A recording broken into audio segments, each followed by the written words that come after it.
Hey there, you tired little ones. I know my content helps you sleep quickly, so let's snuggle up. Because tonight, we journey back to Victorian England to the foggy streets of London in the 1840s, where a young writer named Charles Dickens discovered something that would transform not just his own life, but the way the entire world celebrated Christmas. Settle in as we explore the gentle rhythms of his days, the inspiration that struck like a bell at midnight, and the quiet revolution that followed. So if you are new to the channel or returning, liking the video and commenting significantly helps us out. Also, please let me know where you're listening in from and what time it is for you. Now, get comfortable and let's begin.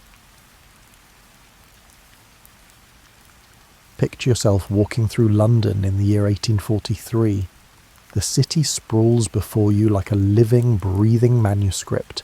Pages of brick and mortar, chapters written in smoke and gaslight.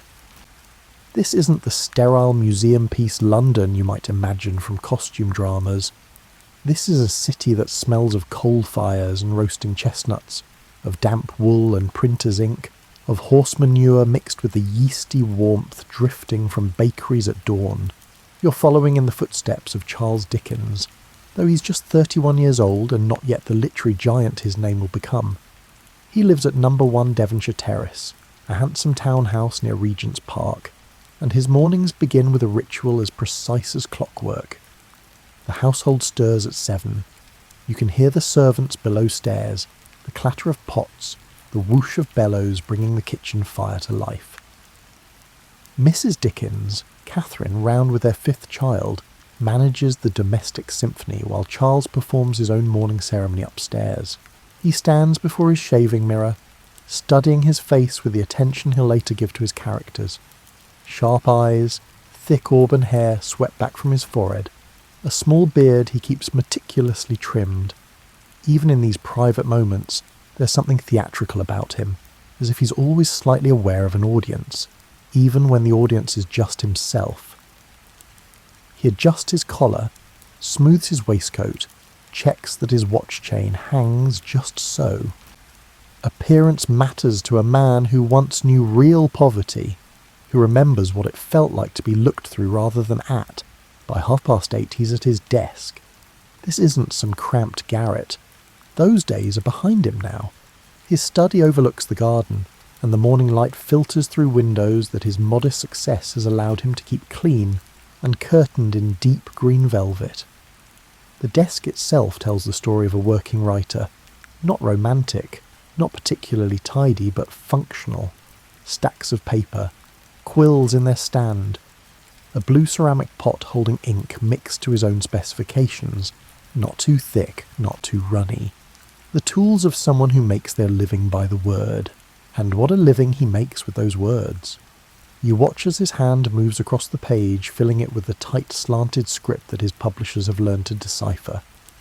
He writes the way other men breathe, necessarily constantly, with a rhythm that's as natural as his heartbeat. This morning he's working on Martin Chuzzlewit, his current serial novel. It's not going as well as he'd hoped. The sales figures trouble him, keep him awake at night when he should be sleeping, but that's a worry for later. Right now, in this morning hour, there's just the scratch of the quill and the slow accumulation of sentences. He writes for 3 hours without stopping, his concentration so complete that he doesn't hear the door open when Catherine brings him tea. She's learned to set the cup down silently and leave. He'll drink it cold in another hour, barely noticing. At noon, he stops. This isn't negotiable. He's learned that his brain needs this break, that forcing more hours at the desk produces diminishing returns. He stands, stretches, feels his spine crack in 3 places. Then comes the part of his day that people who know him find most characteristic, his walk. London belongs to walkers in these years before automobiles, and Dickens walks more than most. Not gentle strolls, he attacks the pavement like a man possessed, covering 10 or 15 or even 20 miles in an afternoon. You follow him out the door, watching as he sets his face toward the city centre, his walking stick clicking against the cobblestones in a steady, driving rhythm. The streets teem with life. Crossing sweepers dart between carriages, clearing paths through the horse muck for ladies in their long skirts. Pie sellers call out their wares, hot eels, kidney pudding, penny buns. A man with a trained monkey performs on a corner, the creature wearing a tiny red jacket and a look of profound resignation. Dickens sees it all, remembers it all, stores it away for future use. That's what these walks are really about. Research, observation, the gathering of human details that will later bloom into characters on his pages. You pass through neighbourhoods that shift like the weather. Here in Marylebone the houses are respectable, the servants well fed. But walk south toward the river, and the air grows heavier, thicker, tinged with the smell of the Thames at low tide, a smell like bad eggs mixed with worse secrets. The houses lean inward, their upper stories almost touching across narrow lanes. Laundry hangs from every window, never quite getting dry in the damp London air. Children play in gutters, their games involving sticks and stones and impressive amounts of imagination. Dickens knows these streets. He knew them as a boy, when his father's debts landed the family in the Marshalsea debtors' prison, and young Charles found himself working in a blacking factory, pasting labels on pots of boot polish for 6 shillings a week. He was 12 years old. The memory still carries the weight of shame, even 2 decades later. He's never told Catherine about it, never told anyone except his closest friend. Some wounds don't heal just because you've climbed out of the circumstances that caused them, but he's climbed far, hasn't he? From that blacking factory to this, published author, celebrity, invited to dinner parties where duchesses laugh at his jokes. He's invented a new way of publishing novels, releasing them in monthly instalments that keep readers desperate for the next chapter. The entire country waits to see what happens to little Nell, weeps when she dies, writes him letters begging him to bring her back. He can't, of course. The dead stay dead, even in fiction. Especially in fiction where death means something. His afternoon walk takes him past the British Museum, through Bloomsbury, down into Holborn. He notices everything. The way that woman shields her face when her husband raises his voice. The careful dignity of the street sweeper who tips his hat to passers-by, as if cleaning streets were a profession worthy of respect, which, Dickens thinks, it is. The exhausted slump of the shop girl's shoulders at the end of her 12-hour day. The particular quality of light filtering through smoke-stained windows into the public house where men nurse their pints and their grievances. Sometimes he stops at his publisher's offices on Whitefriar Street. The building smells of paper and possibility, wet ink and binding glue. His publishers, Chapman and Hall, greet him with the careful enthusiasm of men who know their fortunes are tied to his pen. They discuss sales figures, publication schedules, advances against future works. Business talk, necessary but not particularly enjoyable. What he really wants to know is whether people are responding to his work the way he hopes. Not just buying it, but feeling it, being changed by it. Because that's what he wants, more than the money or the fame or the invitations to country estates. He wants his words to mean something, to make the comfortable uncomfortable, and to give the uncomfortable some measure of hope. He wants to expose the machinery that grinds up the poor and spits them out. He wants people to see what he sees on these walks, the humanity in every face, the stories behind every shabby coat and worn boot. By the time he returns home in late afternoon, he's covered 12 miles and filled his mind with enough observations to populate 3 novels. His boots are dusty, his coat needs brushing, but his eyes are bright with that peculiar energy that comes from moving through the world with all your senses engaged. The servants have learned to have his dinner ready by 6. He keeps to a schedule the way ships keep to compass bearings. Dinner is a substantial affair. Roast beef or mutton, potatoes, vegetables boiled until they surrender, a pudding to finish. The Victorians believe in feeding themselves properly, and Dickens eats with the same intensity he brings to everything else. Catherine sits across from him, managing the children who are old enough to join them at table. Young Charles, they call him Charlie, is 6 now, old enough to be developing his own personality. Mary, nicknamed Mamie, is 5. Little Katie is 4. Baby Walter is barely 2. And Catherine's pregnant again. her face showing the strain of bearing children almost yearly since their marriage 7 years ago. Dickens loves his children in the abstract, but fatherhood sits uneasily on him. He's better at imagining children than living with them day to day. The noise, the mess, the constant needs, these interrupt his concentration, pull him away from the work that matters most to him. He's kind to them, generous even. But there's a distance there, as if he's saving his deepest emotions for the characters he creates, rather than the children he's helped bring into the world. After dinner he might read in his study, or he might venture out again for the theatre. London's theatrical scene pulses with energy, and Dickens loves it all. The melodramas, the farces, the Shakespeare productions where actors declaim to the cheap seats with magnificent bombast. He seriously considered becoming an actor himself, even auditioned once at Covent Garden before his writing career took off. Sometimes you wonder if he made the right choice, or if perhaps he found a way to do both. Writing as a kind of performance, his characters playing their roles on the stage of the page. On these winter evenings in 1843, he often ends his day in his study, not writing but thinking.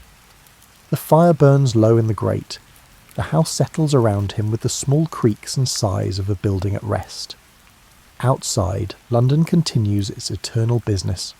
The clip-clop of late carriages, the distant call of the watch, the bark of a dog somewhere in the darkness. He's thinking about Christmas. Christmas in 1843 is not yet what it will become. That's the thing to understand as you sit with Dickens in his study, watching the fire paint shadows on the walls. The holiday exists, certainly. Christians have been celebrating Christ's birth for centuries, but it's not the massive cultural juggernaut it will transform into. There are no Christmas cards yet. Those won't be invented for another decade. No Christmas trees in most English homes. That German tradition is only just being introduced by Queen Victoria's husband, Prince Albert. No expectation of elaborate gift-giving, no office parties, no department store Santas, no Salvation Army kettles, no White Christmas playing in every shop. What Christmas means in 1843 depends largely on who you are. If you're wealthy, it might mean a feast, some evergreen decorations, perhaps a ball or party. If you're poor, and most people are poor, it might mean nothing more than a rare day off work, a slightly larger meal if you can afford it, church if you're so inclined. It's not a national obsession, it's just another day, albeit one with some religious significance. But Dickens has always loved Christmas. You can see it in his face when he talks about it, the way his eyes soften, and his voice takes on a warmth it doesn't have when discussing business or literature. For him, Christmas connects to something deeper than traditional religion, though those elements are present too. It connects to an idea of what human beings could be to each other if they tried, generous, kind, willing to see past the barriers that usually keep people separate. He remembers Christmases from his childhood, before the disaster of his father's debts, the house decorated with holly and ivy, the smell of roasting goose, his mother's face flushed and happy as she brought the pudding to the table, blue flames dancing on its surface from the brandy poured over it, the sense of warmth and plenty, of being safe and loved and part of something good. Those memories gleam like gold sovereigns in his mind, precious and painful, because he knows how fragile that happiness was, how quickly it could all vanish. And then the years in the blacking factory, when Christmas meant nothing except a day when the warehouse was closed and he had nowhere to go, no one to be with. Standing outside bakeries, watching families through windows, feeling the cold seep through his thin jacket. The memory has a different quality, not gold, but lead, heavy and dark. Now, in his success, he tries to recreate those good Christmases for his own family. He's almost theatrical about it, directing the holiday like a play. The decorations must be just so.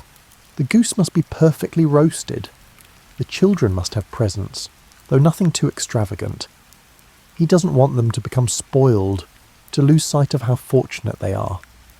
There must be games and laughter, and that peculiar glow that comes when people decide, just for a day, to put aside their usual concerns and simply enjoy each other's company.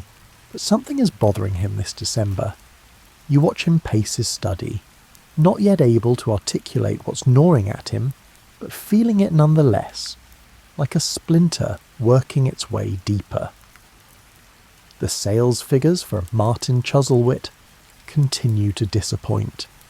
His publishers are getting nervous, hinting that perhaps he's oversaturated the market with his work. And beyond his personal worries, there's the larger issue of England itself, the country he loves and criticises in almost equal measure. The poverty keeps him awake, not his own. He's comfortable now, secure in a way he never was as a child. But the poverty of others, the vast sea of suffering that surrounds his small island of success. On his walks, he sees children who remind him of his younger self, thin, hungry, wearing clothes that offer no protection against the cold. He sees families huddled in doorways, men desperate for work, women aged before their time by bearing too many children and burying half of them. And the thing that enrages him most is the attitude of those who have plenty toward those who have nothing. The casual cruelty, the assumption that poverty is a moral failing rather than an economic condition. The workhouses, those grim institutions where the poor are housed and fed, barely, in exchange for hard labour and complete loss of dignity. The philosophy that says if you're poor, it's because you're lazy or stupid or morally deficient, and the proper response is punishment rather than help. He's been reading the reports from Parliament about child labour. Children younger than his own, working 16-hour days in coal mines, in textile mills, in factories where the machinery doesn't stop, and the overseers don't care if a tired child loses a finger or a hand. It's legal, it's how the system works. And most of the comfortable, well-fed members of the middle and upper classes don't think about it at all, or if they do, they shrug and say that's just how things are. Christmas throws all of this into sharp relief. The contrast between plenty and want, between the warm houses of the rich and the cold streets where the poor huddle, between the philosophy of goodwill and the reality of indifference. Dickens feels this contrast physically, like a weight in his chest, and he begins to think that perhaps he could write something about it. Not a pamphlet or an essay. Those don't reach people the way stories do. A story. A Christmas story. The idea begins to take shape in October, walking the streets after another frustrating morning with Martin Chuzzlewit. What if he could write something that would make people feel the importance of Christmas, the importance of caring for each other? Not a sermon. People hate sermons, tune them out immediately. But a ghost story which people love, combined with a moral lesson, which they need.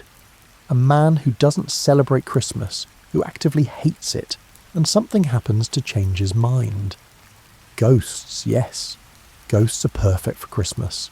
And not just any ghosts, but ghosts that show past, present, and future. The full scope of a life, the consequences of choices made and not made. The story starts to write itself in his head, the way the best ideas always do. He can see the miser.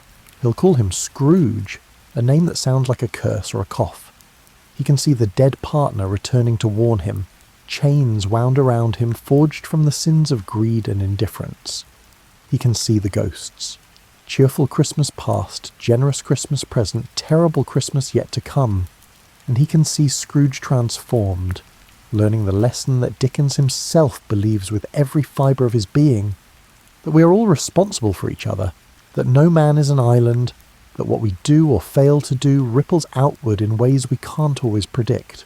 By mid-October the story is demanding to be written, but he can't just set aside Martin Chuzzlewit. He has contractual obligations, deadlines to meet.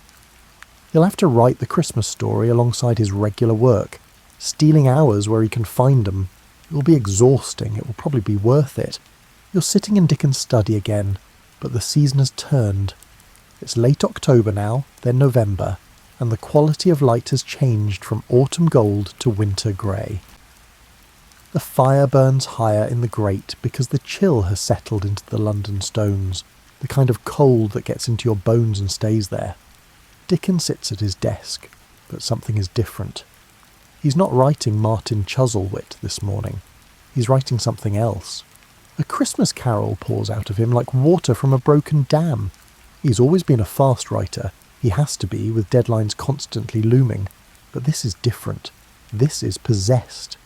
He writes for hours without stopping, his hand cramping, barely noticing when Catherine brings tea or when the servants come to tend the fire.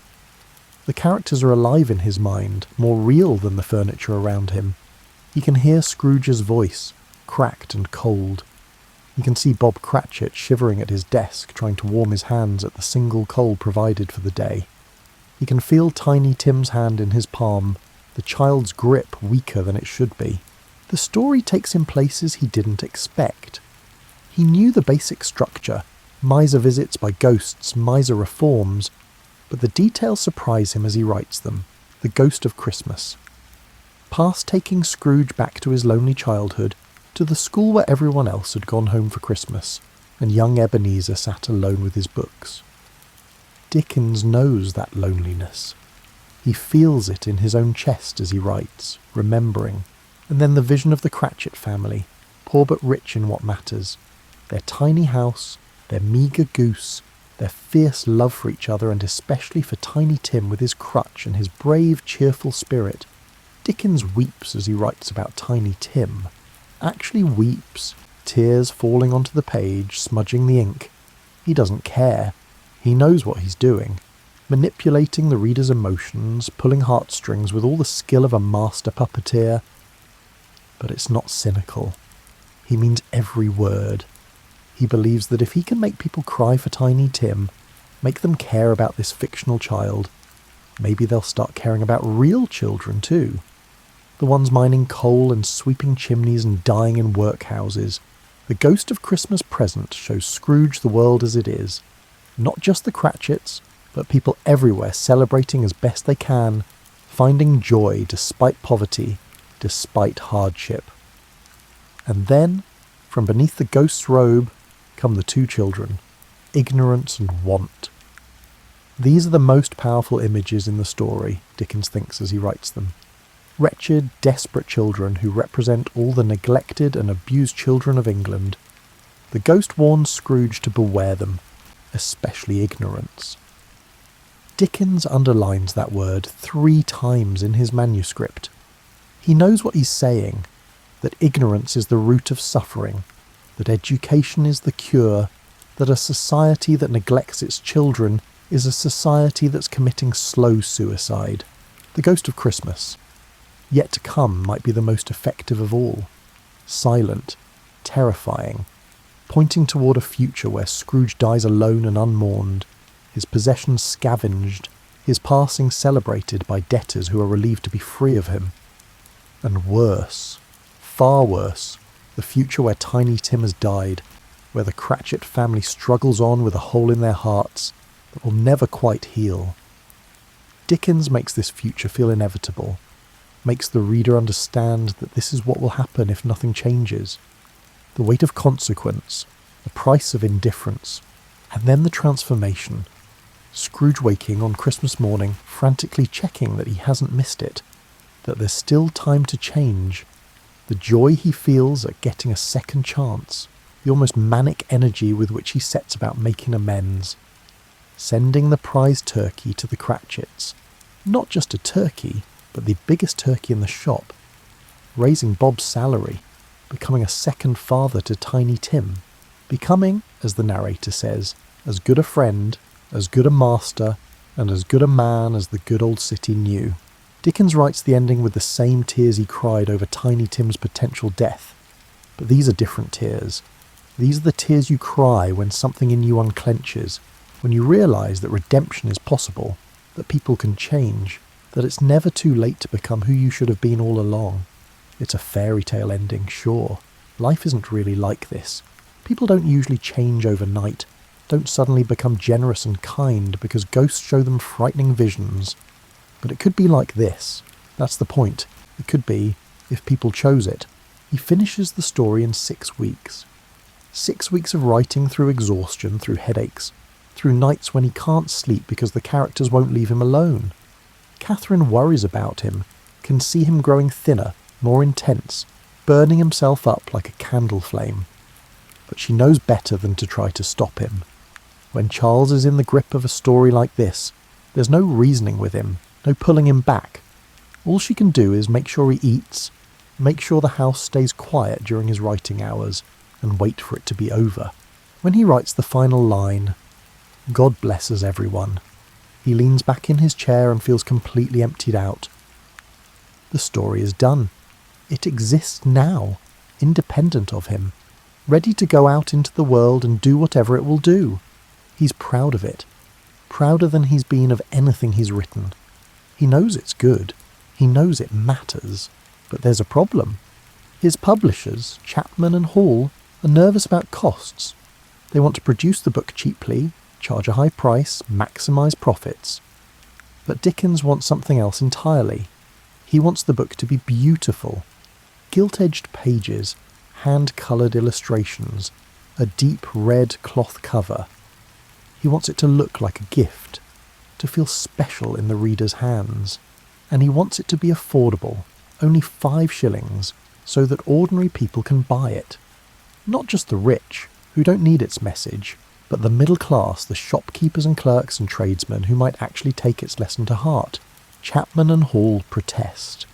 At 5 shillings with these production costs, there will barely be any profit. Dickens doesn't care. He's so determined that he agrees to pay the publishing cost himself, to take all the financial risk. He believes in this story, believes it will sell, believes it will make a difference. The book is published on December 19th, 1843, 5 days before Christmas, perfect timing. The first edition of A Christmas Carol sells out immediately, not in weeks or days, in hours. 6,000 copies gone before the ink is barely dry. The publishers rush to print more. The reviews come in almost universally positive. People aren't just reading it, they're talking about it, recommending it to friends, buying multiple copies to give as gifts.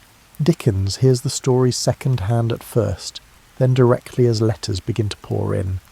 A factory owner who reads the book and gives his workers Christmas Day off for the first time. A woman who sends a donation to a children's charity and credits the story for inspiring her. A man who reconciles with his estranged brother after years of stubborn silence, saying that if Scrooge can change, maybe anyone can. The book crosses the Atlantic and Americans embrace it with the same enthusiasm. Theatres stage unauthorised adaptations. Dickens loses money on this, ironically, since he doesn't control American copyright.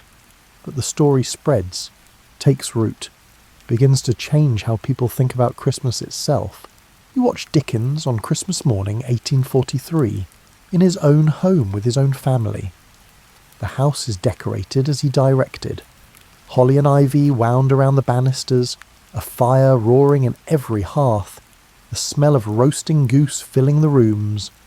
The children are wild with excitement, tearing into their presents with the absolute focus that only children can manage. Catherine is flushed and happy, for once not worried about household management or the baby she's carrying or her husband's moods. The servants have been given the day off to spend with their own families, an unusual luxury in a time when domestic service means being available essentially around the clock. Dickens watches it all with an expression you can't quite read. Pride, certainly. Pride that he's managed to create this, to give his family the kind of Christmas he dreamed about as a lonely child. But something else too, a kind of wistfulness maybe, or a sense of distance. He's here, but not entirely here, part of his mind still walking the streets of London, still thinking about the children who won't have Christmas dinners, still carrying the weight of everything he's seen and felt and tried to capture in his little book. Someone asks him to read from A Christmas Carol, and he agrees immediately. This is what he loves. Performing his own work, hearing how the words sound aloud, watching people's faces as they react to the story. He reads the scene where the ghost of Christmas presents shows Scrooge the Cratchit family dinner, and he notices his own children growing quiet, really listening. He reads Tiny Tim's famous line, "God blesses everyone," and his voice cracks slightly. The emotion's still fresh, even though he's the one who wrote it. Later, after the dinner and the games and the general chaos of a Victorian Christmas have wound down, he takes a walk. Just a short one this time, around the neighbourhood, not his usual marathon through the city. The streets are quiet, most families inside their homes. Smoke rises from every chimney. Here and there you can see through windows into lit rooms, glimpse the shadows of people celebrating or sleeping or simply sitting by fires. He thinks about what he's accomplished, not just with this book, but with all his books. He's wealthy now, secure, able to provide for his family in ways his own father never could. He's famous, recognised on the street, invited to every dinner party and social event in London. He's done what he set out to do, made a name for himself, proved that a boy from a working-class family could rise through talent and determination and sheer force of will. But is it enough? The question nags at him like a sawtooth he can't stop probing with his tongue. A Christmas Carol is selling wonderfully, but it's not making him much money because of the production costs he insisted on and the pirated American editions. His publishers are still worried about Martin Chuzzlewit, still hinting that maybe he needs to slow down, give the market time to breathe. And underneath all the practical concerns is a deeper question. Is his writing actually changing anything? Are people reading his books and then going out and being better? Or are they just entertained for a few hours before returning to their regular lives, their regular indifferences? He doesn't know. Can't know. The effects of art aren't measurable like the effects of building a bridge or passing a law. All he can do is write the truest things he knows how to write and hope that somewhere, somehow, they make a difference. The cold drives him back inside, where the house is warm and his children are asleep and Catherine is dozing in a chair by the fire. He stands in the doorway for a moment, looking at her, feeling a complicated mixture of affection and frustration and guilt. He's not an easy man to be married to, he knows this. His moods swing wildly, his need for solitude conflicts with the demands of family life, and he expects from her a level of perfection he can't manage himself. But she stays, and she tries, and she's given him these children and this home and this life. That counts for something. That counts for a lot. He goes to his study, not to write, but just to sit in the darkness for a while, watching the embers fade in the grate. Tomorrow he'll return to Martin Chuzzlewit, return to the regular work of being Charles Dickens, novelist and public figure. But tonight, on this Christmas night, he allows himself to simply be tired and satisfied and uncertain and hopeful all at once. It's been quite a year. A Christmas Carol becomes a tradition, not just the book itself, but public readings of it. Dickens discovers that he loves performing his work more than almost anything else, more even than writing it. Starting in the 1850s, he begins giving public readings of the Carol and other works, and people flock to hear him. These aren't simple book readings, they're performances, theatrical events where Dickens voices every character, where he makes people laugh and cry and gasp within the span of an hour. You watch him prepare for these readings with the dedication of an actor preparing for opening night. He memorises the text, marks his copy with notes about timing and emphasis, practices in front of mirrors to get the facial expressions right. When he reads Scrooge, his voice becomes harsh and pinched. When he reads Tiny Tim, it becomes high and sweet. When he reads The Ghost of Christmas Present, it booms with jolly authority. The readings are exhausting. He puts everything into them, holds nothing back, leaves the stage drenched in sweat and shaking with fatigue. His doctors warn him that he's damaging his health, that the stress is too much for his heart and his nerves. He ignores them. The readings give him something that writing alone doesn't: immediate connection with his audience, proof that his words are landing, that people are feeling what he wants them to feel, and Christmas itself is changing, partly because of him. The elements that will become standard parts of the holiday, the emphasis on family gatherings, the expectation of gift-giving, the idea that Christmas should be a time of generosity and goodwill toward all, these are all amplified by A Christmas Carol. It's not that Dickens invented Christmas. It's that he gave people a story that showed them what Christmas could mean, what it could be in the best version of itself. Other changes happen too, changes in how Victorian society thinks about poverty and responsibility. A Christmas Carol isn't solely responsible for these shifts. There are reformers and activists working on these issues, parliamentary commissions investigating working conditions, journalists exposing scandals. But the story contributes to a changing atmosphere. helps make it less socially acceptable to simply ignore the suffering of the poor or to blame them for their own circumstances.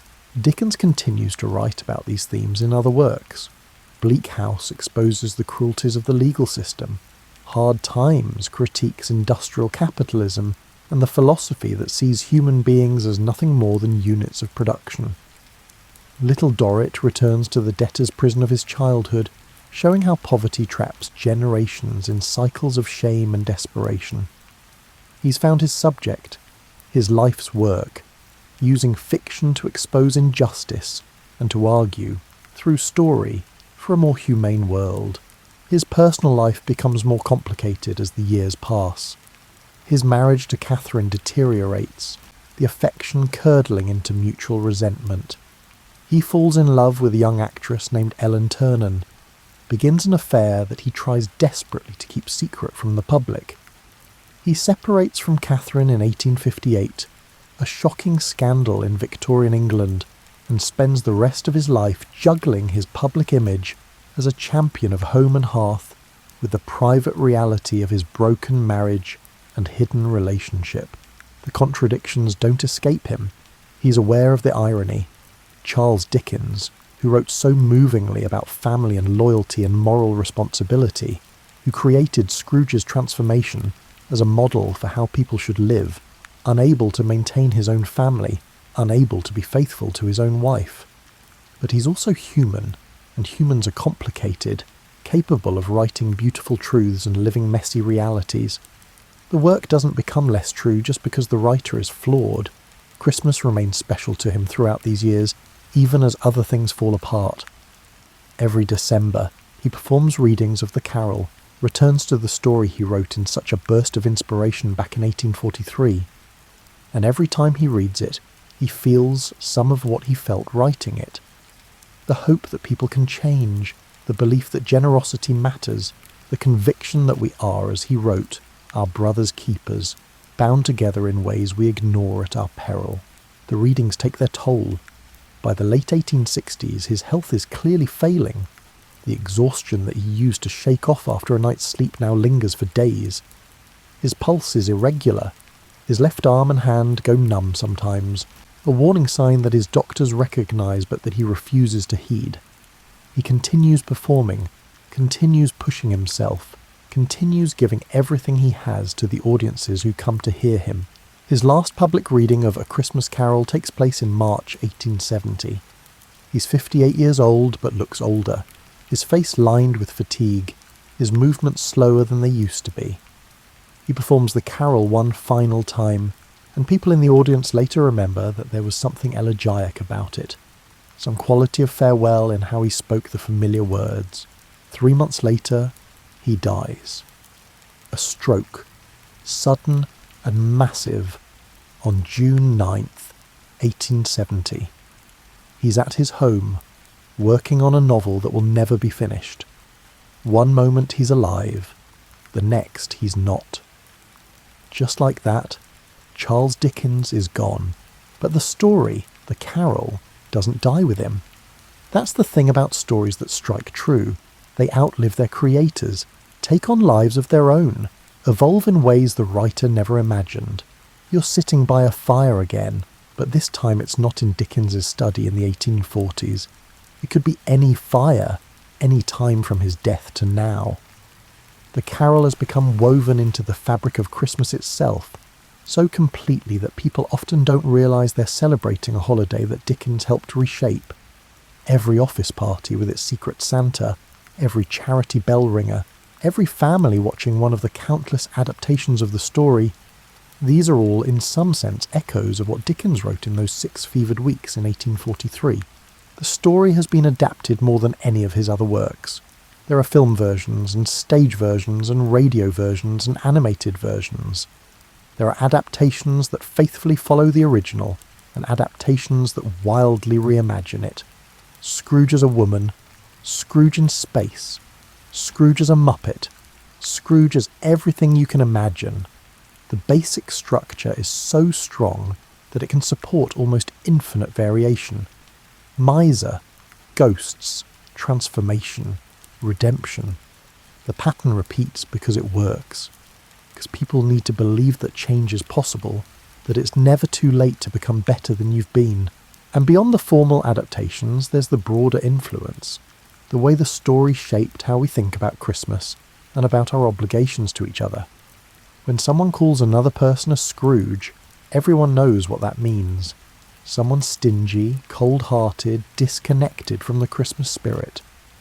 When companies give Christmas bonuses or time off, when people make special efforts to be generous in December, some small part of that impulse comes from the cultural shift that Dickens's story helped create. The specific social problems he was writing about have changed, evolved, sometimes improved. Victorian England's workhouses are gone. Child labour, while still a global problem, is illegal in most developed countries. The particular forms of cruelty that Dickens documented in his work have been replaced by different forms, different cruelties, but the fundamental dynamic remains. Some people have too much while others have too little, and those with plenty can choose either to notice and care or to ignore and justify.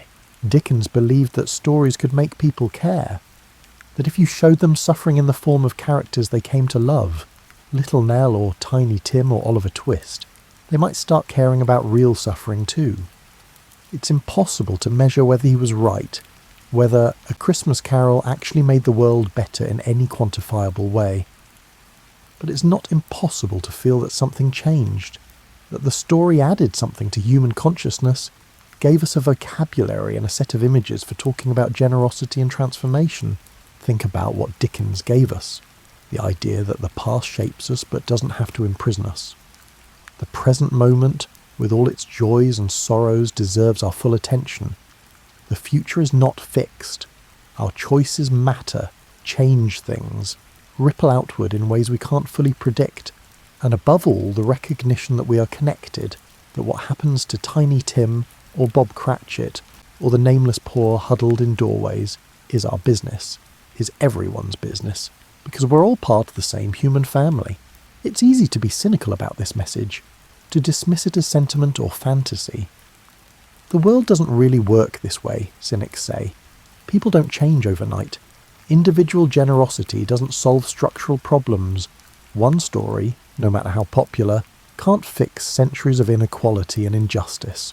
All of this is true, and yet people keep reading the story, keep being moved by it. Keep wanting to believe that Scrooge's transformation is possible, that the worst among us might somehow discover their capacity for goodness. Maybe that's not naive. Maybe that's just human. The need to believe in redemption, in second chances, in the possibility that tomorrow could be better than today if we choose to make it so. The fire burns low. Outside, snow might be falling, or rain, or nothing at all. It's late December, that strange time between Christmas and New Year's, when the year feels suspended, neither fully current nor quite finished. You think about Dickens in his study, writing frantically to meet his self-imposed deadline, convinced that this story matters, that he has something urgent to say. You think about him performing it for audiences, watching their faces, needing to see that his words had power, that they weren't just entertainment but something more. He was flawed, as all people are. He hurt people he should have protected. He failed to live up to his own ideals in ways that would have disappointed the readers who loved his books. But he also worked harder than almost anyone, used his gifts fully, tried to make his writing mean something beyond mere profit or fame. That has to count for something. That has to matter. A Christmas Carol endures because it speaks to something fundamental. The desire to be better than we are, to overcome the smallness and selfishness that come so naturally to us, to connect with other people in ways that transcend the barriers of class and circumstance and time. Scrooge is all of us at our worst, isolated, frightened, using cruelty as armour against a world that hurt us. And Scrooge redeemed is all of us at our potential best, generous, joyful, fully alive to the world and our place in it. Dickens gave us this story, this possibility, this annual reminder that we can choose differently. Not just at Christmas, though Christmas is when we're most receptive to the message, but every day. Every moment contains the same choice that Scrooge faces when he wakes on Christmas morning: to close ourselves off or to open ourselves up, to hoard what we have or to share it, to see other people as threats or as fellow travellers on a difficult journey. The fire is nearly out now. The room grows darker, colder.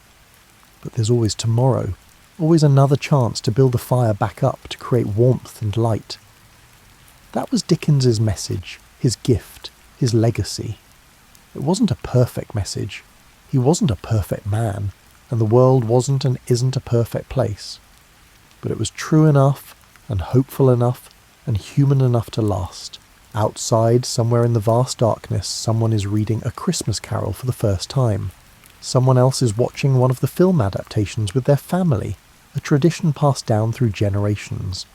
Someone is thinking about making a donation to charity, or reaching out to an estranged relative, or simply trying to be kinder tomorrow than they were today. All of these ripples, flowing outward from that 6-week burst of inspiration in 1843, Charles Dickens has been dead for over a century and a half.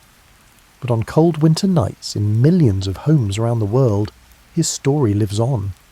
And every time someone chooses generosity over greed, connection over isolation, hope over cynicism, some small part of that choice belongs to him, to the writer who believed that stories mattered, that words could change hearts, that even the coldest winter could be warmed by the right tale told at the right time. God bless us, everyone, including Charles Dickens, who blessed us with this story, this gift, this annual reminder of what we could be if we tried. Rest now in the knowledge that your words found their mark, that they mattered, that they endure. The fire has gone out in your study, but the light you lit still burns in countless hearts. That's legacy enough for any writer. That's immortality, the only kind that truly exists. Sleep well, my friends, and enjoy the next story. Imagine yourself in a muddy marketplace in what would become France in 1347. Horse manure, roasting meat, unwashed bodies, and what you hope is just spoiled cabbage are all in the air. Around you, pilgrims grip their possessions anxiously, traders bargain in 3 different languages, and a lute player plays with more passion than skill. Imagine now that you're a spy, and not just a tourist in this medieval scene. But set aside your preconceived notions about espionage based on television and film.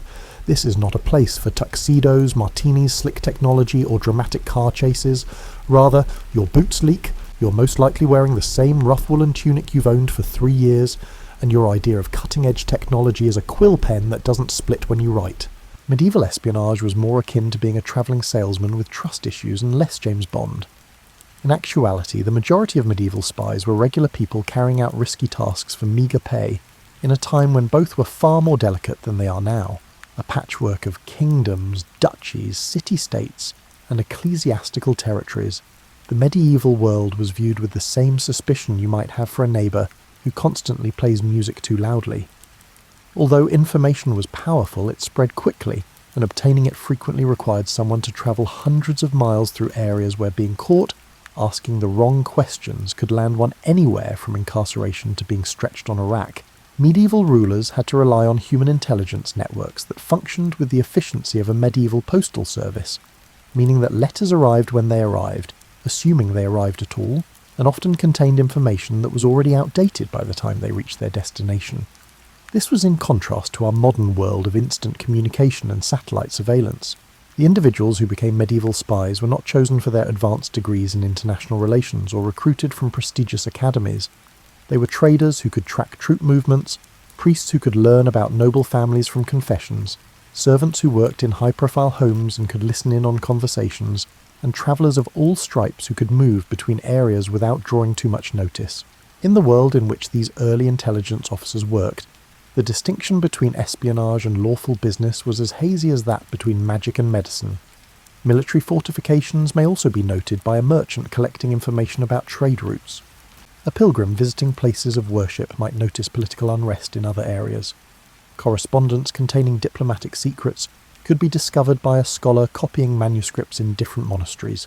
The work required a certain kind of courage, not the heroic heroism of combat glory, but the quiet bravery of someone who was prepared to lie convincingly, keep up a false identity for months at a time, and accept that being discovered could mean not just death, but a particularly unpleasant death that was preceded by intense interrogation about exactly what you knew and who you'd told. The majority of medieval spies were always aware that they were balancing on a tightrope over a very deep abyss. Their life and career could end in an instant if they say something inappropriate, act suspiciously, or are recognised by someone from a past assignment. It was a job that required psychological fortitude in addition to courage, which most people just lacked. There was very little truth to the romanticised portrayal of the enigmatic medieval spy, slinking through shadows and luring information from unwary nobles. The majority of espionage work involved living conditions that would make modern backpackers complain, pay scales that hardly covered basic survival needs, and long stretches of boredom interspersed with genuine terror. Yet these ordinary individuals built the networks of intelligence that influenced the outcome of wars, moulded medieval politics, and sometimes altered the path of history. Their work was dangerous, necessary, and nearly unacknowledged by the societies they served. Their tales should be told because they were the unsung heroes of medieval statecraft. Imagine managing a medieval intelligence agency, which is essentially the same as attempting to set up a neighbourhood watch programme in multiple nations, where the majority of people are illiterate and everyone speaks a different language. For this unachievable position, who would you hire? Almost anyone who could travel without drawing suspicion, had a good reason to ask questions, and had the emotional strength to keep up a false identity, while constantly running the risk of being caught was the answer, it turned out. Medieval spy masters needed people who could complete the task, regardless of their background or social standing, so they weren't very picky. It makes sense that medieval intelligence networks were anchored by merchants.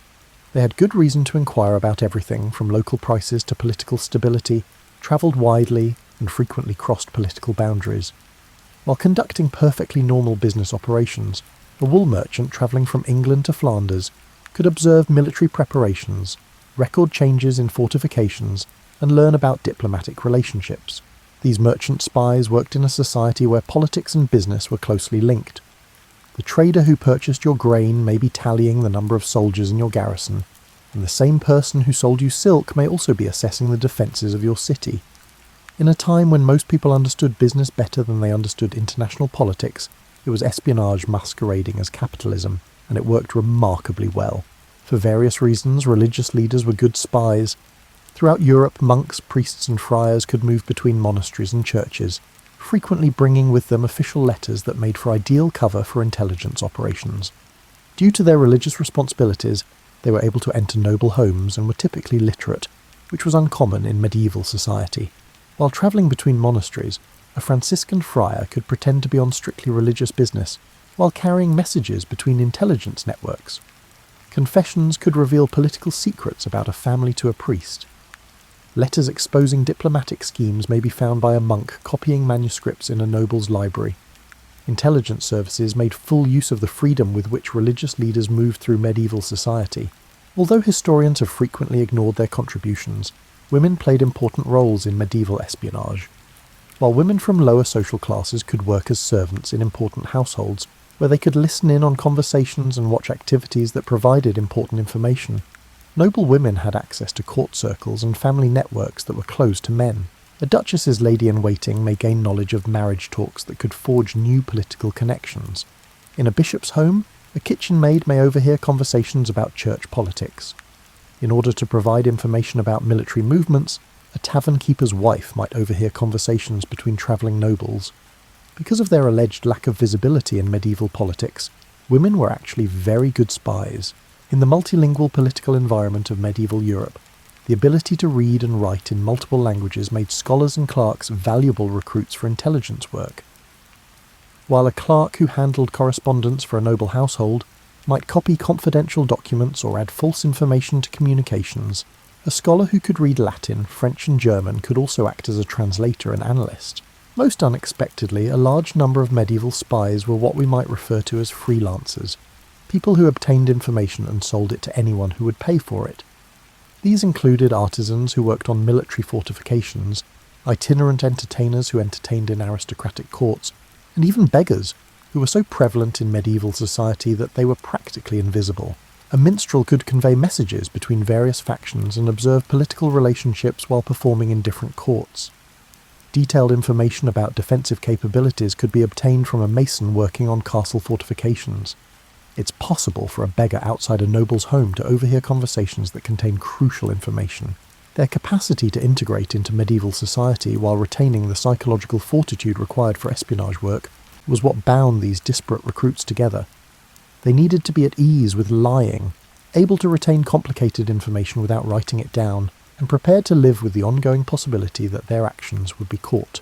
The actual hiring procedure was typically opportunistic and informal. An agent seeking a messenger may approach a merchant who demonstrated intelligence and discretion. During his travels, a priest who showed loyalty to a certain political faction might be asked to collect information. A servant who demonstrated exceptional insight could be developed as a source of information about their employer's operations. The majority of medieval spies were regular people who took up espionage as a side job, rather than professional intelligence officers. While working covertly for intelligence networks, they carried on with their regular lives and careers, which gave them the ideal cover for their operations, but also meant that they were rarely given the support and training that professional spies might anticipate. Medieval espionage's amateur status had benefits and drawbacks. Intelligence networks could, on the one hand, easily integrate into medieval society. However, it meant that the majority of spies acquired their skills through trial and error, frequently with deadly results for those who made mistakes. Shut your eyes and visualize organizing a business trip during the Middle Ages. No hotel reservations, no GPS to direct you, no AAA to call in case of an emergency, and no airline website to check.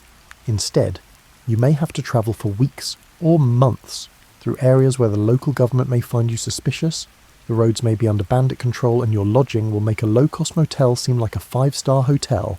Travelling in the Middle Ages was a test of endurance masquerading as transportation. When roads did exist, they were frequently little more than dirt tracks that, in wet weather, became muddy quagmires and, in dry weather, dusty nightmares. After centuries of neglect, the well-known Roman roads that had once connected Europe were in disrepair, and the majority of medieval governments were more concerned with constructing castles than with keeping up with highway maintenance. Travelling was not only uncomfortable for a medieval spy, but it was also a continual risk management exercise. You might run into local officials who might insist on seeing documents you didn't have, fellow travellers who might recognise you from past assignments, or bandits who viewed travellers as mobile treasure chests every mile you travelled. Just getting from point A to point B could reveal your cover and put an end to your mission before it even started. Medieval spies had few options for transportation, and each had its own set of difficulties.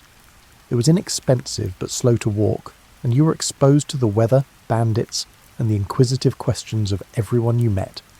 An individual travelling alone on foot was either extremely impoverished, extremely desperate, or extremely suspicious, all of which are not suitable cover identities for intelligence operations. Although they offered speed and a certain level of social respectability, horses also came with high maintenance, feeding, and cost. Since a good horse was an expensive investment, losing one to disease, accident, or thieves could leave a spy stranded far from home and unable to finish their mission. Additionally, horses required food, water, and rest, which meant making frequent stops at locations where inquisitive innkeepers might awkwardly inquire about your destination and line of work. Carrying supplies and keeping a merchant's cover identity were two benefits of travelling by cart or wagon. But it was slow and required good roads, which were frequently non-existent. Carts broke down on rough ground, got stuck in mud, and caught the attention of bandits who, rightly, thought that anyone with enough goods to fill a wagon might be worth robbing. Travellers in the Middle Ages could find accommodations that were anything from hardly suitable to downright hazardous. When inns did exist, they were usually little more than spacious rooms with straw mattresses in which travellers shared space with strangers who could range from professional thieves to honest merchants. The food was whatever the innkeeper happened to be serving that day. There was no privacy, and sanitation was rudimentary. Medieval inns were a constant source of difficulty for a spy attempting to keep up a cover identity. Other visitors may inquire in depth about your background, your destination, or your business. By collecting information about tourists to sell to local authorities or anybody else who would pay, innkeepers frequently served as unofficial intelligence agents themselves. Your entire mission could be jeopardized by a thoughtless remark made during dinner or a suspicious object spotted in your luggage. Even worse was the alternative to inns. Travellers could take refuge in monasteries, which provided rudimentary lodging but also put them under the roof of religious leaders who might feel compelled to alert local authorities to questionable activities. Although country priests had strong ties to local nobility and could provide information about odd travellers, rural churches occasionally offered sanctuary. Although camping outside had its own risks, it avoided the social complications of formal lodging. Travellers who were alone and vulnerable were the targets of bandit attacks, and sleeping outside exposed one to weather that could be anything from mildly uncomfortable to actually fatal. If a spy becomes ill or hurts themselves while camping by themselves, they might just vanish, leaving their mission uncompleted and their fate uncertain. For travellers in the Middle Ages, the weather was a continual enemy. Extreme heat or cold could kill unprepared travellers, snow made navigation impossible, and rain turned roads into impassable swamps. There were no emergency services to call, no weather forecast to refer to, and no assurance that assistance would be accessible in the event that conditions deteriorated. Travel conditions and political requirements had to be balanced, and medieval spies had to schedule their trips around seasonal weather patterns. In certain cases, the best travel times occurred during times when heightened security made espionage work more hazardous, and in other cases urgent intelligence had to be delivered in spite of hazardous weather. Medieval travel was as difficult on the mind as it was on the body. In addition to continuously assuming false identities and remaining on the lookout for potential threats, spies spent weeks or months away from their homes, families, and any emotional support systems. Even seasoned agents could become emotionally weary and prone to making potentially fatal mistakes due to the isolation and stress of medieval travel. Another ongoing worry on medieval travels was food. Long trips necessitated resupplying along the way, which meant relying on local markets that might not exist, local cuisine that might not be edible, and local prices that might be exorbitant for foreigners. Travellers brought what provisions they could. A spy's ability to finish their mission could be severely jeopardized if they became ill from eating poorly or were unable to find enough food. During the Middle Ages, even the basic task of navigation was difficult. When maps were available, they were frequently erroneous and depicted political boundaries that may have changed since they were created. The majority of tourists depended on locals for directions, who may have been helpful, deceptive, or entirely incorrect about routes they had never taken themselves. Medieval spies somehow managed to keep up intelligence networks that crossed continents, transmitted information across political boundaries, and updated their employers on political developments in far-off places in spite of all these obstacles. Their accomplishments demonstrated human tenacity, resourcefulness, and flexibility in the face of adversity that would have tested even the most advanced modern travellers. Imagine attempting to send a text message with just a quill pen, parchment, and the hope that it will reach its recipient within the next few months. Then, settle back in your cosy chair. Now picture yourself stretched on a rack, or hanging from a gibbet if someone reads that message and intercepts it. Greetings from the world of secret communication in the Middle Ages, when ingenuity literally meant the difference between life and death. Because they had no other option, medieval spies had to become experts at the delicate art of concealing information from the public. Intelligence officers created increasingly complex techniques to hide their actual communications within seemingly innocent correspondence because every message carried the potential for execution if it were discovered. The simplest method was invisible ink, which may sound fancy but was typically created using commonplace ingredients like milk, urine, or lemon juice. These materials would become brown when heated, exposing hidden text between the lines of a regular letter. While the true message about troop movements was written in milk between the lines, invisible until the recipient heated the parchment near a fire, a medieval spy might write a perfectly normal business letter about wool prices. The problem with invisible ink was that the recipient had to be aware of the existence of a hidden message, and know how to make it visible. In order to identify when letters contained classified information, medieval intelligence networks created complex signalling systems. Certain words in the visible text, a unique signature, or a certain wax seal could all be signs that the letter contained secret information. Book codes were more advanced, with references to particular words or letters in books that both the sender and the recipient owned, indicating the true message. When a letter refers to the wisdom found in the third word of the seventh line on page 42 of the Chronicle, it may be referencing a particular book and providing detailed instructions on how to decode the message. This approach necessitated extensive preparation and cooperation amongst intelligence agents, because books were scarce and costly during the Middle Ages. Null ciphers were especially ingenious methods in which the actual message was concealed using preset patterns inside the text that was visible. The first letter of each sentence may spell out the secret information, or every third word may contain the actual intelligence. A business letter might hide military intelligence in the final word of each paragraph, or a love letter might have a secret message in the first letter of each line. Using religious texts as a cover for intelligence messages was one of the most inventive ways to hide information. A spy might copy out a prayer or a passage from the Bible, but with extra markings or slightly changed letters that would reveal the true meaning to someone who knew where to look. This method provided excellent cover, because religious texts were often carried by travellers, and religious copying was common. Steganography, the technique of concealing messages within other objects, was also employed by medieval spies. A wax tablet's wooden backing could have text written on it that would not be visible until the wax was removed. Messages could be inscribed on the inside of leather goods, stitched into garments, or even inked on a messenger's scalp and concealed by hair growth. Finding concealment techniques that would withstand the rough treatment of medieval travel was crucial. Medieval intelligence networks gave rise to coded languages, in which common words had hidden meanings that only network participants knew. While a letter from a merchant discussing the purchase of fine wool might be reporting on military fortifications, a discussion of grain prices might be revealing information about political alliances. To prevent detection, these codes needed to be carefully used and thoroughly memorized. In ways that are nearly impossible for modern minds to comprehend, physical objects were used as messaging systems. For someone who understood how to read these signals, the placement of a candle in a window, the way a cloak was hung, or the arrangement of objects on a table could all provide information. In order to transmit messages without leaving any written records that could be found and used as proof, medieval intelligence agents created complex non-verbal communication systems. The more educated members of medieval intelligence networks used mathematical codes.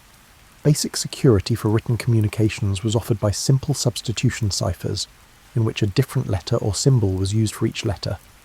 More advanced agents employed polyalphabetic ciphers, which made it much harder for unauthorized readers to decipher the codes by altering the substitution pattern in accordance with preset rules. Medieval cryptography faced the difficulty of striking a balance between security and usefulness. Better protection was offered by complex codes, but they also took longer to encode and decode, increased the possibility of mistakes that could make messages incomprehensible, and placed more strain on the user's memory and education. It was worse than useless to have a code that was impossible to crack but impossible to use properly. The issue of key distribution, or making sure that senders and recipients had the data required to encode and decode messages, was another challenge faced by medieval intelligence networks.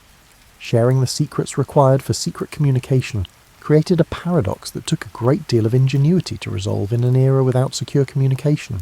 Medieval secret communication was further complicated by timing codes. It's possible for messages to be sent in segments, with each segment arriving at a different time, and only making sense when put together correctly. Alternatively, the coded information may include the delivery time and date, which recipients must account for when decoding the message. Working with secret messages put a lot of psychological strain on employees. A single encoding error could give the intended recipient no meaning at all. An entire intelligence network could be exposed by a mistaken concealment. Important intelligence could end up in the hands of the enemy if the wrong messenger is chosen. Under circumstances that made perfection all but impossible, medieval spies had to be flawless cryptographers. Medieval secret communication systems were remarkably successful in spite of these obstacles. Intelligence networks were able to coordinate intricate operations, sustain communications over long distances, and protect their most sensitive data from hostile interception. Ingenuity, meticulous planning, and the kind of attention to detail that could mean the difference between personal destruction and mission success were the foundations of their success. Pour yourself another cup of tea and think about how you would budget for an intelligence network if you were a medieval king attempting to manage one. There are no accounting departments to monitor operating costs, no standardized pay scales, and no corporate expense accounts. Instead, you're dealing with a shadow economy where your most critical employees are unable to provide receipts, and where, in order to protect all parties, payment must frequently be disguised as something completely different. The financial theories used in medieval espionage would make modern accountants shudder. Generally speaking, spies received erratic compensation that varied greatly based on the value of the information they provided, the risk of their missions, and the financial standing of their employers. It was the pinnacle of freelancing, with no job security and retirement planning, limited to wishing you lived long enough to retire. Medieval spies were typically paid a combination of bonuses for certain pieces of valuable intelligence and regular stipends for continuing agents. To keep him loyal, a merchant who frequently covered political events in the cities he visited might get a small annual payment. For more significant information, he might get larger sums. Maintaining credible justifications for these financial transactions was a challenge for both the spy and the spy master. As alluring as that image may be for Hollywood, money couldn't just be handed over in dim alleyways. Payments had to be made under false pretenses that would pass muster if they were caught. A spy may be compensated by inflated prices for goods they purportedly sold to their handler, loans that were never meant to be paid back, or winnings from gambling that were actually intelligence payments. The practical realities of medieval life complicated the cost structure of medieval espionage. In order to maintain their cover identities and obtain information, spies had to pay for their own travel, lodging, and the various bribes and gifts they would need. In order to keep their credibility, a spy masquerading as a merchant might have to genuinely buy and sell goods, which would require them to invest money in inventory, in the hopes that their trading operations would generate enough revenue to fund their intelligence operations. Medieval spies faced especially high travel costs. A spy's earnings from intelligence work could easily be outweighed by the costs of horses, food, lodging, and the numerous fees and tolls associated with medieval travel. It's likely that many medieval spies lost money on their operations, either accepting a lesser standard of living than they could have obtained through legal employment, or funding their espionage efforts with other sources of income. For medieval spies, financial planning was practically impossible due to the erratic nature of intelligence work. After months of collecting information for free, a spy may be paid handsomely for a particularly useful piece of intelligence. The ability to maintain a cover identity even in times of financial hardship, and significant personal financial management skills were necessary in this feast or famine economy. Currency exchange issues that did not exist for contemporary international operations were another issue that medieval intelligence networks had to handle. Exchange rates varied according to political ties and the availability of precious metals, and different regions used different coins with varying weight and purity requirements. A spy who worked in several different areas had to be able to handle the intricate financial aspects of medieval trade while also working as an intelligence officer and a currency trader. Medieval spies who were able to combine their intelligence work with legal business ventures that offered both cover and extra cash were frequently the most successful. Carefully selecting trade routes allowed a merchant spy to conduct lucrative business that financed their intelligence operations while simultaneously obtaining useful intelligence. A scholar spy could obtain information about political connections and get paid for writing services by copying manuscripts for aristocrats. Because they had fewer economic options than men, women who worked in medieval intelligence faced unique financial difficulties. In a noble home, a female spy might serve as a servant, earning a meagre salary while obtaining intelligence, but medieval social norms limited her options for career progression or other employment. Because they frequently had to depend more on their handlers for financial support, female spies were more susceptible to abuse. For many agents, regular banking relationships were impossible due to the security requirements of medieval espionage. Operating under a false identity prevented a spy from keeping accounts under their real name, and from having financial records that could be used to expose their intelligence operations. Precious metals or gems were likely carried by many medieval spies, making them easy targets for theft while on the road. Medieval spies hardly ever planned for retirement. There were no social security programs or pension funds, and there was no assurance that an intelligence organization would keep paying agents who were no longer actively contributing. If they lived long enough to reach old age, successful medieval spies had to amass enough wealth during their active careers to sustain themselves in their later years. Medieval spies' families had to deal with financial instability that went beyond the agents themselves. There was no life insurance, no survivor benefits, and frequently no recognition that a spy had been working for their employer if they were killed or vanished during a mission. Medieval spies' wives and kids could find themselves unexpectedly poor, with no way to support themselves and no reason for their loss. Medieval intelligence networks were able to recruit and retain agents who offered their employers valuable services in spite of these financial difficulties. People who found that espionage offered better opportunities than traditional employment in their social class, or who were prepared to accept financial uncertainty in exchange for the thrill of intelligence work, were drawn to the work. With its own payment systems, financial difficulties, and strategies for handling the interplay between money and secrecy, the shadow economy that ran concurrently with the legal medieval economy is revealed by the economics of medieval espionage. It was capitalism with a conspiracy twist, where information was the most valuable resource and the cost of discovery was frequently the highest. Turn down the lights a little bit and imagine what it would be like to get out of bed each morning and put on not just your clothes, but a completely different persona. Imagine posing as someone else for months or years at a time, never being able to let your guard down, and never knowing if those around you are buying into your carefully crafted lies.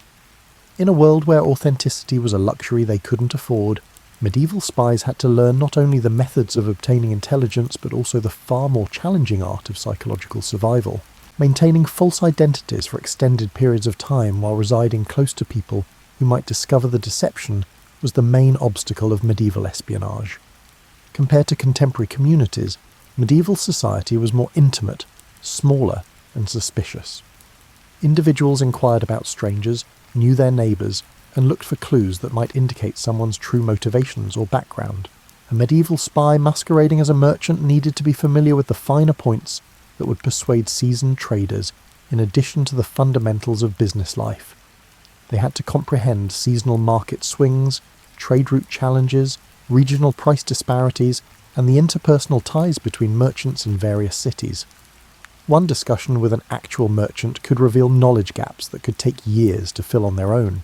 There was no way to alleviate the psychological stress brought on by the ongoing attention to detail needed to maintain cover identities. While medieval spies frequently went months without speaking to their actual employers or co-workers, modern undercover agents can at least communicate with their handlers or take breaks from their duties. They maintained personalities that weren't their own, lived in total seclusion, and were surrounded by untrustworthy people. For medieval spies, memory became both a psychological burden and an essential survival skill. They had to recall the intricate fictional histories they had written for their cover identities, in addition to the intelligence they had gathered. If the spy was unable to reliably recall the specifics of their fake background, a casual inquiry about early life or familial ties could turn into a risky situation. Medieval society placed a great value on social connections and community ties, making the social isolation of medieval espionage especially challenging. Suspicion was immediately raised against those who appeared to have no family ties, roots, or long-standing community ties. Spies in the Middle Ages had to establish credible social networks while steering clear of intimate connections that could expose their true identities. Medieval espionage was further complicated psychologically by religious conflicts. Spies frequently had to maintain cover identities that required them to support political causes they personally opposed, participate in religious ceremonies that might violate their conscience, or pretend to hold religious beliefs that were at odds with their true beliefs. Moral stress resulting from the internal struggle between one's personal convictions and professional obligations could jeopardize an agent's psychological stability. Medieval spies lived in a state of chronic anxiety that pervaded every part of their lives due to their constant fear of being discovered. They couldn't afford to unwind, they couldn't believe their gut feelings about people, and they couldn't make true friends with anyone they met while on missions. Physical fatigue was only one aspect of the exhaustion brought on by the hypervigilance required for survival. The moral ambiguity and guilt of their work were other issues that medieval spies had to cope with. In order to obtain intelligence, they frequently had to lie to people they thought were their friends, betray the confidence of those who had been kind to them, or support military and political initiatives that could endanger innocent people. Over time, the psychological toll of these ethical concessions mounted, resulting in internal strife that might be just as damaging as outside dangers. Medieval espionage's mental health issues were especially severe because of the inability to get support or assistance when experiencing psychological issues. When missions became too much to handle, there were no supervisors to offer support, no colleagues to confide in, and no counsellors to consult. In order to maintain complete operational security, medieval spies had to create their own coping strategies. Medieval espionage put a tremendous strain on family relationships. Married spies were required to lie to their wives about their whereabouts, activities, and frequently their core values and allegiances. Medieval spies had fathers or mothers who were mysteriously evasive about their work and often absent. The most significant interpersonal relationships in an agent's life were tainted by the secrecy required for operational security. After completing intelligence missions, returning to normal life was frequently just as psychologically taxing as the actual espionage work. In addition to readjusting to their true identities, medieval spies had to make amends with emotionally distant family members and friends and somehow cope with months or years of deceit and seclusion without being able to talk about their experiences with others. Because of the ongoing danger, the psychological strain of assuming false identities, and the moral dilemmas that came with their job, some medieval spies most likely experienced what is now known as post-traumatic stress disorder. Medieval society lacked resources to assist intelligence agents in recovering from the psychological harm of their service because it lacked knowledge about mental health and effective treatment techniques. Those who were able to compartmentalize their emotions, keep a clear separation between their true and false identities, and find ways to defend the moral complexity of their work were likely the most successful medieval spies. However, even these psychologically strong people had to pay a price in terms of their capacity to build genuine bonds and sustain emotional ties with others. Medieval intelligence networks maintained operations throughout Europe for centuries and attracted new recruits in spite of these significant psychological obstacles. The thrill of doing meaningful work, the fulfillment of supporting causes they supported, or just the allure of a life very different from the few options available to the majority of people in medieval society, must have been the satisfactions that offset the psychological costs of the job. Medieval espionage's psychological reality highlights the human cost of intelligence work in a time when mental health was poorly understood and there were no resources available to support those who compromised their psychological well-being to further military and political goals.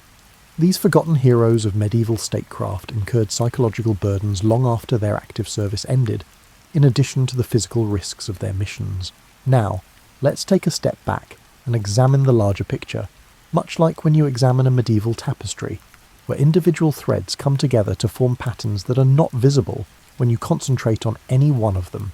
Without computers, phones, or any other communication technology that we now consider necessary for organizing large-scale operations, medieval intelligence networks were organizational marvels. Rather, they depended on human memory, interpersonal connections, and trust structures that were both necessary and brittle. Imagine attempting to manage a contemporary business with only handwritten letters that take weeks to deliver, in-person meetings that require days or weeks of travel to set up, and staff members who are unable to accept their position. When medieval spy masters established intelligence networks that crossed continents and impacted the results of wars, succession disputes, and diplomatic negotiations, they essentially achieved that. Although they didn't call it that, the cell structure served as the cornerstone of medieval intelligence networks. Agents collaborated in small groups, each with a limited understanding of the larger network. The identity of 2 or 3 other agents may be known to a merchant spy in one city, but they would have no knowledge of intelligence activities in other areas. In the event that a single agent was apprehended and interrogated, the network was shielded by this division.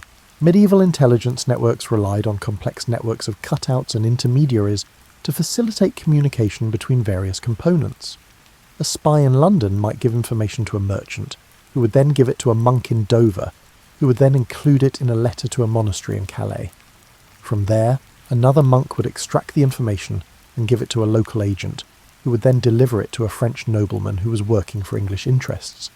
Because everyone in this chain was only familiar with their close associates, ignorance provided security. The authentication problem, or how to confirm that information was authentic and that agents were who they said they were, was a challenge for medieval intelligence networks. To enable agents to recognize one another and verify their legitimacy, they created systems of codes, passwords, and recognition signals.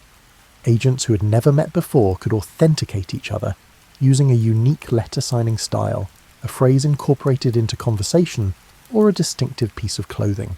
Without official schools or training programs, new agents had to be recruited and trained. Potential recruits were found by seasoned agents, who then gradually exposed them to intelligence work and offered unofficial apprenticeships that allowed them to gain the skills they needed through hands-on experience. Before taking on more difficult tasks requiring advanced tradecraft, a new recruit may start out carrying simple messages and work their way up to gathering basic information. Medieval intelligence networks faced ongoing quality control challenges. Multiple sources had to be used to confirm information, and because medieval communication was slow, this could take weeks or months. False information may have already affected significant choices or military operations by the time it was discovered and fixed. In order to assess the credibility of sources and information, medieval spy masters had to cultivate their intuition. Medieval intelligence networks needed to be funded creatively to avoid drawing the attention of adversarial authorities. Without leaving visible paper trails, money had to be transferred between various territories and exchanged between currencies. Trade profits were used to fund espionage activities, and legitimate companies, places of worship, and merchant enterprises frequently functioned as fronts for intelligence funding. In addition, medieval intelligence networks had to coordinate intricate operations involving numerous agents in various locations while maintaining operational security. Coordination between agents in multiple cities may be necessary for a plan to obtain intelligence on an enemy's military preparations, and timing is crucial to its success. However, coordinating these activities necessitated communication that, if intercepted, might jeopardize the network as a whole. Medieval intelligence networks were both strong and weak due to their inherent redundancy. The same information could be gathered by multiple agents, which would increase the likelihood that someone would notice unusual interest in certain topics, while also providing verification. In order to ensure that vital information would reach its destination, even in the event that some channels were compromised, networks frequently maintained parallel channels for important intelligence. Because of the potential for allies to suddenly turn into enemies, medieval intelligence networks had to adjust to shifting political conditions. After a political marriage, a succession crisis, or a change in diplomatic ties, an agent who had spent years cultivating sources in a certain court may find themselves operating in hostile territory. To withstand these political upheavals and continue to function effectively, networks required adaptability. Because medieval intelligence operations lasted so long, they faced particular difficulties that are uncommon in contemporary intelligence services. Within the same families or organizations, some networks continued to function for decades, with agents transmitting information from one generation to the next. Before he retires, a monk may choose to hire his successor, ensuring continuity of operations while simultaneously building up institutional knowledge that could be disastrous if hostile forces find out. The seasonality of medieval life presented another challenge for medieval intelligence networks. While summer campaigns and harvest seasons brought opportunities and challenges that necessitated careful timing of network operations, winter weather made travel and communication much more difficult. Political intelligence had to take into consideration the seasonal movements of noble courts, while military intelligence had to be collected and disseminated in accordance with campaign schedules. In order to concentrate resources on specific kinds of information, the most advanced medieval intelligence networks created specializations. Some networks kept agents close to military headquarters and key fortifications in order to focus on military intelligence.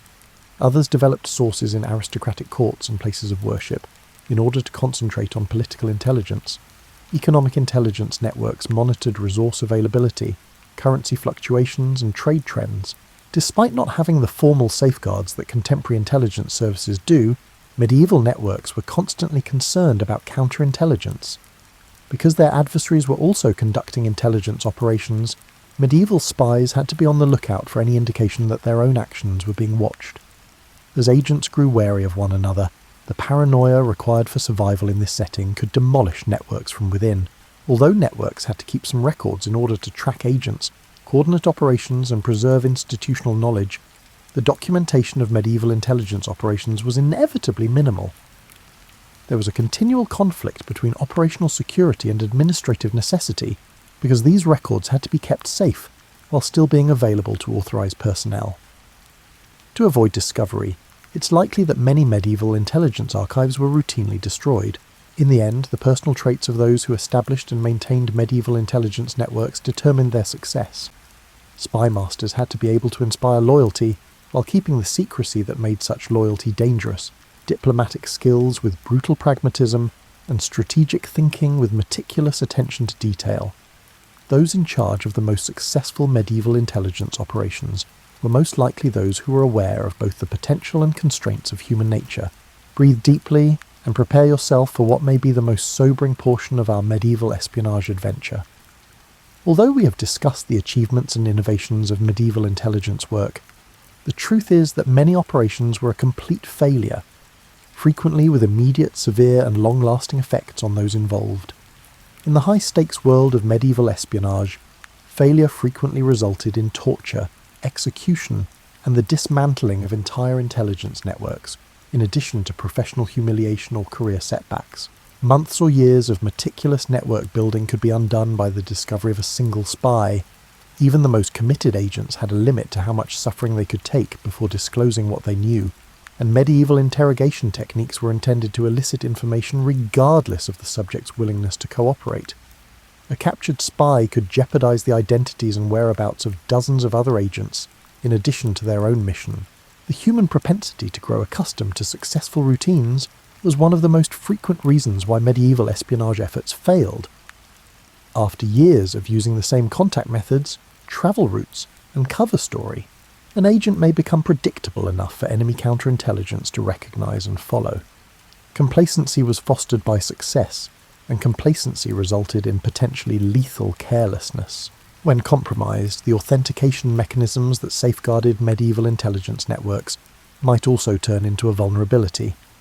Enemy agents could infiltrate a network and feed false information while identifying legitimate agents if they learned the codes, passwords, or recognition signals that the network uses. Because it fostered false confidence while actually advancing the objectives of the enemy, a compromised authentication system was worse than none at all.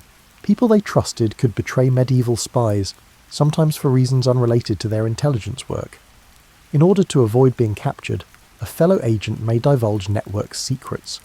Personal grievances, financial strains, or shifting political allegiances could cause a contact to turn against them. If family members felt it was essential to their own survival, they might even turn on spy relatives. Medieval intelligence networks were susceptible to catastrophic failures due to their sluggish communication systems. By the time it arrived at its destination, information that was correct when it was collected could become dangerously out of date. When friendly commanders finally received military intelligence about enemy troop movements, it may have been weeks old, causing them to base tactical decisions on outdated information.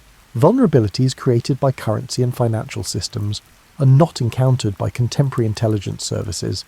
If enemy agents were able to identify odd coins or track down the origins of financial transactions, they could betray a spy using the very funds that were used to pay them. Medieval espionage employed irregular payment systems, which made it possible for agents to be recognized by their suspicious financial activity or unexplained wealth. Intelligence officers face particular risks due to the medical realities of medieval life. When working under a false identity, a spy who gets seriously ill may not be able to keep up their cover, particularly if the medical care they require reveals details about their true activities or background. If disease kept important agents from fulfilling their responsibilities or meeting their contacts, it could jeopardize entire networks. Medieval spies working across sectarian lines faced unique risks due to religious conflicts.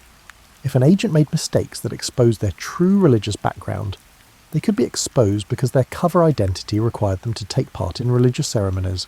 Due to the strong religious beliefs of the Middle Ages, religious deception was both essential for many operations and very risky if caught. Medieval legal systems produced unpredictable and challenging to manage risks. A spy working under a false identity could find themselves embroiled in legal proceedings that could reveal their true origins. Local regulations pertaining to travel, business, or religion could present unforeseen challenges that compelled agents to divulge more personal information than was safe. Agents or their handlers had no control over how weather and natural disasters could ruin meticulously planned intelligence operations. A spy may be forced to take an alternate route that exposes them to discovery if a bridge is washed out by flooding. Time-sensitive operations may be disrupted if scheduled meetings are impossible due to an exceptionally harsh winter. Over the course of long-term operations, spies developed personal relationships that could lead to both operational success and disastrous failure. When an agent maintained a false identity while forming real friendships or romantic relationships, they ran the risk of developing emotional issues that could impair their judgment. However, abruptly terminating these relationships may also raise suspicions that result in discovery. When led by astute and suspicious leaders, medieval counterintelligence operations could be surprisingly successful, despite being less organized than contemporary ones. A shrewd nobleman might see trends in the inquiries made by various guests or note that particular kinds of information appeared to leak to adversaries on a regular basis. Experienced medieval leaders were occasionally able to recognise and stop enemy intelligence operations even in the absence of official counterintelligence training. Failures in medieval espionage had far-reaching effects that went well beyond the specific agents involved. Inaccurate intelligence could cost military leaders battles, and thousands of soldiers could lose their lives as a result. Diplomatic choices made by political leaders who were tricked by enemy operatives could undermine their standing for decades. Failures in intelligence could have repercussions that affect entire kingdoms and the outcome of wars. Most tragically, failed medieval spies frequently suffered alongside their families and associates. The associates of spies who were caught may have been punished for their involvement in intelligence operations alone, as medieval justice did not always distinguish between major offenders and their families. Failures in medieval espionage could have a personal cost to those who were unaware of or did not participate in intelligence operations. Surviving network members faced additional difficulties as a result of the psychological effects of seeing or hearing about espionage failures. Agents who were aware that their co-workers had been taken prisoner and subjected to torture had to carry on with their own perilous work while dealing with the trauma of knowing that they could suffer the same fate.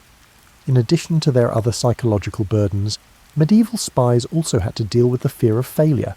Medieval intelligence networks persisted in functioning and growing throughout the medieval era, in spite of these significant risks and frequent breakdowns.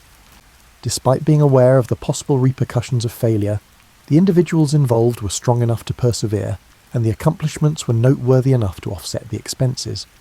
Their contributions to medieval statecraft are all the more noteworthy for their bravery in the face of such dangers. Pour yourself another cup of tea and marvel at this. Medieval spies' desperate inventiveness in trying to solve impossible problems with whatever materials they could find led to some of the most brilliant technological advancements in human history, not from universities or royal workshops. These were not science fiction devices, but rather workable solutions developed by individuals who realised that staying one step ahead of their adversaries was essential to their survival. Though most of it would seem laughably archaic by today's standards, the medieval era saw some amazing advancements in what we might call espionage technology. However, medieval spies developed truly sophisticated and frequently remarkably effective tools and techniques within the limitations of medieval materials, science, and manufacturing capabilities. Spies pushed the limits of what could be done with pens, ink, and parchment, and writing technology was essential for intelligence operations during the Middle Ages. They created inks that, when heated or exposed to particular chemicals, could change colour, making messages appear or vanish as needed. Inks that were invisible until exposed to specific substances that only the intended recipient would know how to apply were made by some medieval spies. Another medieval invention that called for exceptional patience and skill was the production of microscopic text. In order to conceal entire intelligence reports in what seemed to be ornamental flourishes on common documents, spies learned to write messages so tiny that they were nearly imperceptible to the human eye. Only magnifying glasses, which were uncommon and costly during the Middle Ages, could read these messages. In the hands of medieval intelligence networks, sealing wax developed into a highly advanced security technology. In order to make it nearly impossible to detect tampering, spies developed methods for melting and resealing wax seals.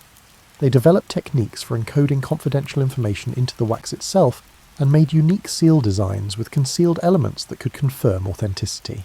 By producing phony letters, official seals, and travel documents that could withstand close examination, medieval spies also made significant advances in the field of document forgery. This called for in-depth familiarity with the materials, methods, and administrative processes utilised in various regions in addition to artistic talent. A successful forger needed to be familiar with the writing styles, ink formulations, and paper-making procedures utilised in different administrative and court settings. Despite being archaic by today's standards, optical devices were crucial to medieval intelligence operations. Spies developed methods for using glass and crystal to magnify small text or images, made simple telescopes to observe activities in the distance, and used mirrors to send light signals over long distances. These optical advancements necessitated a thorough comprehension of medieval mirror-making and lens-grinding methods. Medieval spies were able to operate more effectively and with less chance of being caught thanks to the development of portable writing and message systems. They designed message containers that could be hidden in places where casual searchers wouldn't find them. They developed inks that could be quickly mixed from everyday materials, and they made writing kits that could be hidden inside everyday objects. Even though clock and timing technologies were still in their infancy during the Middle Ages, intelligence networks adopted them for security and coordination reasons. By using natural phenomena like tide cycles, star positions and shadow lengths to coordinate activities across multiple locations, spies created techniques for timing meetings and message deliveries that did not rely on mechanical clocks. As spies produced more precise and in-depth maps of regions, fortifications and routes of travel, medieval cartography evolved into an intelligence tool. Militarily sensitive information, such as the locations of supply caches, defensive weaknesses and secret routes, was frequently included on these maps. Making maps required knowledge of military engineering and strategic planning in addition to geography. Despite being constrained by medieval manufacturing capabilities, mechanical devices were surprisingly sophisticatedly modified for intelligence purposes. Spies made mechanical aids for scaling walls or getting around security measures, made lock-picking tools that looked like commonplace tools, and made secret compartments in everyday objects. Despite being founded on what is now regarded as primitive science, medieval intelligence practitioners possessed surprisingly sophisticated chemical knowledge. Spies knew how to make sabotage-related explosives, poisons that could be used covertly, and chemical tests that could detect tampered documents or materials.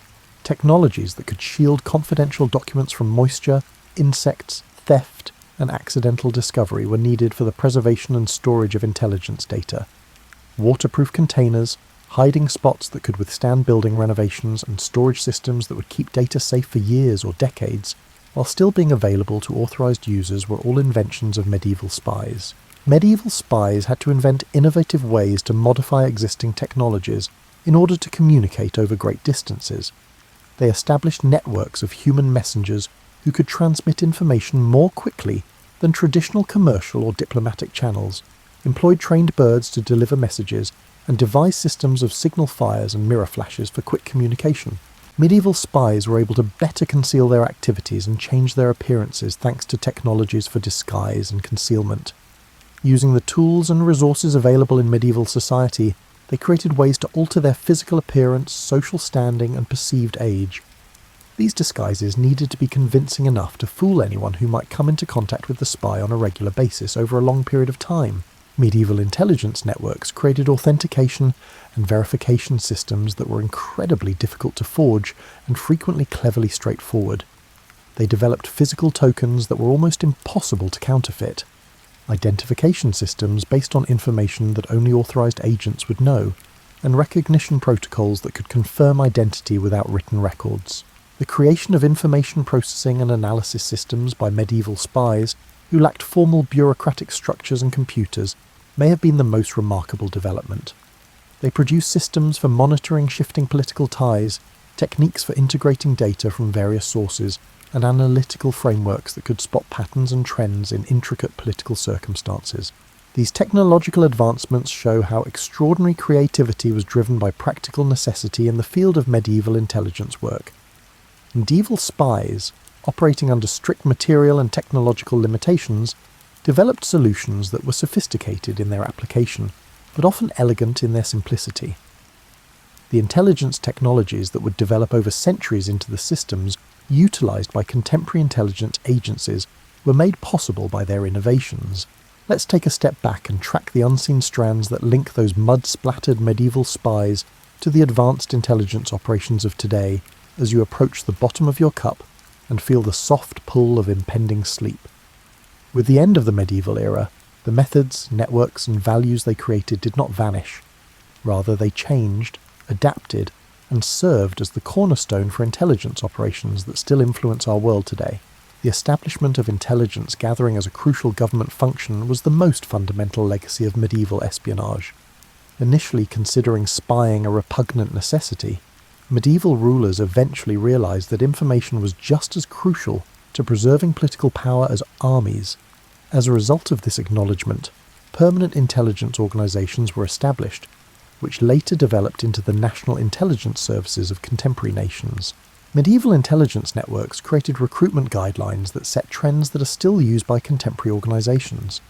intelligence recruitment still heavily favours those who could travel without suspicion, who naturally ask questions, and who have the psychological fortitude to keep up false identities.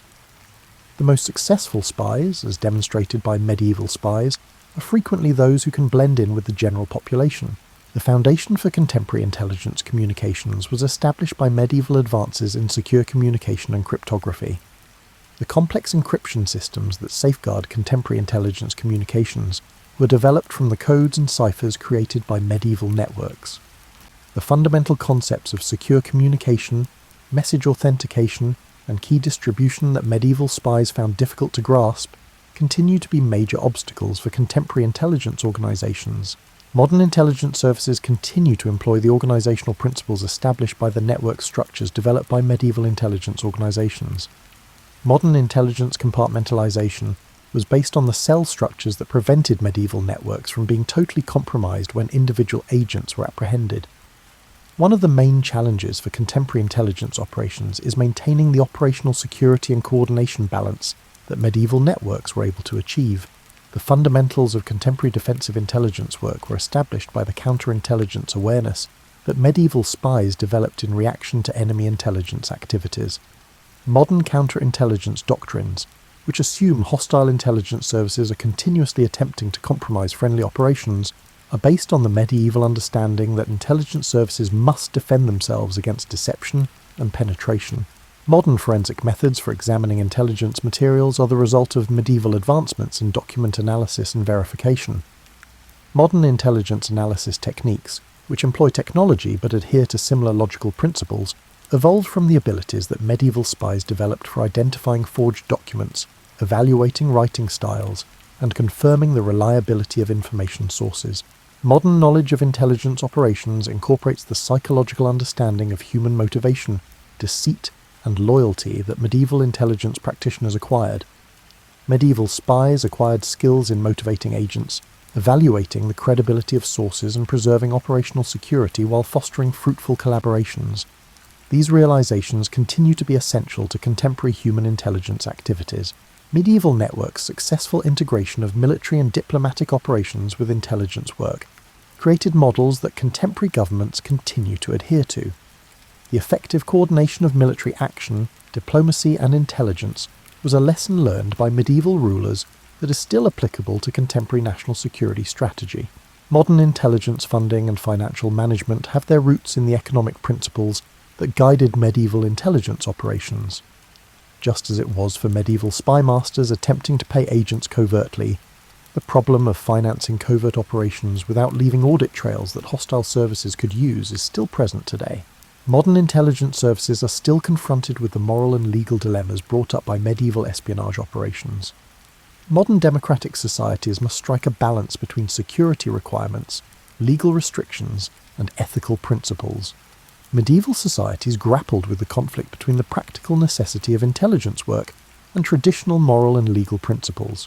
Modern intelligence technology development is characterized by patterns of adaptation and creativity that were established by the technological innovations pioneered by medieval intelligence networks.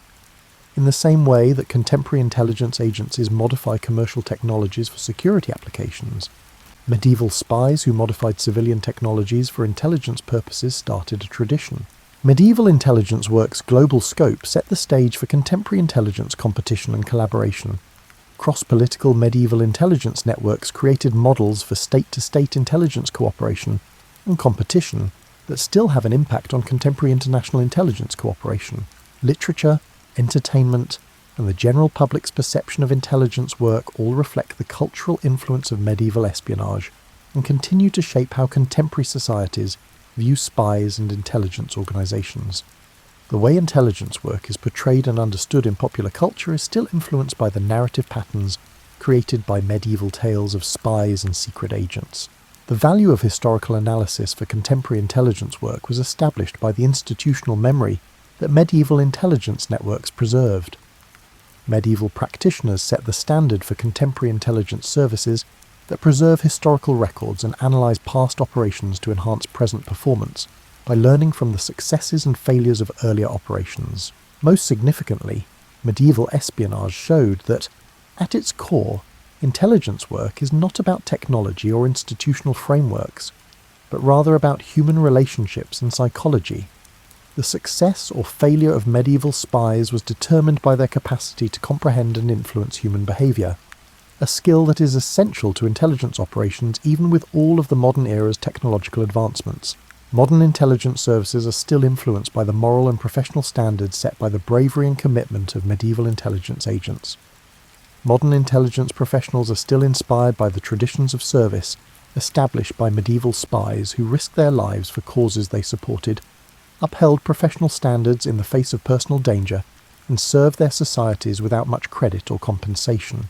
The principles and techniques that were initially developed by those anonymous medieval agents who travelled muddy roads, slept in flea-infested inns, and risked their lives to gather information that would shape the course of history, are still used by modern intelligence agencies as they confront new challenges from international terrorism, technological change, and evolving security threats. Think about the amazing people whose stories we have told tonight as you get ready to close this chapter of history and go to sleep. They were regular people who made extraordinary life choices, people who put up with discomfort, risk, and anonymity for causes that frequently brought them little reward and little recognition. The glitzy characters of contemporary fiction were not the medieval spies whose stories we have examined. Rather, they were perhaps more admirable, actual people who bravely, creatively, and resolutely faced real challenges.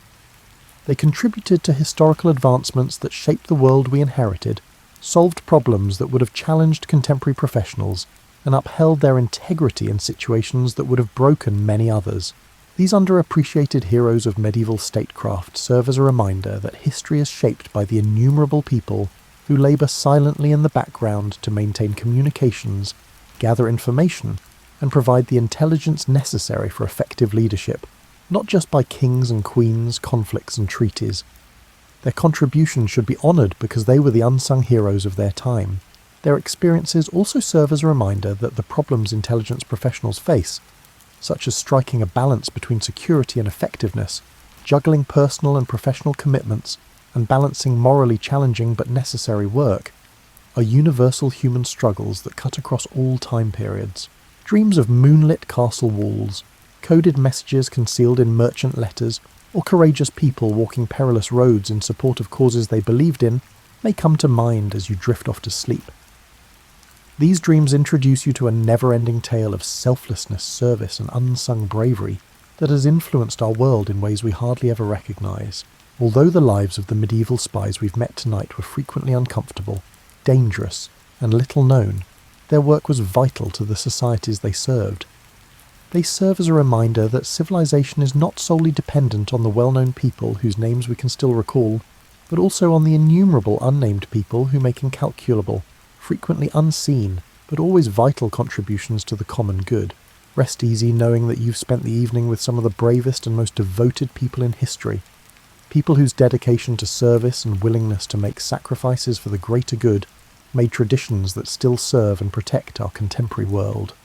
Every intelligence professional who carries on their work carries on their legacy, and their memory is honoured every time we remember that true heroism frequently doesn't wear a uniform and doesn't seek recognition. Sweet dreams, and may you rest in peace knowing that courageous people have always worked in silence to defend the societies they served, requesting nothing more than the fulfilment of their duty and service to causes bigger than themselves.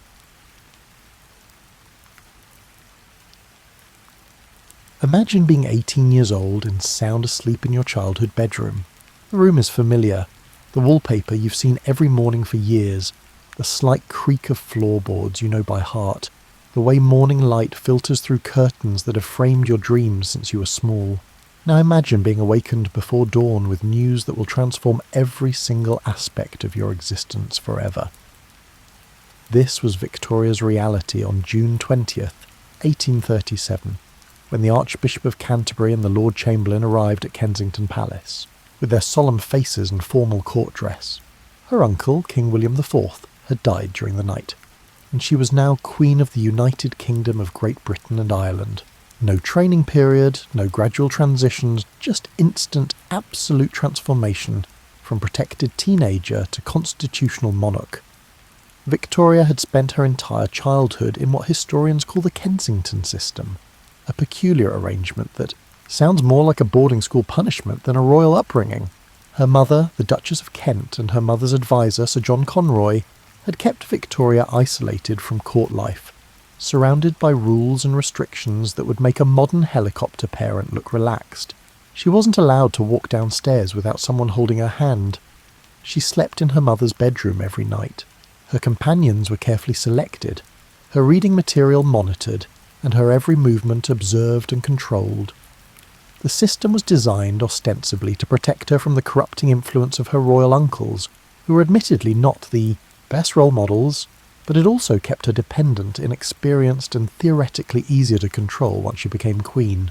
What the architects of this system failed to anticipate was that constant restriction often breeds fierce independence and strong-willed individuals, and Victoria's will was forged steel, wrapped in silk. The moment Victoria learned she was queen, something shifted in her bearing that everyone present noticed. This small young woman, barely 5 feet tall, with prominent blue eyes and a tendency to blush easily, suddenly possessed an authority that transcended her physical presence. When she held her first Privy Council meeting just hours after learning of her accession, elderly statesmen who had governed empires were struck by her composure and dignity. Picture that first council meeting, a room full of men in their finest, formal wear, powdered wigs and gold-braided coats, all expecting to manage this inexperienced girl queen. Instead, they found someone who read the formal declaration in a clear, steady voice, who met their eyes directly, and who made it absolutely plain that she understood the weight of her new position. The Duke of Wellington, who had defeated Napoleon and wasn't easily impressed, later remarked on her extraordinary self-possession. Victoria's first act of independence was deliciously pointed. She moved her bed out of her mother's room. After 18 years of enforced proximity, she claimed her own space with the kind of determination that would characterize her entire reign. It was a small domestic gesture that represented a seismic shift in power dynamics. The Duchess of Kent, who had planned to rule through her daughter, found herself relegated to separate apartments and excluded from political influence. The young queen threw herself into her new role with an enthusiasm that surprised her advisors. She loved the red dispatch boxes that arrived daily, filled with government papers requiring her attention. She enjoyed the ceremony and ritual of court life, the formal drawing rooms and the state dinners. Most of all, she relished having her own household, her own decisions, and her own life finally under her own control. Lord Melbourne, her first Prime Minister, became something of a father figure to Victoria, though calling him that doesn't quite capture their relationship. He was a sophisticated, worldly man in his late 50s, and she was an enthusiastic teenager with opinions about everything. He taught her the intricacies of British politics with patient good humour, endured her occasional temper tantrums with grace, and genuinely seemed to enjoy her company. They would spend hours together discussing politics, literature, and court gossip, forming a bond that was part mentorship, part friendship, and entirely unconventional. Victoria's early years as queen had a quality of exhilaration mixed with bewilderment. She was discovering London society, attending the opera and theatre, dancing at balls until dawn, and generally experiencing the youth she'd been denied during her isolated childhood. She adored her new freedom with the passion of someone who had been released from benign captivity. Her journals from this period bubble with exclamation marks and underlined words, capturing her delight in everything from new gowns to political debates.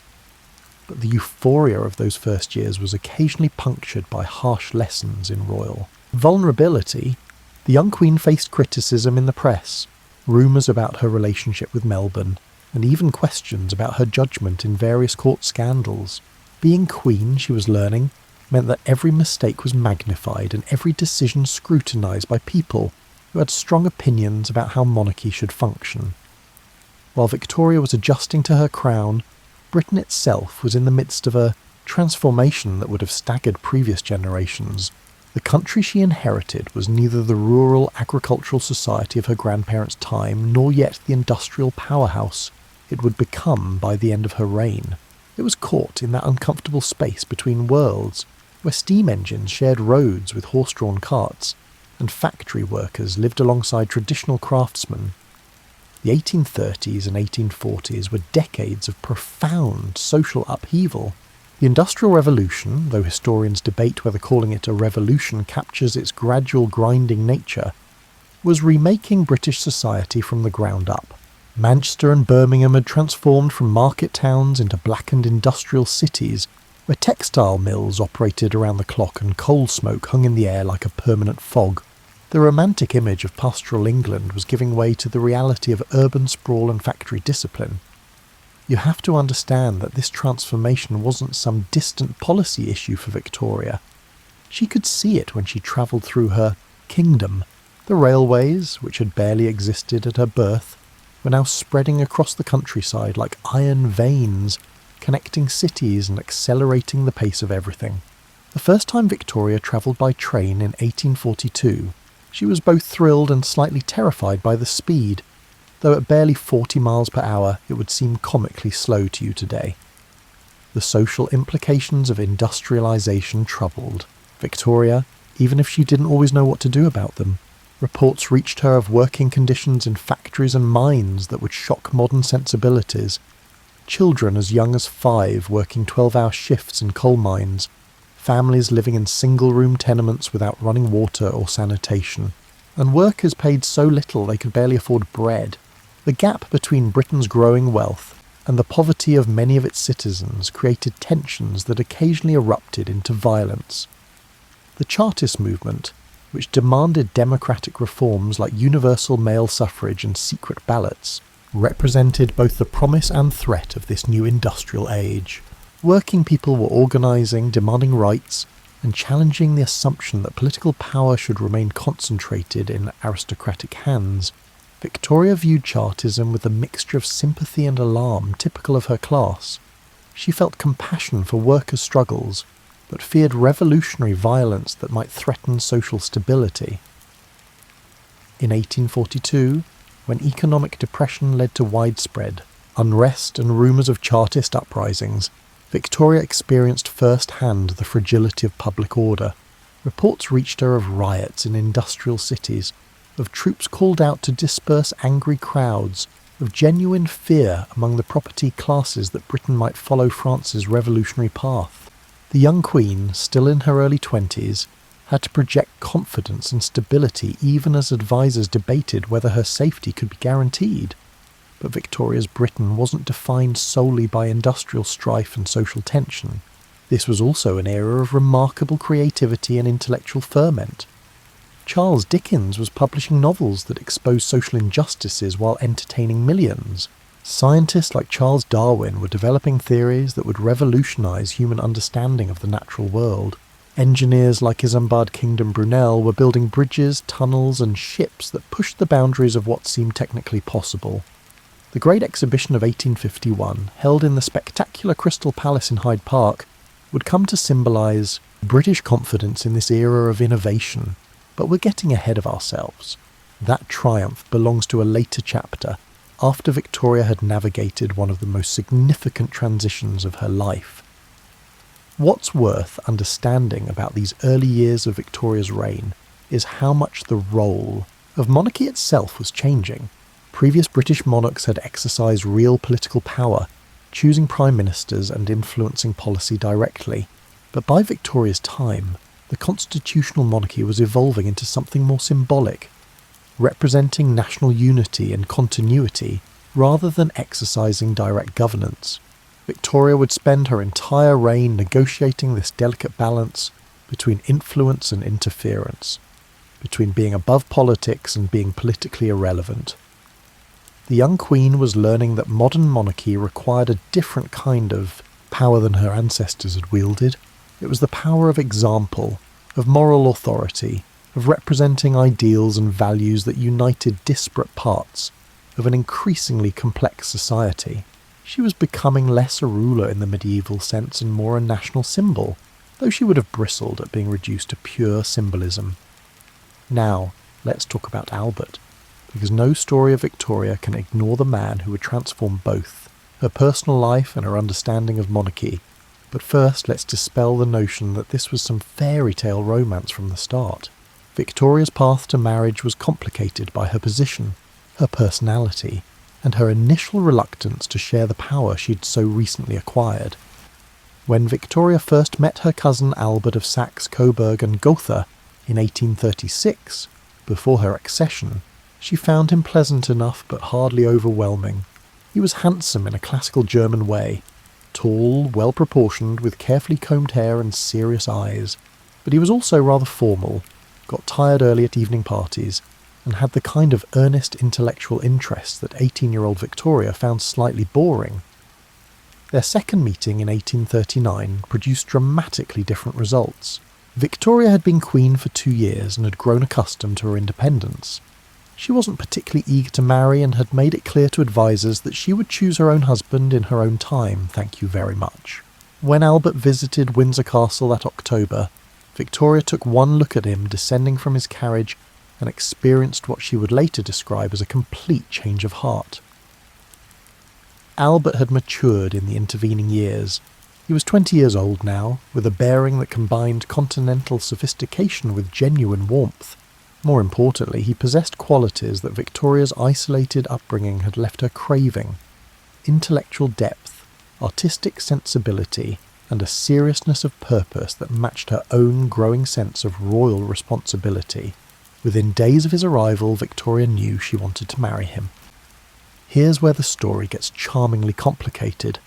As queen, Victoria had to propose to Albert, not the other way around. Constitutional protocol required it, and while this might sound like a modern romantic gesture, it actually placed Victoria in an awkward position. She had to risk rejection, had to articulate her feelings, and had to make herself vulnerable in a way that queens rarely had to experience. Victoria proposed to Albert on October 15th, 1839, in a private moment that she recorded in her journal with her characteristic enthusiasm and underlining. Albert accepted, and Victoria experienced a happiness that seemed to surprise her with its intensity. For someone who had spent years carefully maintaining royal dignity and emotional control, falling in love was both exhilarating and slightly terrifying. Their wedding in February 1840 was a relatively modest affair by royal standards. Victoria wore a white satin dress rather than traditional ermine and velvet robes, inadvertently setting a fashion trend that continues today. The ceremony at the Chapel Royal was beautiful but brief, and Victoria's journal entry that evening radiates contentment that feels both royal and utterly ordinary. The early years of Victoria and Albert's marriage represented a profound adjustment. For both of them, Victoria had been absolute in her household since becoming queen, answerable to no one, and accustomed to having her way. Now she had to navigate sharing her life with someone who had his own opinions, priorities, and vision for monarchy. Albert, meanwhile, had to figure out how to be consort to the most powerful woman in the world without either dominating her or being reduced to decorative irrelevance. The solution they eventually developed was a working partnership that would define both their marriage and Victoria's reign. Albert became Victoria's private secretary, political advisor and intellectual companion. He brought organisational skills, artistic taste, and a progressive vision of monarchy's role in modern society that complemented Victoria's instinctive conservatism and emotional intensity. They worked together on official papers, discussed political issues, and jointly shaped the public image of the monarchy. But their partnership extended far beyond political collaboration.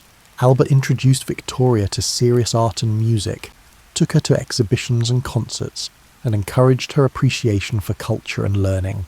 He designed new palaces and gardens, reformed royal household management, and brought Germanic efficiency to what had been a somewhat chaotic English court. Under his influence, Windsor Castle and Buckingham Palace became showcases of modern taste and artistic excellence. Their domestic life, away from state occasions and political duties, reveals the human warmth beneath the formal portraits. They had 9 children over 17 years, and while Victorian parenting seems somewhat distant by modern standards, their letters and journals show genuine affection for their growing family. They bought Osborne House on the Isle of Wight as a private retreat, and Albert designed much of it himself, a place where they could be relatively normal parents rather than queen and prince consort. Victoria discovered that marriage and motherhood didn't diminish her power but rather gave her new dimensions of understanding. She could be simultaneously a constitutional monarch managing complex political relationships and a wife dealing with the ordinary frustrations of married life. She was learning that strength comes in various forms, and that allowing herself to depend on Albert actually made her a more effective queen. Albert's influence on Victoria was profound but gradual. He softened some of her impulsiveness, encouraged her intellectual development, and helped her understand monarchy as a force for moral and social progress rather than simply political power. Under his guidance, Victoria became more thoughtful about her role in British society and more conscious of the symbolic importance of royal behaviour and royal example. On December 14th, 1861, Albert died of typhoid fever at Windsor Castle, and Victoria's world collapsed so completely that she would spend the rest of her life trying to put the pieces back together. He was only 42 years old. They had been married for 21 years. Victoria was 42 herself, still in what should have been the prime of her life, suddenly alone in a way that felt absolutely unbearable. The depth of Victoria's grief shocked even those who knew her well. This wasn't the dignified mourning expected of royalty. It was raw, overwhelming devastation that she made no attempt to hide or minimise. She withdrew from public life almost completely, spending months in darkened rooms wearing black that she would never stop wearing. She kept Albert's rooms exactly as they had been, with his clothes laid out daily and fresh water placed in his bedroom as if he might return at any moment. You need to understand that Victoria's mourning wasn't simply personal grief, though it was, certainly that. It was also the loss of the person who had helped her understand her role, who had been her intellectual companion and political advisor, and who had given structure and meaning to her reign.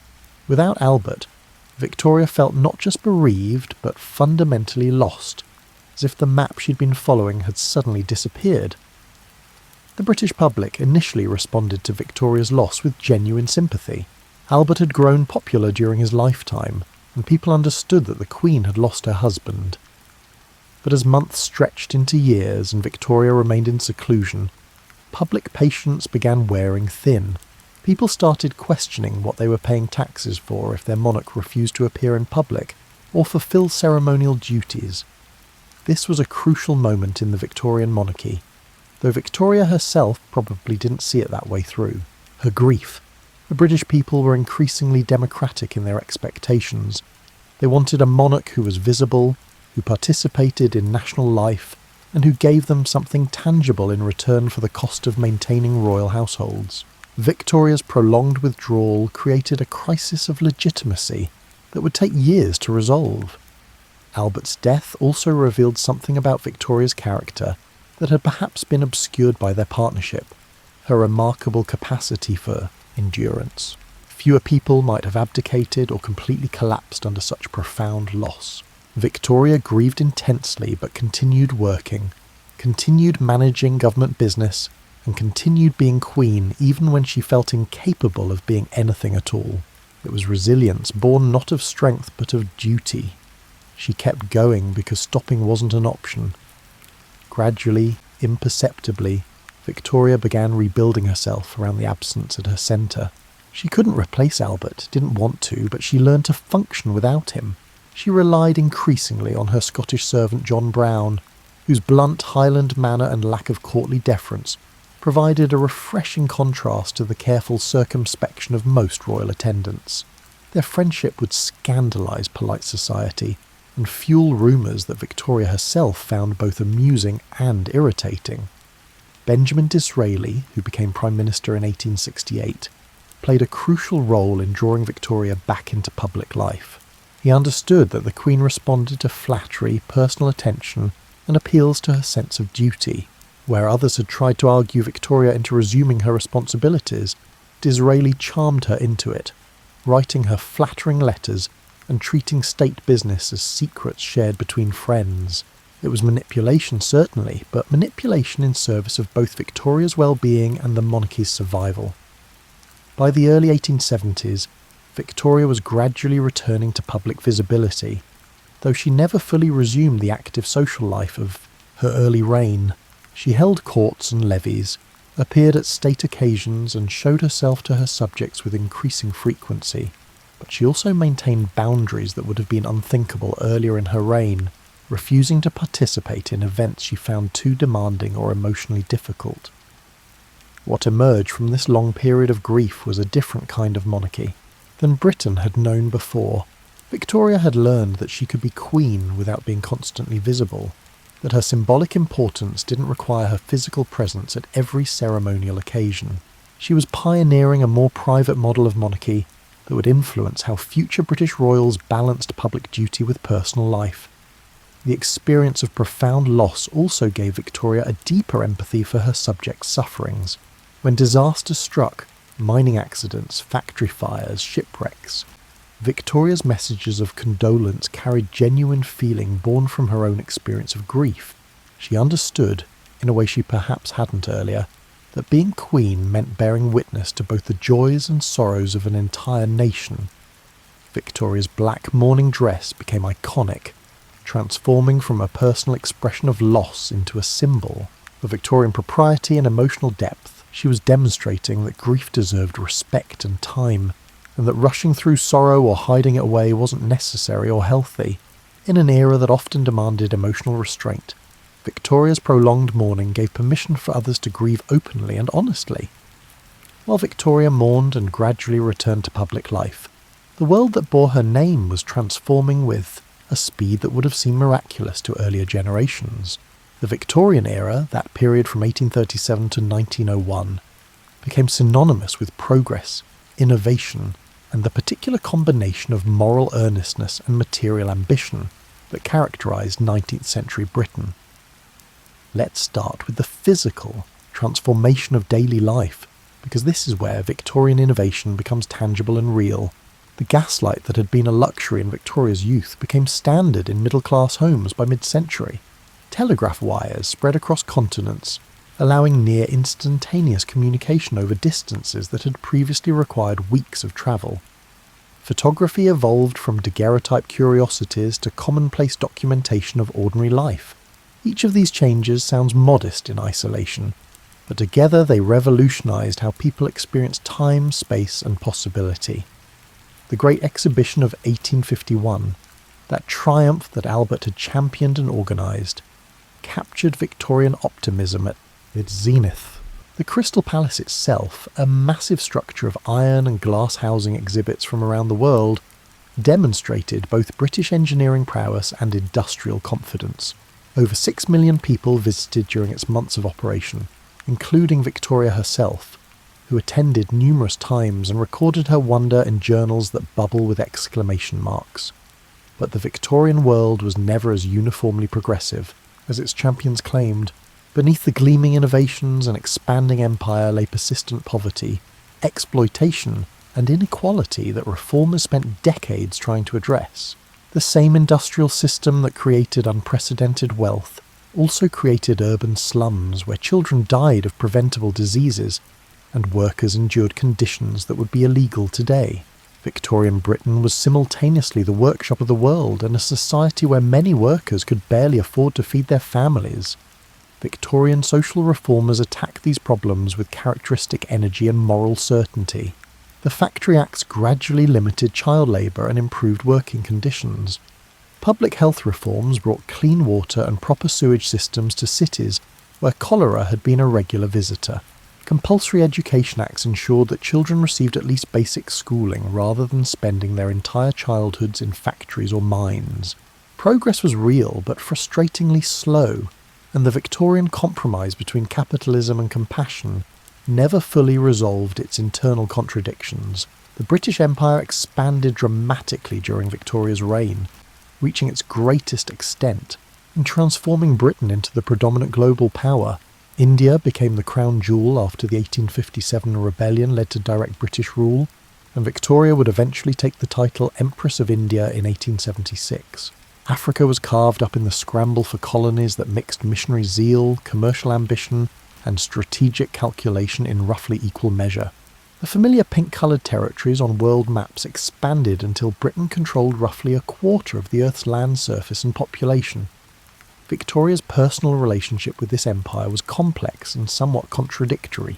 She took genuine interest in her colonial subjects, corresponded with Indian servants and African chiefs, and seemed to believe sincerely in Britain's civilising mission.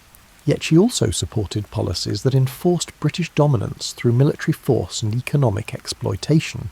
Like many Victorians, she combined humanitarian sentiment with imperial assumptions, never quite recognising the contradiction between promoting Christian values and maintaining colonial hierarchies.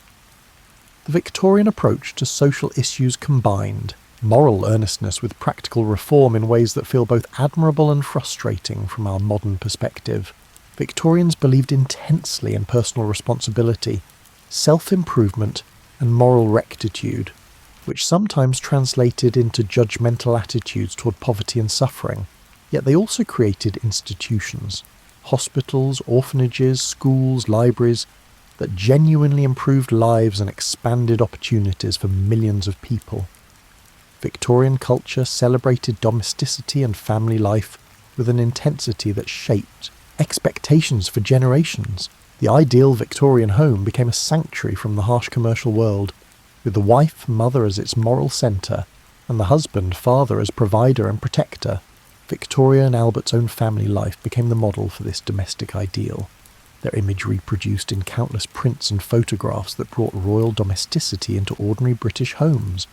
But this idealised domesticity obscured, complicated realities. Victorian families could be sites of genuine warmth and affection, but also of patriarchal control and hidden dysfunction. The emphasis on propriety and respectability sometimes meant that problems, domestic violence, addiction, mental illness, were hidden rather than addressed. The Victorian home was simultaneously a real source of comfort and a performance of values that didn't always match lived experience. Victorian literature and art captured both the confidence and anxiety of this transforming era. Dickens exposed social injustices while entertaining middle-class readers. The Bronte sisters explored women's inner lives and passionate emotions beneath respectable surfaces. Tennyson's poetry combined medieval romance with Victorian doubt. The Pre-Raphaelite painters rejected industrial ugliness in favour of medieval-inspired beauty, while inadvertently creating some of the era's most iconic images.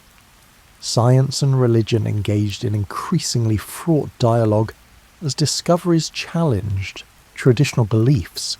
Darwin's theory of evolution, published in 1859, forced Victorians to reconsider humanity's place in nature and relationship to the divine. Geological discoveries revealed an Earth far older than biblical chronology suggested. Victoria herself remained conventionally religious, but many of her subjects were wrestling with faith in ways that earlier generations hadn't confronted. As Victoria aged into her 70s and 80s, she transformed from the widow of Windsor into something approaching a living monument. The Jubilees celebrating her reign, the Golden Jubilee in 1887 marking 50 years, and the Diamond Jubilee in 1897 marking 60 years, became occasions for national celebration that transcended simple royal pageantry. People who had never known any other monarch-lined streets to glimpse this small, stout, elderly woman who had somehow become synonymous with their entire era. The Golden Jubilee in 1887 revealed the complexity of Victoria's relationship with her subjects. She was genuinely moved by the outpouring of affection, surprised that people still cared after her long years of semi-seclusion. The procession through London streets showed her an empire at its height. Representatives from India, Africa, the Caribbean, and all the pink territories on the map gathering to honour their queen. Victoria recorded her emotions in journals that capture both pride in Britain's achievements and a certain weary awareness that time was passing and she was part of history rather than simply living it. By this point, Victoria had served as queen for 5 decades, longer than most of her subjects' entire lifetimes. She had outlived most of her contemporaries, seen technologies transform from curiosities to commonplace, and witnessed social changes that would have astonished her 18-year-old self. She was the last living link to a Britain that had been predominantly rural, pre-industrial, and more socially stratified than the rapidly modernising country of the 1880s and 1890s.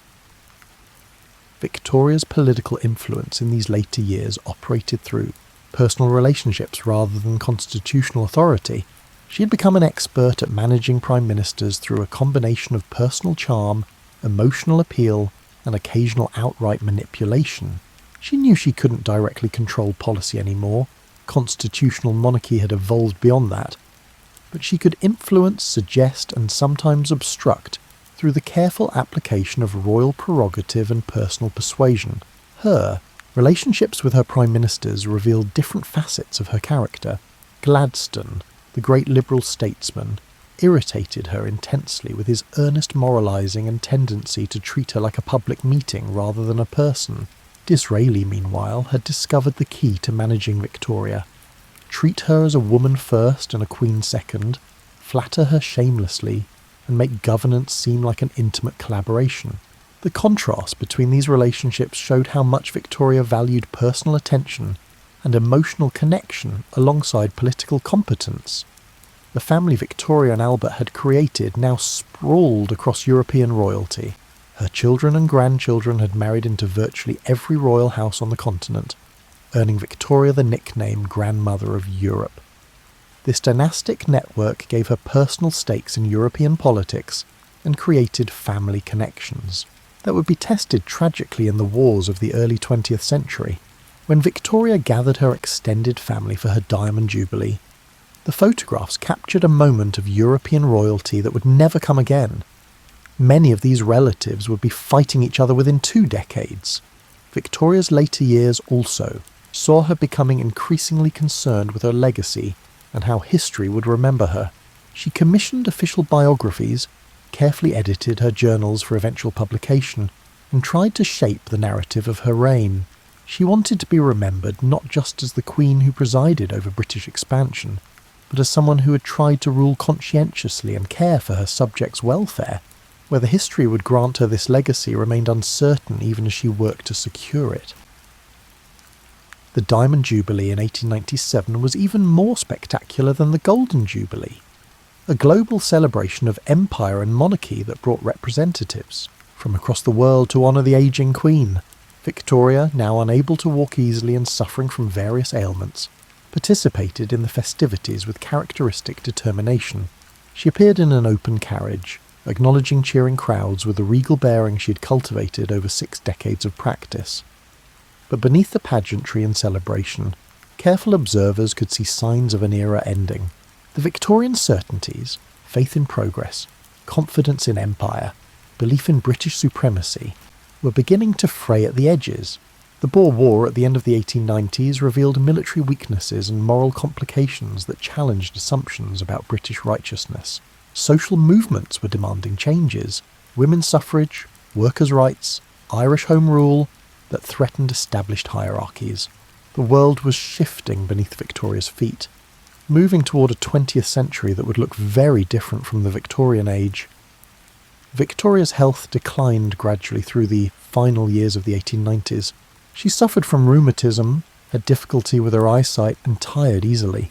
But she continued working, continued managing her household and following political developments, and continued being queen because that's what she had done for most of her conscious life.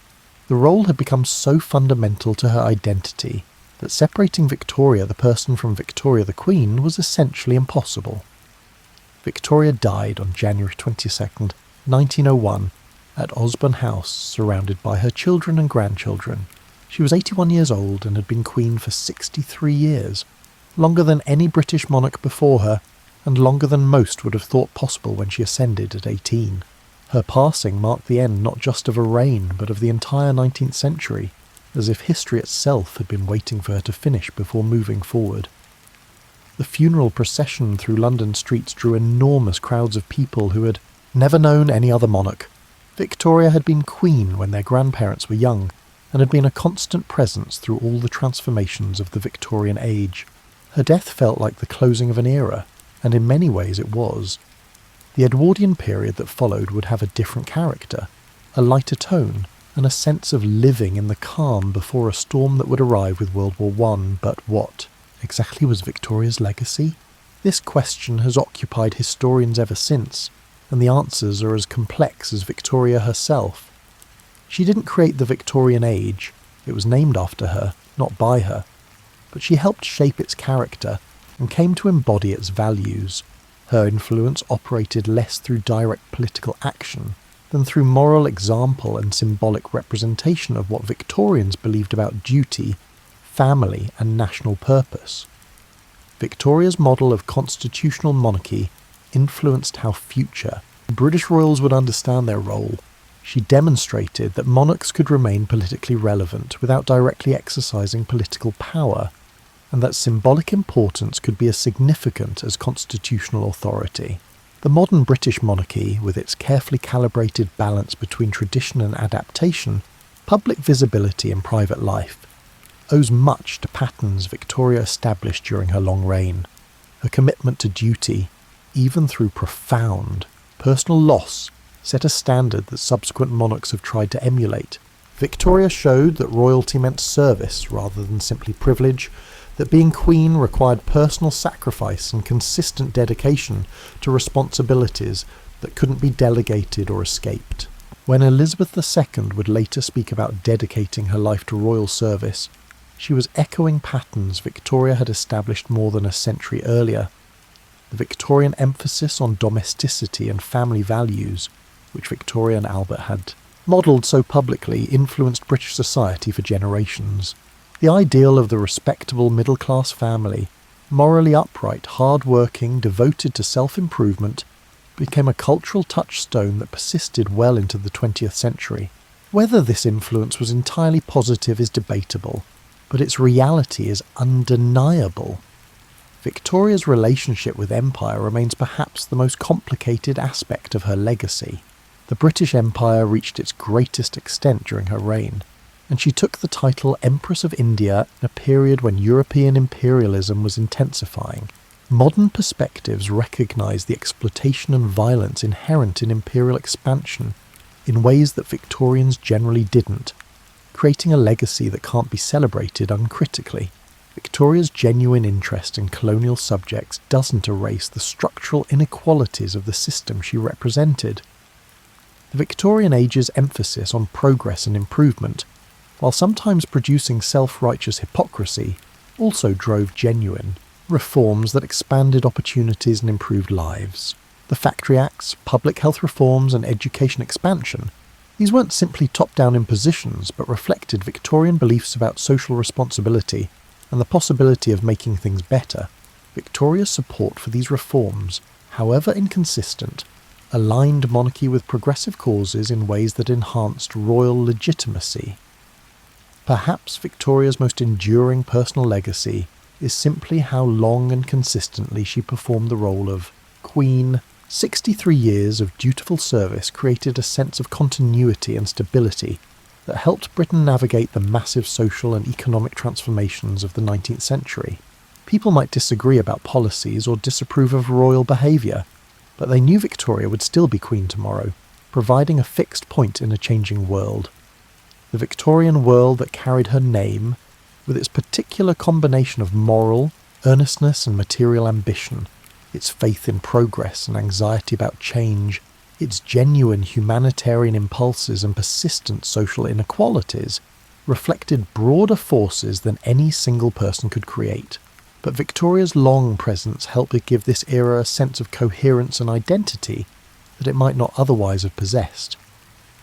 In the end, Victoria's legacy is less about specific policies or political decisions than about demonstrating how monarchy could adapt to modern conditions without losing its essential character. She showed that royalty could be simultaneously ordinary and exceptional, that queens could be wives and mothers without diminishing their authority, and that monarchy could survive by evolving rather than by insisting on unchanging tradition. As you prepare for sleep tonight, perhaps the most valuable thing to understand about Victoria is how thoroughly human she remained despite spending most of her life in positions that discouraged normal human feelings.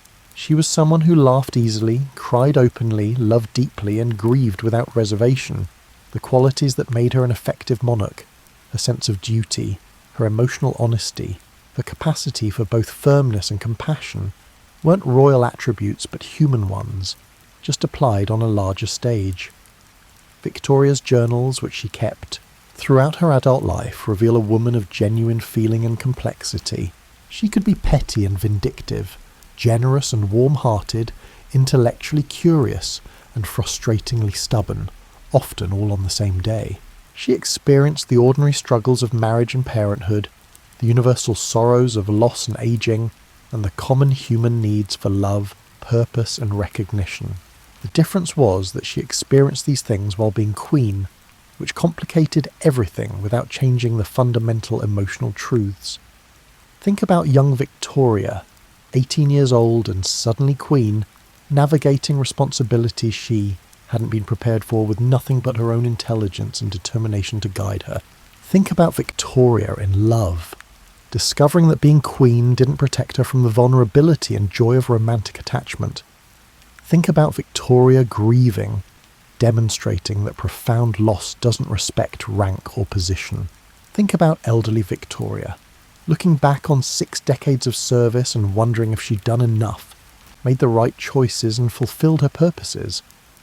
What made Victoria remarkable wasn't that she transcended human limitations, but that she worked within them while carrying responsibilities that would have overwhelmed many people. She was often wrong, sometimes petty, and occasionally stubborn beyond reason. She held views on empire and social hierarchy that we now recognise as profoundly flawed, but she also showed up, did the work, and kept going through personal tragedies that might have justified giving up entirely. The Victorian age ended officially with Victoria's death in 1901, but its influence continued shaping British society and culture for decades afterward. The values Victoria represented, duty, family, moral earnestness, faith in progress, continued informing British identity, even as the 20th century challenged and sometimes overturned them. When people speak about Victorian values, they're often referring less to historical reality than to an idealised image that Victoria herself helped create through the example of her life and reign. Your own life probably contains more Victorian influence than you realise. The expectation that work should be meaningful and contribute to something larger than yourself, that's partly Victorian. The ideal that families should provide emotional warmth alongside practical support, Victoria and Albert helped popularise that model. The belief that individuals can improve themselves through education and effort, thoroughly Victorian. Even your assumptions about privacy, domesticity, and the separation between public and private life owe something to patterns established during Victoria's era. The photographs of Victoria that survive, and she was one of the most photographed people of the 19th century, show a progression that captures both personal ageing and historical change. Early photographs show a young woman with soft features and elaborate hairstyles, still recognisably the girl who became queen. Middle-age photographs capture someone more substantial, confident in her position, and comfortable with authority.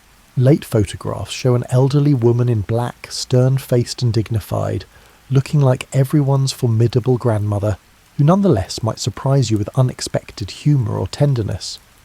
But photographs can't capture everything. They don't show Victoria's laugh, which contemporaries described as full and genuine. They don't reveal her speaking voice, which was apparently musical and pleasant.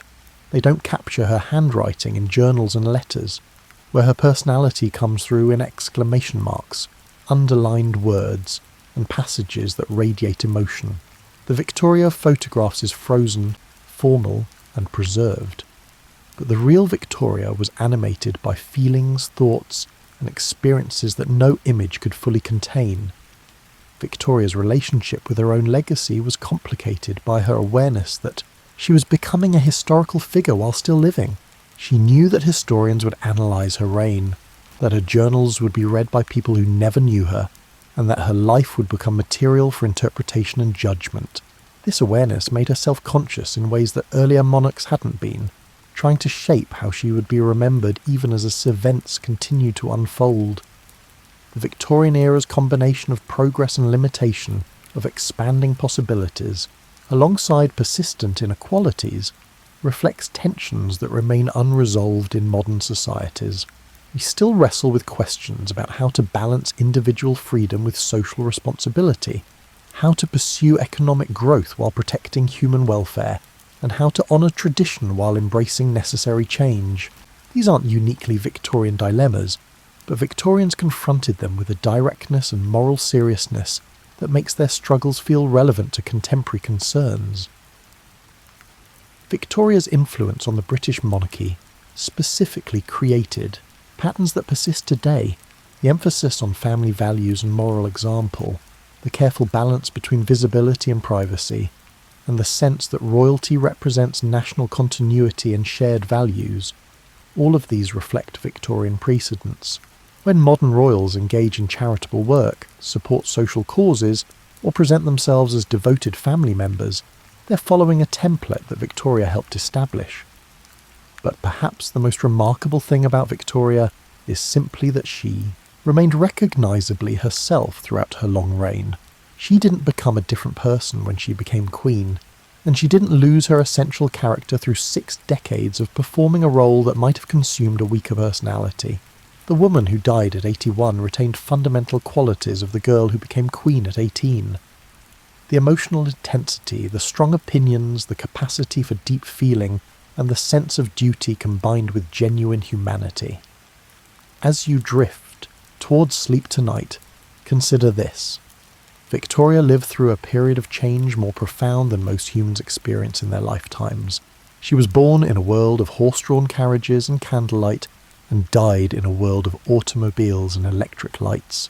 She witnessed the transformation of Britain from an agricultural society to an industrial powerhouse, saw science challenge religious certainties, and watched as democratic movements reshaped political expectations. Through all these changes, she provided a sense of continuity and stability that helped people navigate uncertainty. The small bedroom at Osborne House, where Victoria spent her final hours, has been preserved much as it was. You can visit it today and see the simple iron bed where she died, the view across to the Isle of Wight that she loved, and the domestic simplicity she preferred in her private spaces. It's a reminder that even queens die in ordinary rooms, that the trappings of monarchy fall away at the end, leaving only the human person facing the universal human experience of mortality. Victoria's children and grandchildren gathered around her deathbed, creating a scene that mixed royal protocol with genuine family grief. Her son, who would become Edward VII, held one hand while her grandson, the future German Kaiser Wilhelm II, supported her other arm. It was a moment when the personal and the political, the maternal and the monarchical, and the intimate and the historical all converged into a single experience that was simultaneously unique and universal. In her final months, Victoria reportedly said that she didn't want to die. She felt she still had work to do, responsibilities to fulfill and purposes to serve. It's a sentiment that captures something essential about her character, the sense that life meant service, that having privileges required giving something back, and that being queen was ultimately about duty rather than power. Whether you agree with her vision of monarchy or not, there's something admirable about someone who remained committed to their responsibilities, literally until their final breath. The world Victoria left behind in 1901 was vastly different from the one she'd inherited in 1837. Britain had become the world's dominant industrial and imperial power. Science and technology had transformed daily life in ways that would have seemed like magic to earlier generations. Social reforms had expanded rights and opportunities for millions of people. The Victorian age, with all its achievements and limitations, its progress and problems, its genuine humanitarian impulses and persistent injustices, had reshaped not just Britain but much of the world. But Victoria's most personal legacy might be the example she provided of resilience in the face of loss, her determination to continue being queen after Albert's death, to find meaning and purpose despite overwhelming grief, and to serve others even while mourning privately. This demonstration of human strength in the face of devastation has resonated with people for generations. Victoria showed that you can be profoundly damaged by loss without being destroyed by it, that grief and duty can coexist, and that broken hearts can continue beating. As the last words of this story settle around you like a soft blanket, think about what Victoria's life represents beyond the historical facts and royal pageantry. Here was someone who spent most of her life performing a role that demanded constant public presence, while trying to maintain some private sense of self. She had to be simultaneously a symbol and a person, both ordinary and exceptional, human and institutional. Victoria's story reminds us that leadership, whether of nations or simply of our own lives, requires showing up consistently even when we don't, feel capable, continuing to work even when motivation fades, and finding ways to serve purposes larger than ourselves, even as we attend to personal needs and desires. These aren't uniquely royal challenges, but universal human ones, just played out on a particularly visible stage. The Victorian age that bore her name was ultimately about people trying to navigate rapid change while holding on to values they believed important. That challenge hasn't disappeared. If anything, it's more intense in our contemporary world of even faster technological and social transformation.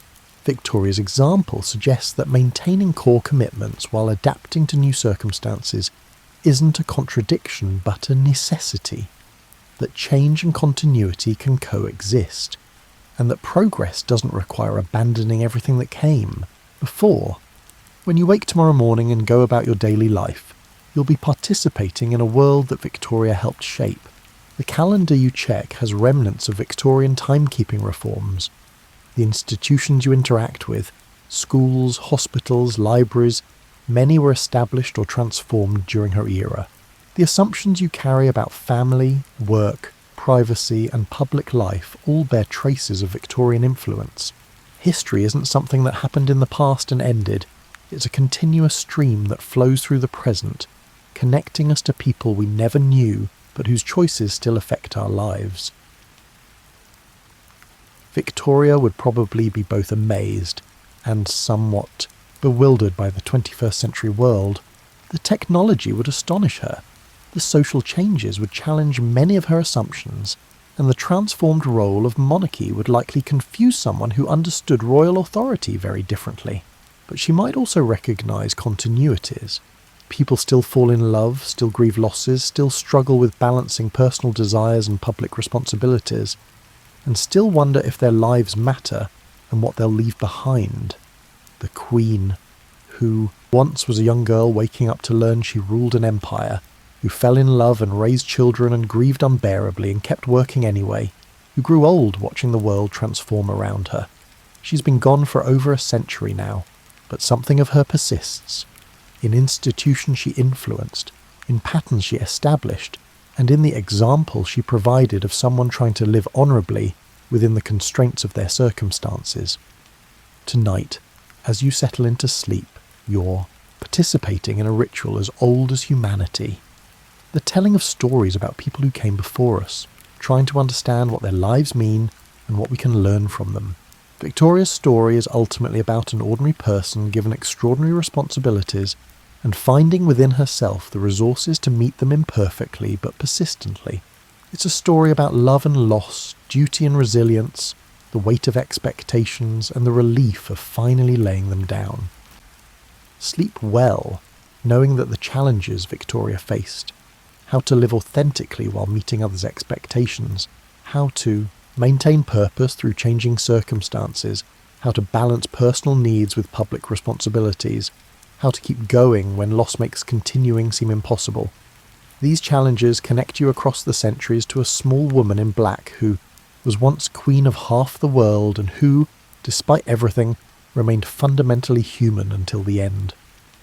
The Victorian age is gone, but Victoria herself remains present in memory, in influence, and in the example of a life lived with determination, feeling, and an unshakable sense that duty matters, love matters, and showing up every day even when it's hard matters most of all. Rest easy, and may your dreams be gentle. You wake before dawn in a barn that isn't yours, your breath forming small clouds in the November air. The straw beneath you holds the musty sweetness of last summer's harvest, and somewhere above in the loft, a barn cat shifts position, causing dried stalks to whisper and settle. This is the 5th barn this week and the 20th this month. You've become skilled at judging which farmers will tolerate a traveller sleeping among their animals and which will set dogs loose at the first sign of trespassing. The medieval road called to different people for different reasons. Some walked because debt or crime had made staying dangerous. Others wandered because a lord had died and his successor had no use for extra servants. A few chose the road deliberately, though most people in the 1300s would have found this choice as incomprehensible as someone today deciding to be permanently homeless. The road wasn't romantic. It was hard, uncertain, and frequently hungry. But there you are, pulling on boots that have been repaired so many times the original leather is more memory than material. Your feet know these boots intimately. Every worn spot, every place where the stitching pulls against your skin after 10 miles of walking. You've learned to wrap your feet in strips of wool before putting on the boots, a trick an old soldier taught you outside of Bruges 2 winters ago. The farmer's wife appears at the barn door just as pink light begins filtering through gaps in the wooden walls. She doesn't smile. Most people don't smile at Vagabonds, but she hands you a heel of yesterday's bread and a piece of hard cheese wrapped in a cloth. You accept both with a small bow and a murmured blessing, which is the expected exchange. She gets the satisfaction of Christian charity. You get breakfast. Neither of you harbours illusions about affection or gratitude beyond this simple transaction. Walking away from the farm, you join a road that's been walked by countless others. Medieval roads weren't paved highways, but rather suggestions of direction, paths beaten into the earth by generations of feet, hooves, and wagon wheels. After rain, they become rivers of mud that suck at your boots with each step. In summer, the dust rises in choking clouds that coat your throat and turn your spit brown. Today, in late autumn, the ground holds that peculiar firmness that comes just before the first freeze, when the earth feels solid but not yet hostile. The wandering life operates on rhythms that settled people never learn. You measure distance not in miles but in landmarks. It's 2 church towers to the next village, 3 market crosses to the monastery, and a half-day's walk to the river ford. Time itself becomes fluid when you have no work bell to answer, no master's schedule to follow. Sunrise means walking, sunset means finding shelter. The in-between belongs entirely to you. Other travellers appear on the road as morning progresses. An elderly tinker pushing a cart loaded with pots and mending tools nods as he passes, heading in the opposite direction. 2 young men carrying bundles of wool hurry past with the purposeful stride of those who have somewhere specific to be. A woman leading a donkey loaded with firewood watches you carefully as you approach, her hand resting on a knife at her belt until you've passed and she can relax again. You understand her caution. The road attracts both the desperate and the predatory, and distinguishing between them isn't always easy until it's too late. You've learned to read other travellers the way farmers read weather, assessing danger from posture, pace, and the set of someone's shoulders. That skill has kept you alive through situations where younger, more trusting travellers disappeared into unmarked graves beside forest paths. By mid-morning, your stomach reminds you that a heel of bread isn't enough fuel for a day's walking. Hunger becomes a constant companion on the road, not the sharp emergency hunger of missing one meal, but the steady grinding hunger of never quite eating enough. Your body has adapted over the months, learning to extract every possible calorie from whatever food you can beg, find, or occasionally steal. You've lost weight you couldn't afford to lose, and your face in still pond water shows hollows that weren't there when you started wandering. The landscape rolling past holds a beauty that settled people rarely notice. You've learned to appreciate the particular green of new wheat shoots, the way evening light turns ordinary fields into something that looks painted, and the architectural grace of a well-made bridge arching over a stream. These observations cost nothing and provide a kind of wealth that empty pockets can't diminish. But you also see what prosperous merchants travelling these same roads never notice. The abandoned cottage slowly collapsing back into the earth, the field lying fallow because no one survived the last fever to plant it, and the wayside shrine with offerings so old they've rotted into unrecognisable lumps. The medieval world is beautiful and brutal in equal measure, and the road shows you both faces without pretense. As afternoon shadows lengthen, your thoughts turn to the evening's pressing question. Where will you sleep? The calculation involves multiple factors. Is there a monastery ahead where the almoner might provide space in the guest house? Does the next village have a churchyard with a covered porch? Failing those options, is there a shepherd's hut, an abandoned barn, or at least a dense copse of trees that might provide some shelter from wind? This constant uncertainty about shelter is perhaps the hardest part of wandering life. Settled people take for granted the knowledge that nightfall means returning to a familiar space with walls and a roof. You've learned to be grateful for any structure that keeps off rain and cuts the wind, any pile of straw dry enough to provide insulation from frozen ground. Comfort is a memory. Survival is the daily victory. The first snow arrives on a Tuesday in late November, though you've stopped tracking days of the week with any precision. You're crossing high ground between two river valleys when fat white flakes begin drifting down from a sky the colour of old pewter. Within an hour, the road ahead disappears under a blanket of white that obscures familiar landmarks and makes every direction look equally unwelcoming. Snow transforms the medieval road from difficult to potentially deadly. The packed earth that provided firm walking becomes treacherous with hidden ice. The ruts and holes that you could see and avoid in clear weather become invisible traps waiting to turn an ankle or break a leg. Your boots, adequate for dry autumn travel, prove woefully insufficient against the cold seeping up from the frozen ground. You're not alone in this sudden storm. 100 yards ahead you spot another traveller moving slowly through the thickening snow. An older man whose bent posture speaks of too many years carrying too many burdens. You increase your pace to catch up because travelling together in snow is safer than travelling alone. He turns at the sound of your approach, his face showing the same calculation you're making. Is this person help or a threat? Something in your expression or bearing must satisfy him, because he nods and adjusts his pace to match yours. No names are exchanged. Wanderers often keep their names private, but you fall into step together, two figures trudging through weather that cares nothing for human struggles. The snow brings a peculiar silence to the landscape, muffling the usual road sounds until all you hear is your own breathing and the crunch of snow under your boots.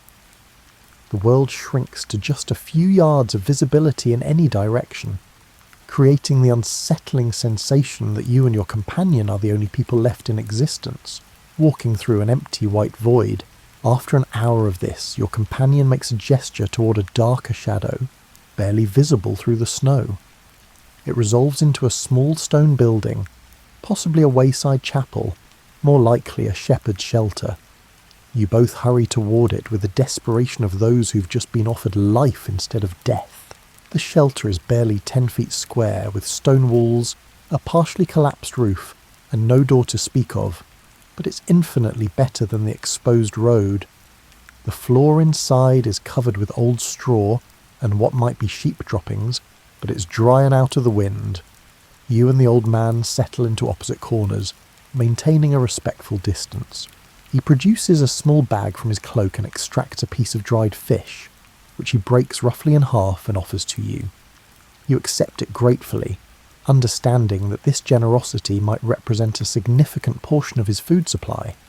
In return, you share a turnip you picked from a field yesterday, raw and dirty but edible.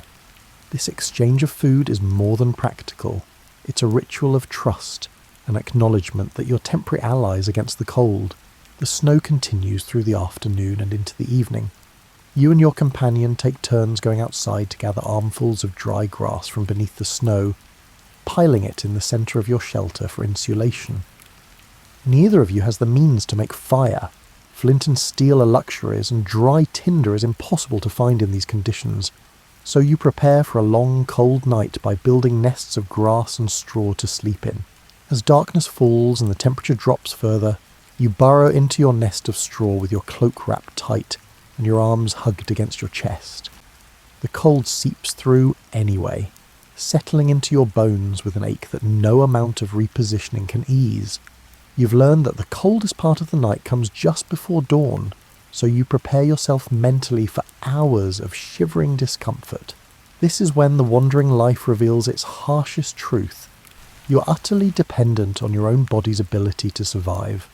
There's no fire to warm you, no extra blankets to pile on, and no hot meal to kindle internal warmth.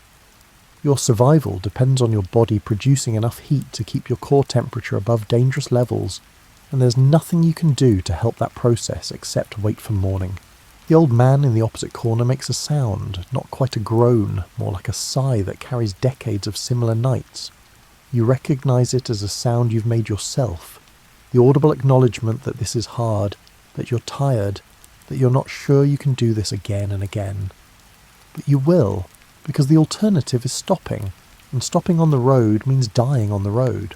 Around midnight the wind picks up, whistling through gaps in the stone walls and sending small drifts of snow across the floor. You pull your cloak over your head, creating a small tent of fabric around your face, and breathe into the enclosed space to warm it slightly. This creates condensation that makes the fabric damp, but dampness is better than the cutting wind. You drift in and out of sleep. Not the restful sleep of a proper bed, but the fitful half-consciousness of someone too cold to fully relax. Your dreams, when they come, are confused fragments. A fire that won't provide heat, a door that won't open, and a road that goes nowhere. You wake from these dreams to the reality that's not much different, then drift away again. Around 3 a.m, you wake to realise the wind has stopped. The sudden silence is profound and slightly eerie. You shift position in your straw nest and feel how stiff your joints have become, how your body has contracted against the cold into a tight ball of muscle and determination. The old man is awake too. You can tell from his breathing pattern. Neither of you speaks, but there's comfort in knowing you're not alone in this vigil, waiting for dawn to arrive and release you from this frozen tableau. Dawn finally comes, gradual and grey, revealing a world transformed by snow. When you emerge from the shelter, your muscles protesting every movement, the landscape looks nothing like it did yesterday.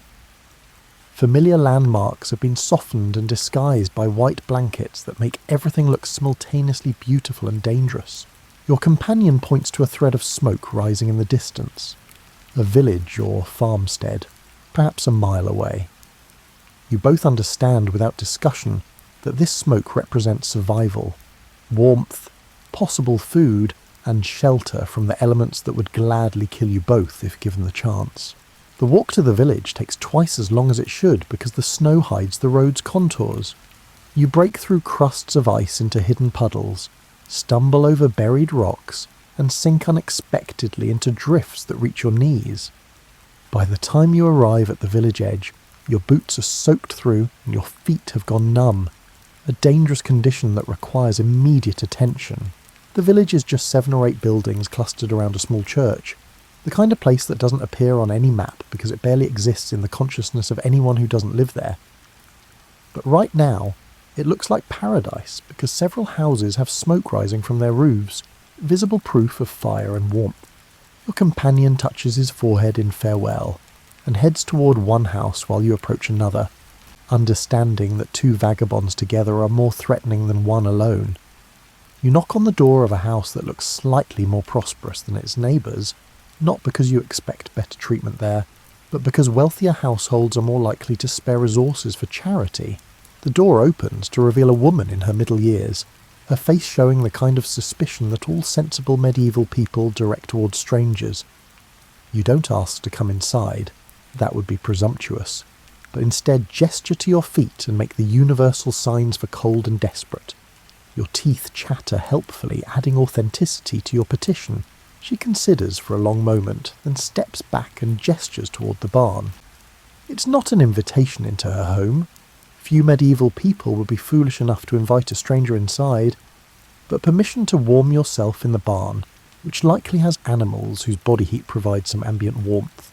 The barn is dark and pungent with the smell of cows and old hay, but it's infinitely warmer than outside. You find a corner near the animals and sit down to examine your feet. They're white and waxy looking, the early stages of frostbite that will become serious if not addressed. You pull off your boots and wet stockings, then bury your feet in a pile of loose hay, massaging them gently to encourage blood flow. The barn door opens again, and the woman appears carrying a small pot of something steaming. She sets it down within your reach without coming too close, then disappears back to her house. You pull the pot closer and discover it contains hot water with some oatmeal stirred in. Not quite soup, Not quite porridge, but hot and nourishing. You cradle the pot in both hands, letting the warmth seep into your fingers before drinking the liquid slowly, making it last as long as possible. This simple act of hospitality, providing hot food to a stranger, represents one of the surviving threads of human decency in a world that was often brutal and short on compassion. The woman who brought you this food has no reason to help you beyond her Christian duty to feed the hungry and warm the cold. She gains nothing from your survival, except the satisfaction of having done right according to her faith. As your feet slowly regain feeling, a process that involves considerable pain, you think about the crucial importance of cloaks in the wandering life.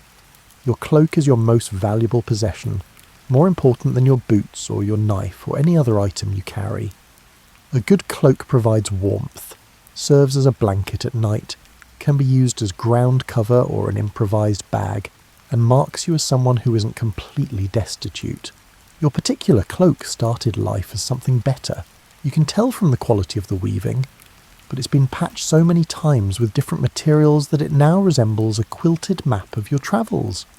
The patch on the left shoulder came from a piece of blanket you found in Canterbury. The reinforcement around the hood came from a merchant's cast-off tunic in Rouen. The entire bottom hem is reinforced with strips of leather you bartered for with a cobbler who appreciated a well-told story. The cloak is made of wool, which is crucial because wool remains warm even when wet. A property that has saved your life at least twice when you've been caught in freezing rain with no shelter. You've learned to care for this cloak like a medieval knight cared for his armour, checking for tears before they become holes, cleaning off mud before it sets, and carefully drying it when wet rather than letting it rot. Medieval vagabonds developed an entire technology around staying warm without reliable access to fire. You've learned to identify places where the ground retains residual warmth, near compost heaps, in fresh manure piles, and in spots where livestock have been lying. You've discovered that churches with their thick stone walls hold daytime warmth well into the evening. You've mastered the art of sleeping in positions that minimise heat loss and maximise the insulation value of your cloak. But nothing replaces actual fire. After several hours in the barn, when your feet have returned to something approaching normal colour and sensation, you venture back outside to find that several villagers have built a communal fire in the space between buildings. This is common in winter. Private fires in individual homes are supplemented by larger fires where people gather to work, socialise and share warmth. You approach the fire with proper deference, not pushing close but staying at the periphery where vagabonds belong. The villagers eye you warily but don't drive you away. One old man, his hands busy with some kind of rope work, nods slightly in your direction, an acknowledgement of your shared humanity, if not exactly friendship. The fire is made with wood that someone spent hours cutting, gathering and carrying. In the medieval world, fuel for fire was a precious resource that represented significant labour. The fact that you're allowed to share this warmth is another form of charity, one that cost the villagers real money in terms of the extra wood needed to maintain the flames. You stand at the fire's edge and slowly rotate, warming first your front, then your sides, then your back, the way a piece of meat rotates on a spit. The heat penetrates your cloak and your multiple layers of clothing gradually, driving out the deep cold that had settled into your bones. Your fingers and toes tingle painfully as circulation returns fully, a sensation that's almost worse than being numb but signals that you'll keep all your digits for now. As the sun sets, painting the snowy landscape in shades of pink and orange, you prepare mentally for another cold night. But this time you'll sleep in the barn with some residual warmth in your body, dry clothes, and a full stomach. Luxuries that make the difference between merely uncomfortable and genuinely dangerous. 2 weeks later, the snow has melted into a landscape of mud and ice, and you're walking south toward regions where winter might be marginally less harsh. The road has been relatively empty for days, and you've fallen into the rhythm of solitary travel. Walk until tired, rest briefly, and walk again until darkness forces you to seek shelter. You come upon a monastery just as evening prayers are ending, their voices drifting across the fields in plain song that sounds like something not quite of this earth. Medieval monasteries served multiple functions in society. Religious centres certainly, but also hospitals, schools, hostels and refugees. The almoner of any monastery had a sacred duty to provide food and shelter to travellers and beggars, though the quality and quantity of such charity varied wildly depending on the monastery's wealth and the almoner's temperament. This particular monastery is neither rich nor poor, a mid-sized establishment of perhaps 20 monks who work their own fields and maintain modest buildings of local stone. You approach the gate and ring the small bell that signals someone seeking the almoner's charity. The monk who appears is younger than you expected, perhaps 30, with the kind of face that suggests he smiles easily. He looks you over with eyes that see more than your ragged appearance, that seem to calculate your story and your needs with practised efficiency. He gestures for you to follow him to a long, low building adjacent to the monastery's main church. Inside you find a dozen other travellers in various states of disrepair, other vagabonds, a family displaced by some unnamed disaster, and an elderly woman who might be a pilgrim or might just be homeless. The almoner provides each person with a bowl of thick pottage, a piece of bread, and a cup of weak ale. The meal is simple but generous, and the room where you eat is warmed by a fire that crackles in a central hearth. After months of uncertain food and frequent colds, this feels like extravagant luxury. You eat slowly, making each spoonful last, while around you others do the same. There's little conversation. Hunger and exhaustion leave little room for socialising, but there's a sense of shared relief, of having reached temporary safety. After the meal, the almoner shows you to a sleeping room lined with simple pallets stuffed with straw. It's not private, you'll be sharing space with other travellers, but it has a roof that doesn't leak, walls that block the wind, and enough blankets that you might actually be warm tonight. The almoner offers a quiet blessing over the room's occupants before leaving. His last words a reminder that the chapel will be open before dawn if anyone wishes to attend prayers. You claim a pallet in the corner and settle in with the cautious relief of someone who's learned not to get too comfortable. Tomorrow you'll need to leave, return to the road, and resume the constant search for food and shelter. But tonight you have both, and that's enough. Lying on your pallet, surrounded by the breathing of other travellers and the occasional crackle from dying embers in the hearth, you think about the various forms of kindness you've encountered in your months on the road. Some kindness comes from religious duty, like this monastery's hospitality. Other kindness arrives unexpectedly, like the farmer who not only let you sleep in his barn, but also invited you to help with harvest, in exchange for meals and a week of shelter. You remember the miller's wife who noticed your boots were falling apart and gave you a pair that had belonged to her deceased husband. You recall the tavern keeper who let you sleep by his fire in exchange for sweeping the floor and hauling water. You think of the old woman who shared her fire and her bread while telling you about the son she'd lost to plague, seeming to need the company more than you needed the food. These moments of unexpected humanity stand out against the background of indifference and occasional hostility that characterises most interactions with settled people. Medieval society was not uniformly cruel, but it was practical in ways that left a little room for sentiment about strangers. Every piece of bread given to a vagabond was bread that couldn't feed a family member. Every space offered to a traveller was space that couldn't be used for something else. Yet kindness persisted, motivated by various combinations of Christian duty, human compassion, and perhaps the superstitious belief that any stranger might be an angel in disguise. These acts of charity created a network of survival that made the wandering life possible, barely, precariously, but possible. You've also learned to offer your own forms of kindness in return. You help carry water, chop wood, mend fences, or perform whatever tasks your temporary hosts need. You tell news from the road, share information about conditions in other regions, and serve as a mobile newspaper in a world without printed media. You offer blessings and prayers, real or fabricated, because people like to believe that divine favour follows charitable acts. Sometimes the kindness you encounter takes unexpected forms.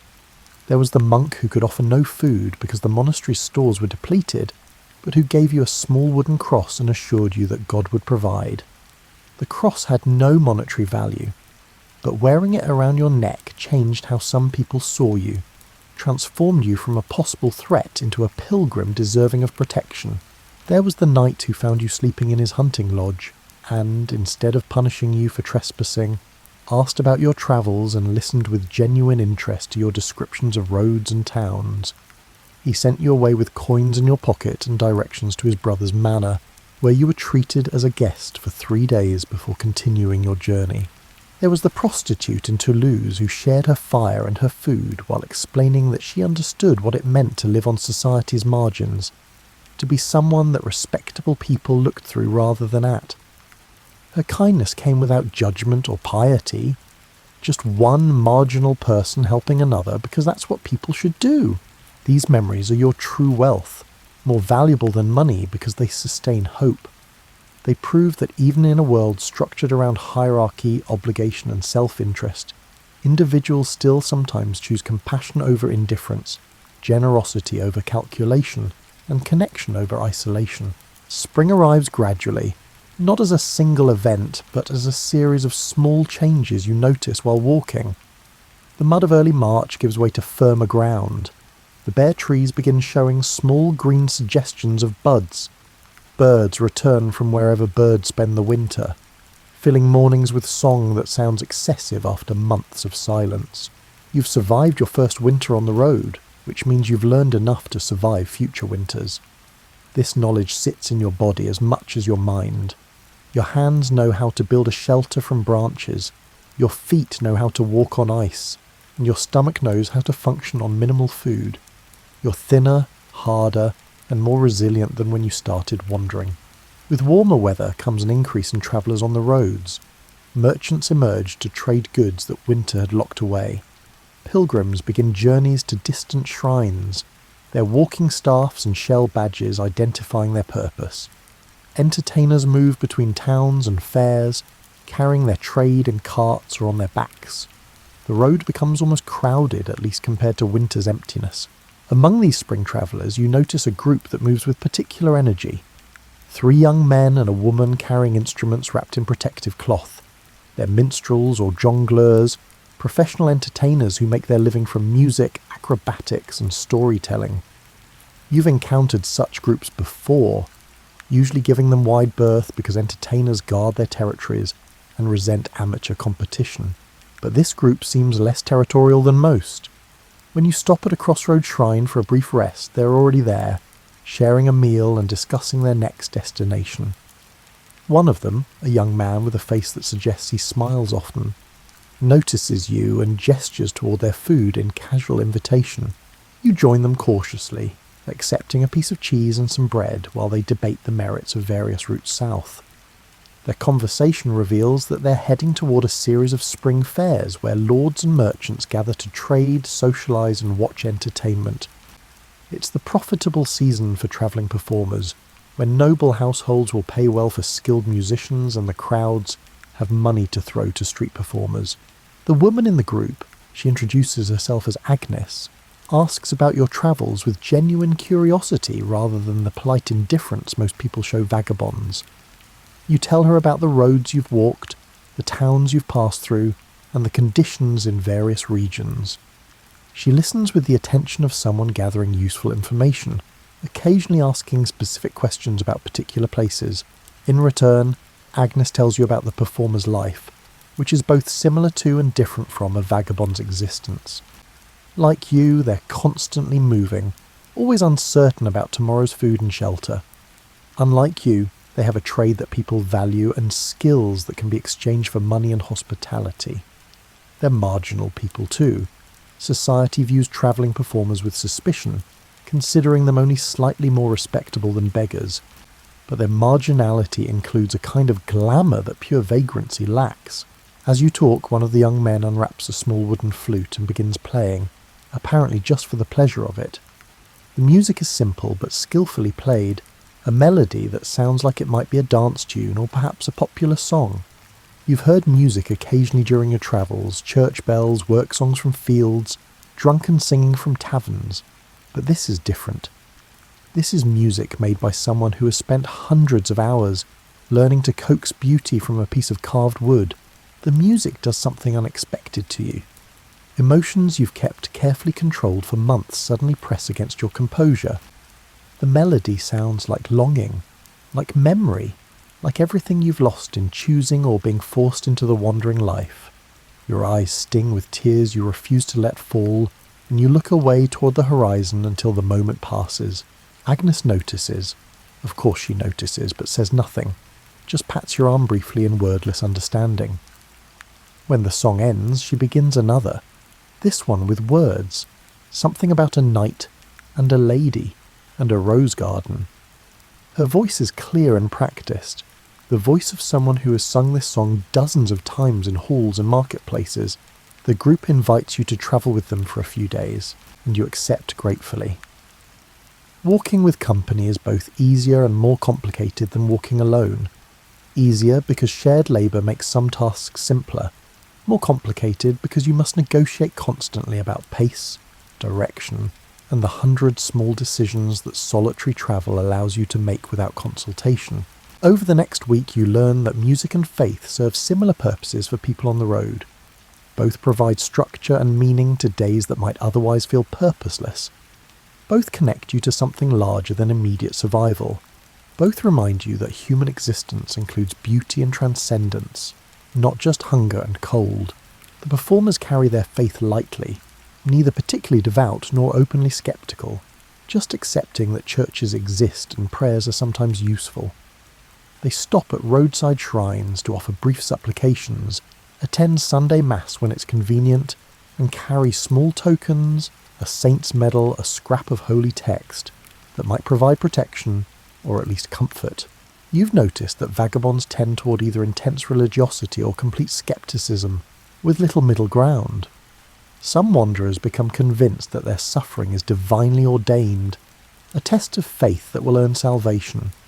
Others decide that any god who would permit such hardship is either non-existent or not worth worshipping. Your own faith has evolved during your months on the road. You still pray, but your prayers have become more practical. Requests for dry weather, safe passage, and kind strangers, rather than abstract petitions for grace or salvation. You've developed a working relationship with the divine. You'll maintain belief if God maintains some minimal level of support. It's not the faith of saints or mystics, but it's honest, and it helps you face each day. The performers teach you songs during these shared days, partly as entertainment and partly because songs are currency in their world. The more songs you know, the more valuable you are at gatherings where music is expected. You learn a ballad about Roland and Oliver, a bawdy song about a miller's wife, and a hymn to the Virgin that might provide access to churches or monasteries. Your voice is untrained and rough from months of shouting into wind and cold, but Agnes coaches you patiently, showing you how to breathe properly and project sound. She treats this teaching with the same seriousness she might give to training a formal apprentice, perhaps because she understands that you might someday need these skills to survive. One evening, the group performs at a small village celebration, something to do with the spring planting or a local saint's day. You watch from the edges as they transform from ordinary road travellers into something magical. Agnes dances while singing, her movements graceful and practiced. The men juggle and perform acrobatics that seem to defy gravity. The music and performance create a temporary space where the audience forgets their daily struggles and simply enjoys being entertained.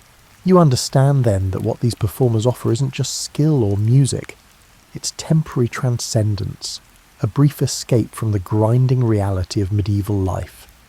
For the price of a few coins, villagers can watch something beautiful, laugh at clever jokes, and feel emotions that daily survival usually suppresses.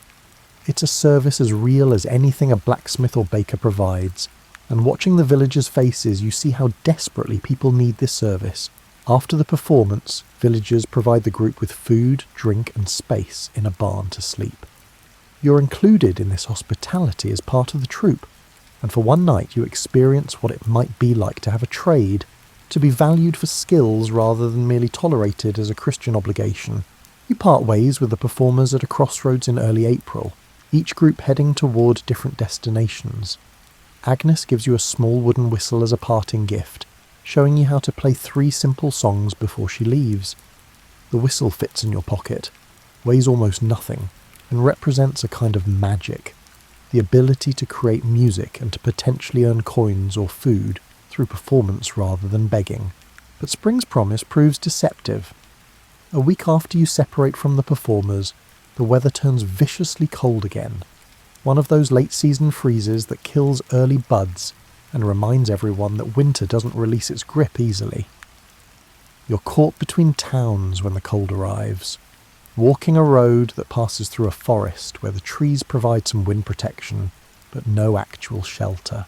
This is different from the deep winter cold you experienced months ago. Then you were resigned to discomfort, psychologically prepared for suffering. This cold arrives when you've started hoping for warmth, when you've let yourself believe that survival might become easier. The psychological impact of disappointed hope is worse than the cold itself. You walk through afternoon and into evening, looking for any structure that might serve as shelter. The forest seems endless, and the cold intensifies as the sun sets. Your breath forms clouds that freeze into tiny ice crystals on your beard. Your fingers inside your gloves go numb despite constant flexing. Just as full darkness arrives, you spot a dark shape through the trees, a charcoal burner's hut probably abandoned for the season but potentially offering shelter. You approach carefully because sometimes such structures are occupied by people who value solitude enough to fight for it. The hut is empty but shows signs of recent use. The hearth contains cold ashes, and someone has left a small pile of firewood stacked against the wall. This presents both a gift and a moral dilemma.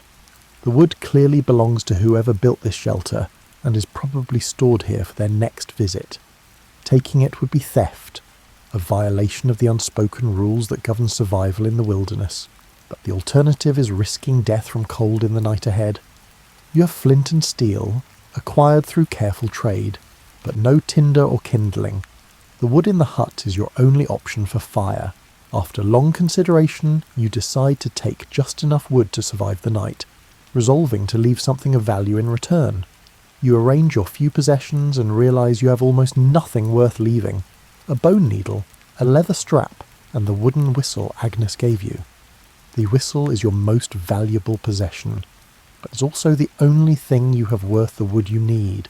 You place the whistle carefully on the woodpile where the owner will find it, saying a brief prayer that they'll understand the exchange. Then you set about building a fire, using precious time and the last of your energy to coax flame from cold materials. The fire eventually catches, small at first but gradually growing as you carefully add wood. The warmth feels like being welcomed back into the world of the living. You hold your hands near the flames, watching the colour return to your fingers, feeling the deep ache as circulation resumes. With fire established, you begin preparing for the night ahead. You seal gaps in the hut's walls with handfuls of leaves and dirt, creating a slightly better barrier against the wind.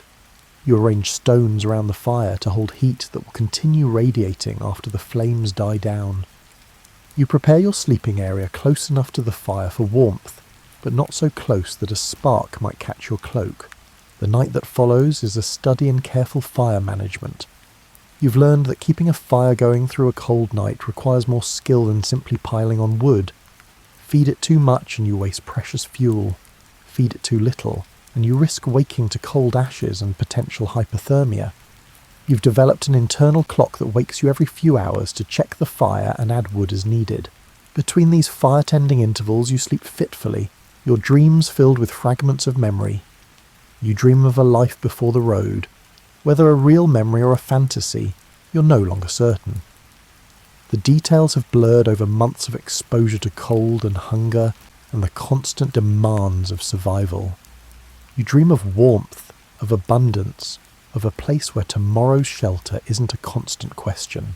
Just before dawn, you wake to find that the fire has burned down to glowing coals and the interior of the hut has grown cold again.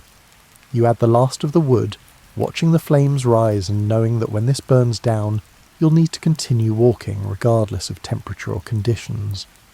The charcoal burner's generosity, even unintentional generosity, has bought you one night of survival, but nothing more, As grey light filters through gaps in the hut's walls, you emerge to find a landscape transformed by frost. Every surface glitters with ice crystals that catch the early light and scatter it in tiny rainbows. Trees that looked dead yesterday now seem encased in glass, each branch outlined in frozen perfection.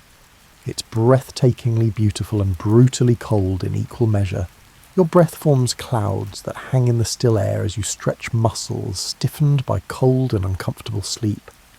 You check your body for damage, testing fingers and toes for frostbite, examining hands for cracks in the skin that might become infected, and assessing your overall condition with the dispassionate attention of someone who knows their survival depends on maintaining this physical machine. Everything appears functional. You're cold, hungry and tired, but none of these conditions are life-threatening yet. You've learned to distinguish between discomfort and danger, between suffering that can be endured and damage that requires immediate attention. Before leaving the hut, you bank the coals carefully, hoping that the person who returns will find some residual warmth and understand that you respected their property as much as circumstances allowed. The missing whistle should tell them that another traveller passed through, took what they needed to survive, and left something in return. It's a small gesture toward maintaining the network of informal cooperation that makes the wandering life possible. The road that day is harder than usual. The cold has sapped your energy, and the lack of food is beginning to matter more than it has in weeks. Your stomach no longer growls. It's moved beyond hunger into a kind of empty numbness that suggests your body is consuming its own resources for fuel. You've lost more weight, and your clothes hang loose on a frame that was never particularly substantial to begin with. Around midday you meet another traveller heading in the opposite direction, a monk travelling alone, which suggests either courage or foolishness depending on conditions and local banditry. He stops when he sees you, perhaps recognising in your appearance something that requires Christian intervention. The monk reaches into his bag and produces a small round of cheese and a piece of bread, which he offers without comment or expectation of thanks. You accept with a small bow, too weary for elaborate displays of gratitude. He makes the sign of blessing over you and continues on his way, having performed his charitable duty without fuss or ceremony. You eat half the food immediately, then carefully wrap the remainder in a piece of cloth for later. This discipline, saving food when you're desperately hungry, is one of the hardest lessons of the wandering life.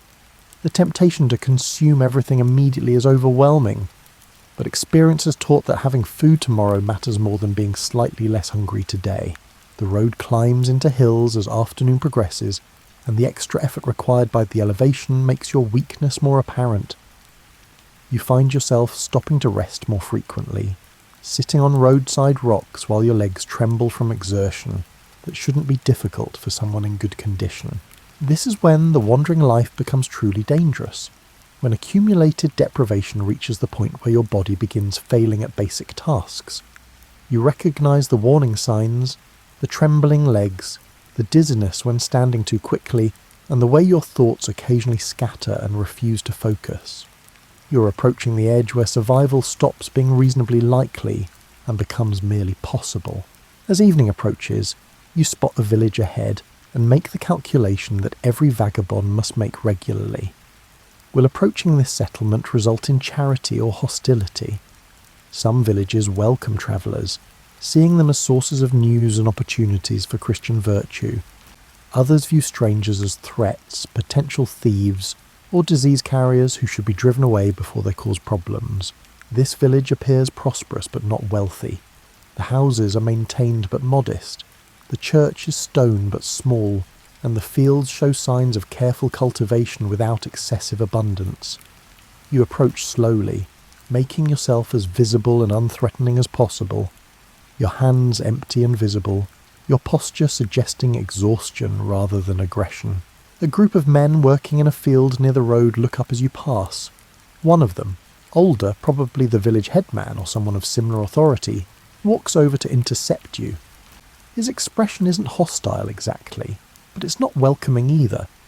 It's the look of someone assessing a potential problem and deciding how to handle it. You stop and wait, understanding that running or even walking away would mark you as suspicious.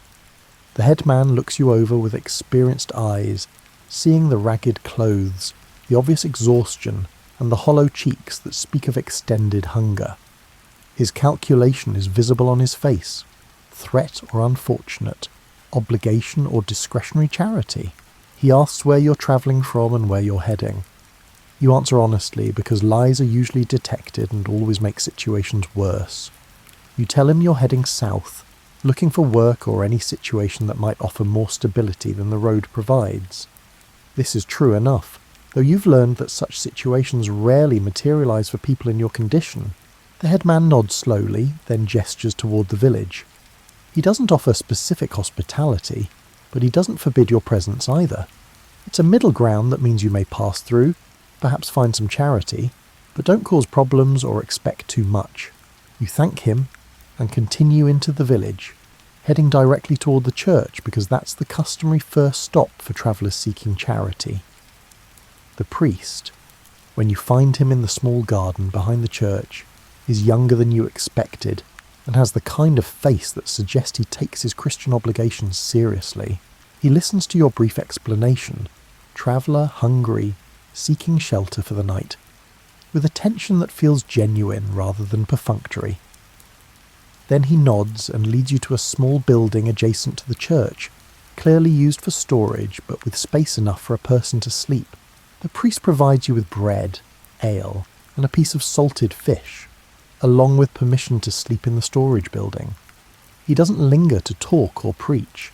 Some priests treat charity as an opportunity for captive evangelism, but this one seems to understand that exhausted travellers need food and rest more than spiritual instruction. Alone in the storage building, you eat slowly, making each bite last, rehydrating your body with the ale and feeling your strength begin returning as your stomach receives actual nourishment. The fish is salty enough to hurt your dried lips, but it's protein and fat, both of which your body desperately needs. As darkness falls, you arrange your cloak on the floor and lie down, feeling safer and warmer than you have in days. The storage building smells of grain and wood, comfortable smells that speak of human activity and abundance. Through the walls, you can hear village life continuing, voices calling to each other, a dog barking, and children playing some evening game before being called to bed. You're separate from this life, observing it from outside like someone looking through a window at a scene you can't quite enter. The wandering life creates this separation. You move through communities without belonging to them, benefit from their charity without earning their investment, and exist on their margins without penetrating their centres. True spring finally arrives in late April, unmistakable and insistent. The trees explode into green almost overnight. Flowers appear in meadows and along roadsides, splashing colour across a landscape that has been brown and grey for months. The air itself changes, carrying warmth and the smell of growing things, of earth waking up after winter's dormancy. With spring comes renewed energy and possibility. The road dries out, making walking easier. Wild foods appear, early greens that can be eaten raw, mushrooms in the forest, and berries beginning to form on bushes. You're still hungry most of the time, but the edge of desperation dulls slightly as the world provides small supplements to your diet. You notice changes in your own body as the weather improves. The constant cold that seemed to have settled permanently into your bones gradually dissipates. Your joints stop aching quite so intensely. Your skin, which had become grey and papery during winter, shows signs of returning health. You're still thin, still worn down by months of deprivation, but you're surviving. The roads become crowded with spring activity. Farmers move between fields, merchants transport goods to markets, and pilgrims resume journeys that winter had interrupted. You're no longer unusual, just one more person on a road full of people. Your poverty and wandering status less conspicuous among the general movement of spring. You fall into travelling company with a group heading toward a large town that hosts a spring fair. The group includes 2 merchants, their servants, and several other travellers who have attached themselves for safety in numbers. No one objects to your presence because you're clearly harmless, and groups generally welcome additional bodies to help watch for bandits. The merchants treat you with polite indifference. You're neither customer nor threat, just a background presence. Their servants are friendlier, perhaps recognising in you someone closer to their own social status than their masters. You help with small tasks around the evening camp, gathering firewood, hauling water, keeping the fire going, in return for being allowed to share their food and fire. One evening, as the group camps beside a stream, one of the servants asks about your travels. He's curious about the wandering life in the way that settled people sometimes are, interested in a lifestyle they simultaneously fear and romanticize. You tell him some of your experiences, editing out the worst parts because people don't really want to hear about frostbite and starvation. He listens with fascination, then admits that he sometimes thinks about leaving his position, taking to the road, and experiencing the freedom of having no master. You don't tell him that freedom and destitution often look identical from the inside. You don't mention the constant fear, the grinding hunger, or the cold that seems to hollow out your bones. Instead, you describe sunrises seen from hilltops, the satisfaction of walking all day under open sky, and the strange communities that form among travellers. Your description is honest without being complete, true without being whole. The wandering life does offer certain freedoms. Freedom from obligations, from schedules, and from the expectations that come with settled life. But these freedoms come at an enormous cost, and you're not certain the trade is worthwhile. Still, you don't say this to the servant because everyone needs their dreams of escape, their fantasies of alternative lives. The group reaches the town just as the spring fair is beginning. The fair transforms the town from a normal medieval settlement into a temporary city of commerce and entertainment. Merchants from distant regions set up elaborate stalls displaying goods from across Europe and beyond. Entertainers perform in the streets. Food vendors sell items that smell like paradise after months of bread and thin soup. You separate from the travelling group and wander through the fair, overwhelmed by the abundance and activity. There's more food visible in this single market than you've seen in the past 3 months combined. The colours, sounds and smells create a sensory experience so intense it's almost painful after the muted palette of winter roads. You have no money to purchase anything, but watching is free, and you station yourself near food vendors, where occasionally they'll offer samples to attract customers. A baker gives you a piece of fresh bread, still warm, with butter that melts into the crumb. You eat it slowly, savouring each bite, understanding that this might be the best food you taste for weeks. As afternoon progresses, you drift toward an area where entertainers are performing. You recognise some of the acts, a juggler you saw last month, a pair of acrobats who might have been in that group you travelled with briefly. You don't approach them because entertainers' relationships with vagabonds are complicated. You occupy similar social territory, but they have marketable skills, while you have only your ability to survive. Then you spot Agnes from the troupe you travelled with, now performing with different partners. She's singing a ballad about a merchant's daughter and a sailor, her voice clear and trained, capturing an audience's attention with the confidence of someone who does this professionally. When she finishes, the crowd tosses coins that her partners collect in a hat. She sees you standing at the edge of the crowd and waves, gesturing for you to approach. You do so hesitantly, aware that you look even more ragged than when you travelled together, that you probably smell like old sweat and wood smoke, and that you represent the poverty most people prefer to ignore. But Agnes doesn't seem bothered by your appearance. She asks about your travels since you parted, listens to your brief summary, then reaches into her purse and produces a few small coins. You start to refuse. Pride is often the last thing poverty leaves intact, but she insists with a practicality that makes refusal seem churlish. She also asks about the whistle she gave you. When you explain about the charcoal burner's hut, the cold night, and the trade you made for survival, she nods with understanding rather than disappointment. She reaches into her bag and produces another whistle, this one slightly smaller but similar in construction. Agnes spends a few minutes refreshing your memory on the simple song she taught you before, then shows you a new one, a tune that's apparently popular at spring fairs. The melody is simple enough that you can approximate it after a few tries, though your playing is rough compared to her practice skill. Before she returns to her troupe, Agnes offers some advice that comes from her experience as someone who lives on the margins of settled society.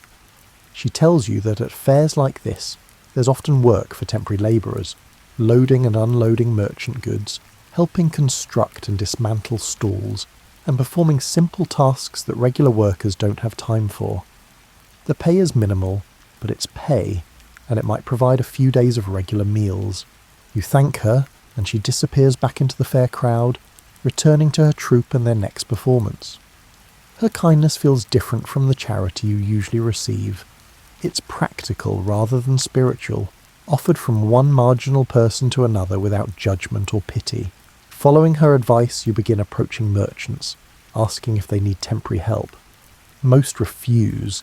They have their own servants and don't trust strangers. But eventually you find a spice merchant who agrees to pay you a few coins to help guard his stall overnight when theft becomes a significant risk. The work is simple. Sit near the merchant's goods, stay awake, and call for help if anyone tries to steal anything. You've spent months staying awake through uncomfortable nights, so this is easy by comparison. The merchant provides you with a meal before the night watch begins, meat pie and ale, the kind of substantial food you've been dreaming about, as you sit through the night watching the fair settle into sleeping quiet. You think about how strange it is to be paid for something you would gladly do for free just for the privilege of having food and a legitimate reason to be present. The coins the merchant will give you tomorrow represent more than their monetary value. They represent the difference between begging and earning, between being an object of charity and being a participant, however minor, in economic life. The fair continues for 3 more days, and you manage to find similar work each day. Simple labour that exhausted merchants need done, but their regular servants are too busy to handle.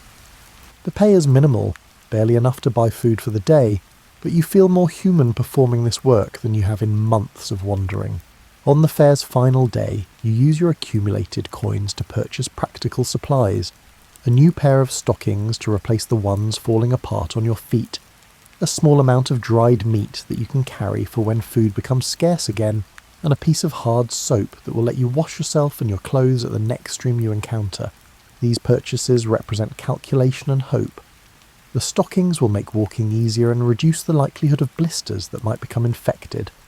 The dried meat could mean the difference between manageable hunger and dangerous starvation during a lean period. The soap acknowledges that maintaining hygiene matters even when you're homeless, that caring for yourself is an act of resistance against the degradation that poverty encourages. As the fair breaks up and merchants pack their goods for travel, you stand at a crossroads, both literal and metaphorical.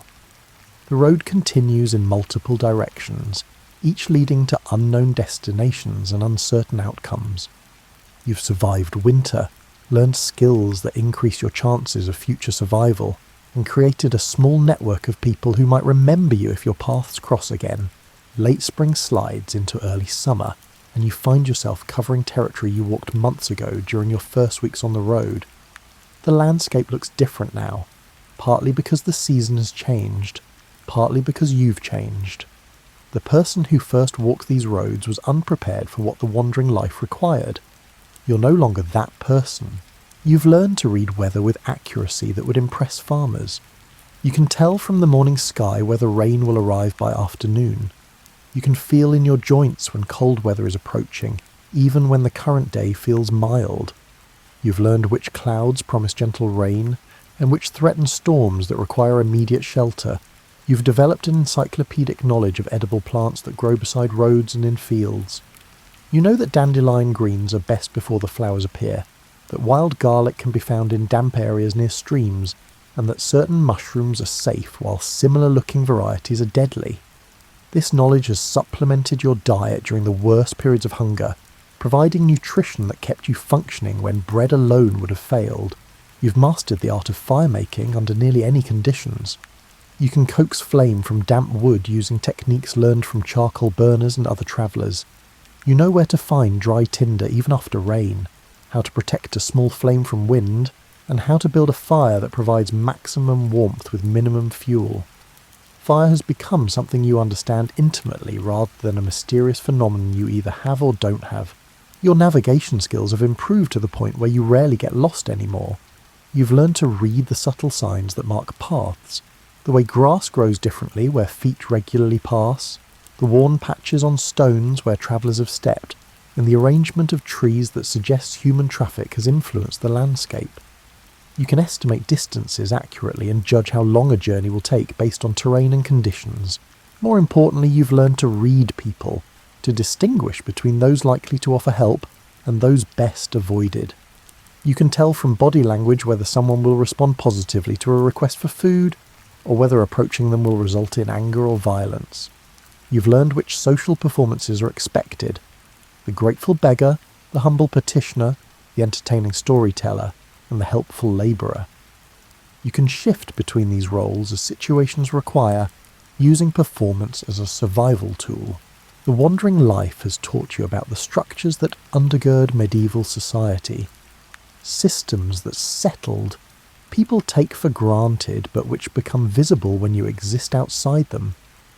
You've learned that charity is organised through networks of religious obligation that connect monasteries, churches, and pious individuals into a safety net that barely functions but does function. Without this network, vagabonds would simply die in large numbers during winter. You've observed how fear governs many interactions between travellers and settled people. Villagers fear strangers because strangers might be thieves, might carry disease, or might disturb the delicate balance that allows their communities to function. This fear is rational. You've encountered travellers who were indeed dangerous, who survived through theft and violence rather than begging and labour. The challenge is that settled people can't easily distinguish between harmless vagabonds and genuine threats, so they treat all strangers with suspicion. You've come to understand that the Wandering Life exists in a strange space outside normal medieval social categories. You're not a serf bound to land, not a craftsman tied to a guild, not a merchant with capital and credit, and not a noble with inherited status. You're essentially outside the feudal system, which makes you simultaneously free and vulnerable. No lord protects you, but no lord can command you. No community supports you, but no community can demand your labour. This freedom has its attractions. You wake each day with no obligations beyond survival, no master to serve, and no schedule to follow. You can walk in any direction, stop when you choose, and make decisions based entirely on your own assessment of conditions. For someone who values autonomy, this represents a kind of liberty that bound peasants never experience. But the freedom is purchased at enormous cost. You have no safety net if you become injured or sick. No community feels obligated to support you during hard times. Your survival depends entirely on your own physical capacity and mental resilience. When either of these fails, as eventually they must, you will likely die somewhere beside a road, your body disposed of by strangers who don't know your name. These thoughts occupy you as you walk through a landscape transformed by summer abundance. The fields are heavy with growing grain that will be harvested in a few months. Orchards show fruit beginning to form, promising autumn plenty. The world looks generous and fertile, nature's wealth displayed in every direction. Yet you remain hungry, unable to access this abundance because it belongs to people and institutions that don't include you. The grain in fields has owners who will prosecute theft. The fruit on trees belongs to lords and monasteries that guard their property. Even the fish in streams are claimed by someone with greater right than yours. You walk through abundance while experiencing scarcity, surrounded by food you cannot eat without stealing. This contradiction reveals something fundamental about medieval society. Poverty exists not because resources are insufficient, but because access to resources is controlled. There's enough food to feed everyone, enough shelter to house everyone, and enough clothing to keep everyone warm.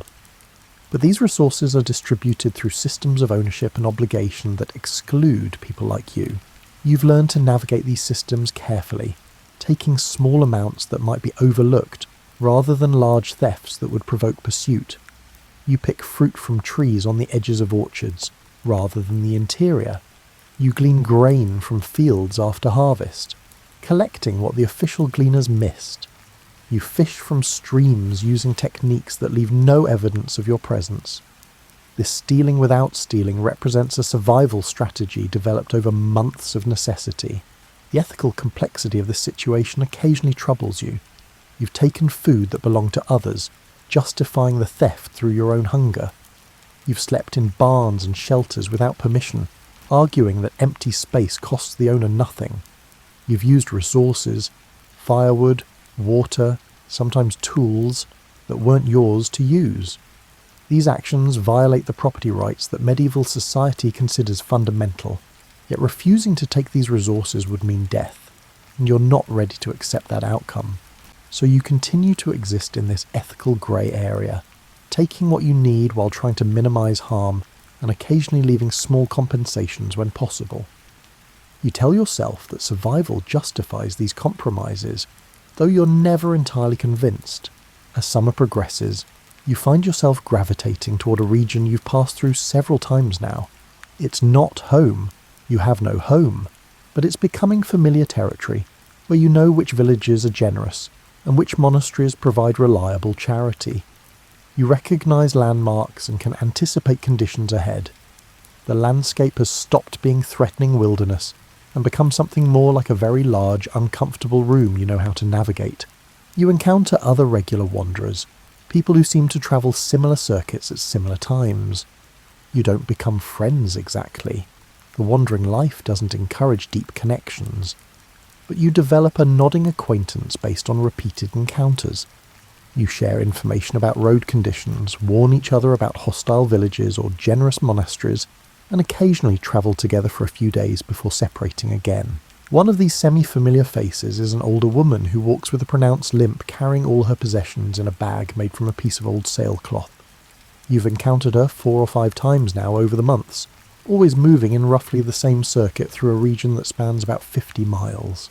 She's more talkative than most vagabonds, willing to share stories from her decades on the road. She tells you that she started wandering after her husband died, and his lord reclaimed their cottage for a new tenant. That was 20 years ago, when she was still strong enough to work as a harvest labourer or dairymaid. Now she's too old and injured for sustained physical labour, so she survives almost entirely on charity and small thefts. Her life represents what your future might look like if you continue wandering. Decades of degradation, accumulating injuries, slowly diminishing capacity until some illness or winter night finally ends the struggle. It's not an encouraging vision, but she seems neither bitter nor defeated, just matter-of-fact about a life that has turned out differently than she expected. She offers you advice based on her experience. Never stay in one place long enough to become a burden that local authorities feel obligated to remove. Cultivate relationships with charitable individuals, but don't overstay their generosity. Learn multiple skills so you can offer labour in exchange for food rather than relying purely on begging. Maintain your teeth as long as possible because eating becomes difficult without them. This last piece of advice seems oddly specific until she demonstrates by pulling back her lip to show missing teeth that make eating anything except soft foods nearly impossible. She's matter-of-fact about this too, explaining that she mostly lives on bread soaked in ale now, supplemented by whatever can be mashed into edible pulp. It's another glimpse of what the wandering life does to bodies over time. You part ways at crossroads, and you continue walking into the long summer evening, thinking about futures and choices. The wandering life was never supposed to be permanent. It was supposed to be a temporary necessity until conditions improved enough to rejoin settled society. But months have passed, and you're no closer to that rejoining than when you started. The road has become less a temporary refuge and more a trap that's difficult to escape. Late summer brings its own challenges as roads bake hard under a sun that seems relentless. The dust that rises with each step coats your throat and turns your spit into mud. Water becomes a constant concern. Streams run lower, and you must sometimes walk miles out of your way to find drinking water that hasn't been reduced to a trickle or stagnant pool. You've learned to carry water when you find it, using a leather bottle acquired through trade with a cobbler who appreciated the news you brought from distant regions. The bottle holds perhaps 2 days' worth of water if you're careful, providing a buffer against desperate searches during the hottest parts of summer. The heat affects everyone on the road. Merchants move more slowly, travellers seek shade during the afternoon hours, and even animals seem less energetic. You adjust your walking schedule to match the weather, rising before dawn to walk, during the cool morning hours, resting through the brutal afternoon heat, then walking again in the evening as temperatures moderate. This schedule means you often find yourself walking in near darkness, which creates its own risks. Night walking requires constant attention to avoid twisting an ankle or missing the road entirely. You've learned to read landscapes by starlight, to judge distances in darkness, and to distinguish between shadows that represent actual obstacles and those created by tired eyes. But night walking also has unexpected benefits. The roads are quieter, allowing you to hear approaching travellers long before you meet them. The cooler temperatures make long-distance walking less exhausting. Sometimes you encounter nocturnal animals, owls hunting from fence posts, foxes crossing roads on their own mysterious errands, and bats wheeling through the air in pursuit of insects. These encounters with wildlife provide strange comfort. You share the night with other creatures who exist outside human social structures, who survive through their own resourcefulness rather than community support. There's kinship in this marginal existence, a sense that the wandering life connects you to something older than medieval society's elaborate hierarchies. As summer peaks and begins its slow decline toward autumn, you notice subtle changes in the landscape. The grain in fields shifts from green to gold. Apples on trees begin showing colour. Birds start gathering in larger flocks, preparing for migration. These signs remind you that another winter is coming, that the survival cycle is beginning again, and that you need to prepare for months of cold and scarcity. This realization brings a familiar dread. You survived one winter, but it nearly killed you. The thought of enduring another winter on the road feels overwhelming. You find yourself thinking more seriously about alternatives, finding some kind of regular work, joining a monastery as a lay brother, or somehow rejoining settled society, even if it means accepting conditions you previously found intolerable. But these alternatives all require resources you don't have. Regular work requires that employers trust you enough to hire you despite your appearance and lack of references. Monasteries rarely accept wanderers as brothers without some kind of connection or dowry. Rejoining settled society requires money, connections, or skills that translate into stable employment, none of which you possess in sufficient quantity. You're caught in what feels like an inescapable cycle. You can't rejoin settled society because you lack resources, but you can't accumulate resources while wandering. The road that seemed like a temporary refuge has become something more like a prison with very wide walls. These dark thoughts occupy you as you walk toward a town that's hosting a late summer festival, something related to harvest predictions or a local saint's day. Festivals often provide opportunities for temporary work or unusual charity, so vagabonds gravitate toward them despite the crowds and occasional hostility from townspeople who resent sharing limited resources with outsiders. The town is larger than most you've visited, perhaps 1,000 residents with stone walls and multiple churches. It's prosperous in the way that successful medieval towns are prosperous. Well-maintained buildings, busy markets, and the sound of craftsmen working at their trades. You can hear the festival before you see it. Music, voices, and the general roar of crowd activity. You enter the town through gates that aren't being guarded because the festival has made authorities more relaxed about who enters.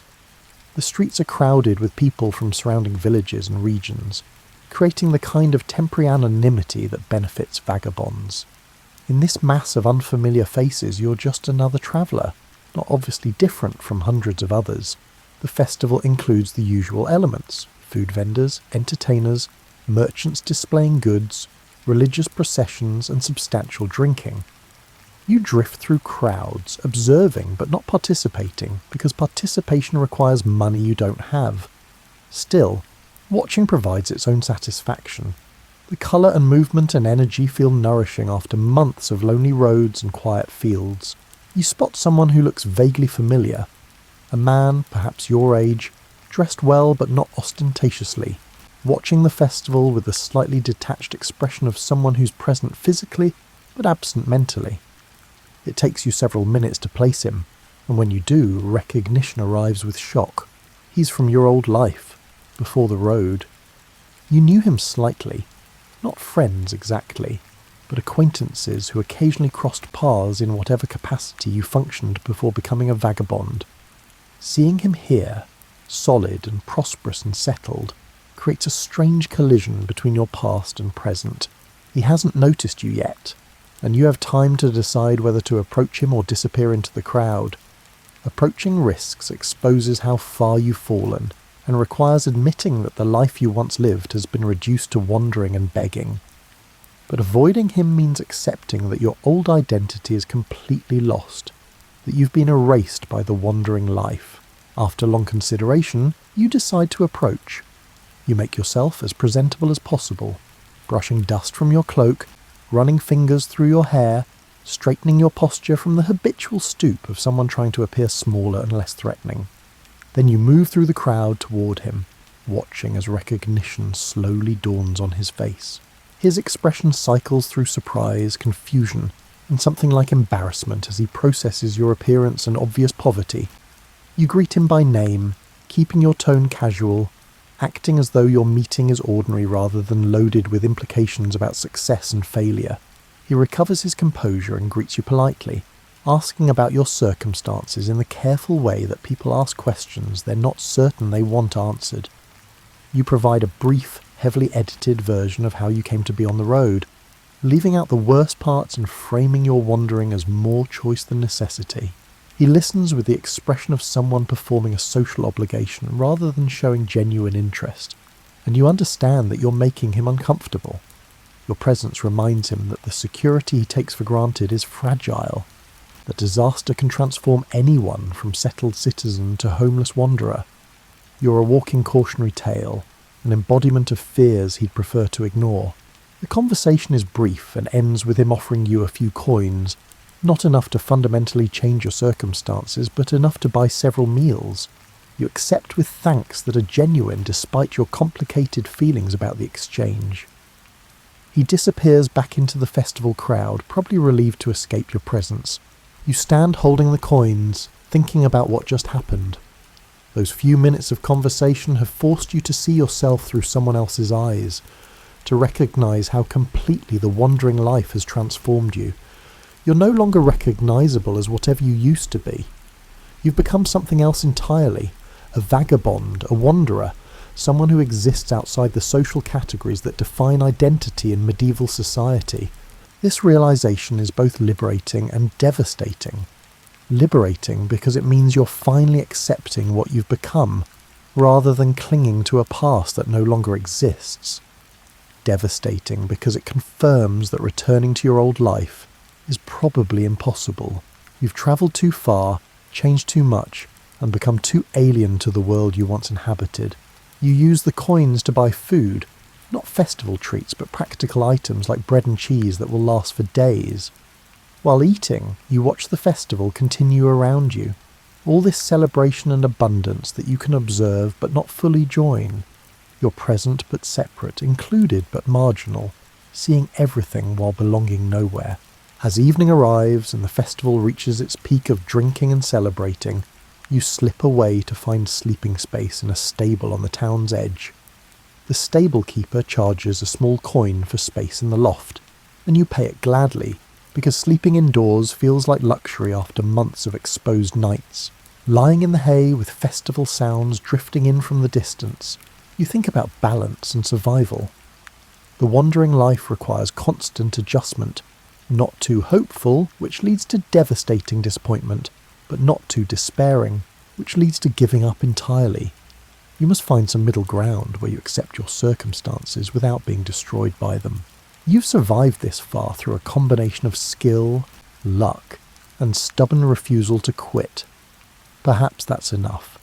Perhaps the goal isn't to escape the wandering life or to thrive within it, but simply to continue, to wake each morning, to walk each day, to find shelter each night, to string together enough small victories that they add up to something we call life. Consider organising a 2,000-mile, 6-month camping trip where you would need to pack everything you would need to start over at the end. Now picture doing this in 1843, when the only content available on the internet was what your neighbour might have heard from someone whose cousin travelled west the previous year. Families preparing to hike the Oregon Trail had to deal with this reality, and their planning process involved a combination of science, speculation, and blind faith. The average pioneer family spent months preparing for their westward journey, which included the logistical challenges of cross-country relocation, along with the stress of wedding planning. Fathers would write lists and do calculations by candlelight on winter evenings, with the same intense focus as someone planning the longest camping trip in history. Knowing that they might not find what they had forgotten until they arrived in Oregon, mothers would make a list of everything they owned, including extra buttons, cooking pots, and fabric. Choosing a wagon was the first big decision that would affect how comfortable you were for the next 6 months of your life. The majority of families chose what was known as a prairie schooner, basically a big wooden box that was 4 feet wide and 10 feet long, on wheels, and covered in canvas. Imagine it like a mobile closet where you would also sleep, cook, and call home for 6 months. Tightly stretched over wooden hoops, the canvas top formed a comfortable tunnel that would resemble your childhood bedroom. It was like solving the most significant 3-dimensional puzzle in the world when loading the wagon. Families created packing techniques that would impress contemporary efficiency experts, because every square inch counted. Bags of flour, barrels of salt pork, and spare wagon parts were placed on the bottom because they were heavier. Spaces between and along the sides were occupied by bedding, clothing, and priceless family belongings. Creating a rolling household that could continue to run even if you were unable to unpack every night was the aim. The quartermaster's mathematical prowess and the foresight of someone who knew that buffalo meat wasn't always going to be available at the neighbourhood grocery store were needed for food planning. Along with bacon, beans, coffee, sugar, and salt, families usually packed 200 pounds of flour per person.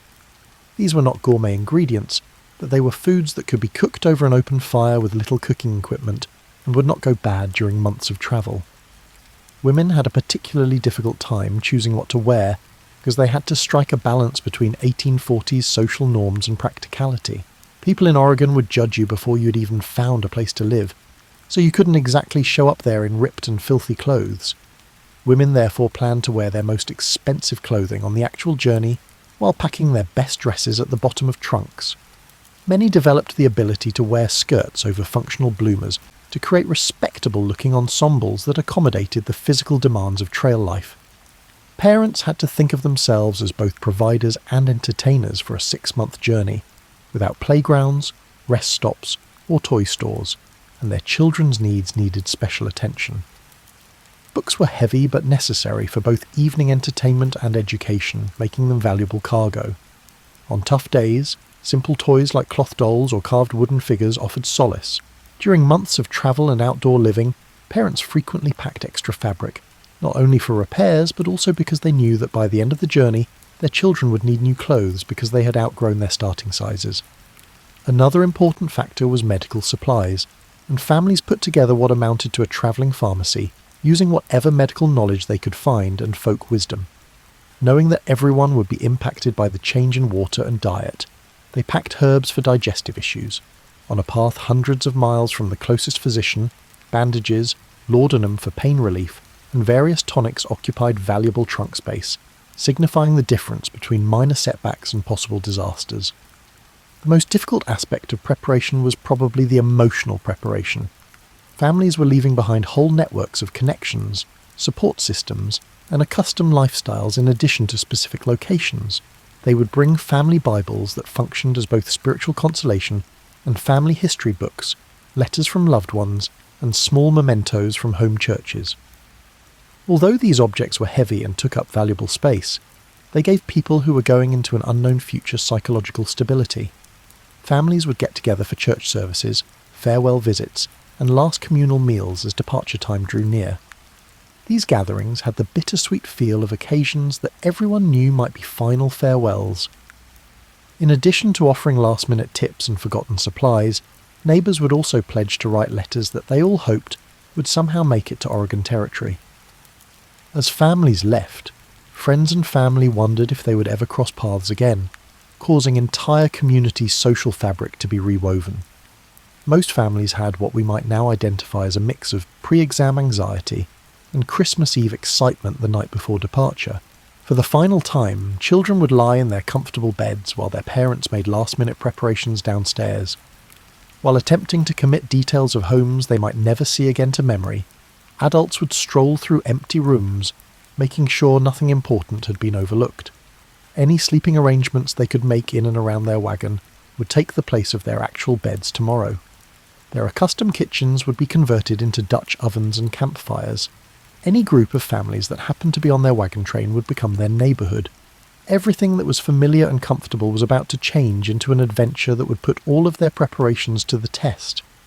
Imagine being gently roused by the sounds of someone rekindling a campfire and the soft rustle of canvas as your neighbours start their day, rather than an alarm clock. On an Oregon Trail morning, your kitchen was any level area you could clear around a fire pit, your bathroom was wherever you could find privacy, and your bedroom was a wagon. At 4:30 a.m, when the air was cool and the oxen were resting from their night of grazing nearby, the usual trail day started before sunrise. Families had discovered the importance of starting early, not only to get as much distance as possible before the midday heat, but also because people and animals had the most energy in the morning for the challenges of the day. The first thing you would notice when you woke up would be the strange rigidity that results from sleeping on the ground, which never felt like a proper mattress no matter how hard you tried. Families soon discovered how to distinguish the subtle differences between different types of prairie ground, such as which places offered the best balance of support and softness, which areas drained well after rain, and which areas provided wind protection without retaining morning moisture.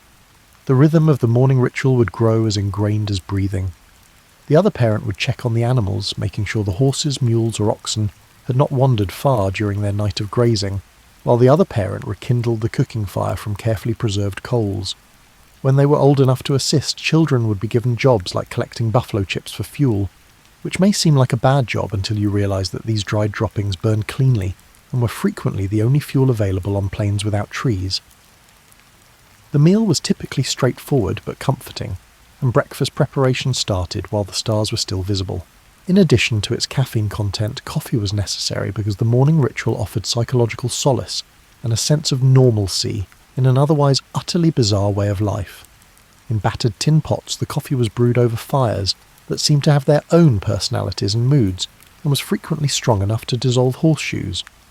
Since they could be made quickly with basic ingredients and cooked on flat stones or iron griddles heated over the fire, pancakes were a popular breakfast option. The batter could consist of whatever was on hand, sometimes just flour and water, sometimes enhanced with eggs if the family's chickens were still laying, and sometimes sweetened with molasses or precious sugar for special occasions or when spirits needed to be raised. Families would start the difficult process of breaking camp while breakfast was being prepared, and this daily ritual evolved into a meticulously planned dance of efficiency. To keep the bedding dry and usable for the following night, it had to be folded, aired and packed. Since soap was too valuable to be wasted on daily dishwashing, cooking utensils needed to be cleaned frequently with sand and hot water. More thorough bathing was a luxury save for Sunday rest days or river crossings due to privacy and water availability, so personal washing occurred quickly, and usually involved only washing hands and faces. At the latest, the wagon train would start to move by 7 a.m, and the speed of the journey established its own daily cadence. People frequently chose to walk beside their wagons rather than ride inside them, because oxen could travel up to 2 miles per hour on good days. In reality, walking was better for a number of reasons. It spared the animals from the startling, bone-shaking experience of riding in a wagon without suspension. It allowed them to get food and fuel, or it was just a chance to stretch legs that had been crammed into makeshift sleeping quarters during the night. By developing games that could be played while keeping the steady pace required to cover 15 to 20 miles each day, children discovered ways to make the daily walk into entertainment. They could compete to find wildlife, gather unique rocks, or practice skills their mothers taught them, like identifying edible plants. As they travelled the miles required to get to Oregon before winter, parents used the daily walk as an unofficial school period to teach their kids geography, natural history and practical skills. Known as nooning, the midday halt gave both humans and animals the much-needed respite they needed during the hottest part of the day. In order to give animals the opportunity to graze and rest in any available shade, families would unhitch their teams. This 2 to 3 hour break developed into a crucial social moment during which families could exchange supplies, discuss news, or just have pleasant chats with people outside of their immediate family. Women frequently used nooning to complete tasks that were challenging to complete while travelling, such as mending clothing, journaling, or cooking, which required more focus than walking could provide. While the wagon train was in motion, kids might play games that weren't useful or take naps in whatever shade was available. Usually men used this time to inspect machinery, fix problems, or talk with the wagon train captain about the next course. The afternoon commute was frequently more difficult than the morning one. Everybody was starting to feel the cumulative weariness of weeks on the trail. The heat made walking more challenging, and the dust kicked up by dozens of wagons created its own weather system. Because decision-making was more difficult when everyone was exhausted, hot, and possibly irritable, this was the time when families truly valued the structure and routines they had established. The complicated process of setting up camp came in the evening, and families devised systems that struck a balance between comfort and efficiency. The best campsites provided natural windbreaks, drainage to avoid issues in the event of nighttime rain, and access to water, fire fuel, and animal grazing. With months of practice, seasoned travellers could quickly assess water quality, weather security, and neighbour proximity while evaluating possible campsites with the help of professional scouts. The atmosphere of the wagon train would change as the sun sank, from the concentrated efficiency of travel to the more laid-back rhythms of camp life in the evening. Fires would start to appear all over the camp, cooking smoke would produce its own fragrant atmosphere, and the sounds of plodding oxen and creaking wagon wheels would give way to conversations, children playing, and the evening chores that got families ready for another night under the stars. This daily routine, which was repeated for months, strengthened family ties and produced skills that turned common people into masters of animal husbandry, outdoor living, and building homes wherever their wagons halted for the night. Imagine attempting to manage a restaurant with a fire pit in the kitchen, whatever fits in a wooden box for the pantry, and wherever you can find level ground that isn't too muddy or dusty for the dining area. Feeding families on the Oregon Trail was a daily reality, where mothers developed into skilled outdoor cooks, and everyone discovered that using limited ingredients creatively made the difference between meals that lifted people's spirits and meals that served a functional purpose. Modern backpacking enthusiasts would be impressed by the camp kitchen, which was a masterwork of portability and efficiency. Everything had to be multifunctional and compact. A cast-iron Dutch oven was used as a general cooking pot, roasting pan, and bread baker. Tin plates served as serving platters and cutting boards. In addition to making coffee and tea, coffee pots were occasionally used to cook vegetables while other pots were in use. When cooking called for additional containers, even the wooden water buckets were converted into mixing bowls. Families spent weeks honing their craft of setting up the evening cooking area. No one wanted their sleeping space to smell like a barbecue pit all night, so the fire had to be oriented to benefit from the prevailing winds, for both heat distribution and smoke direction. Flat stones were used as serving areas and countertops, and rocks were arranged to form pot supports and windscreens.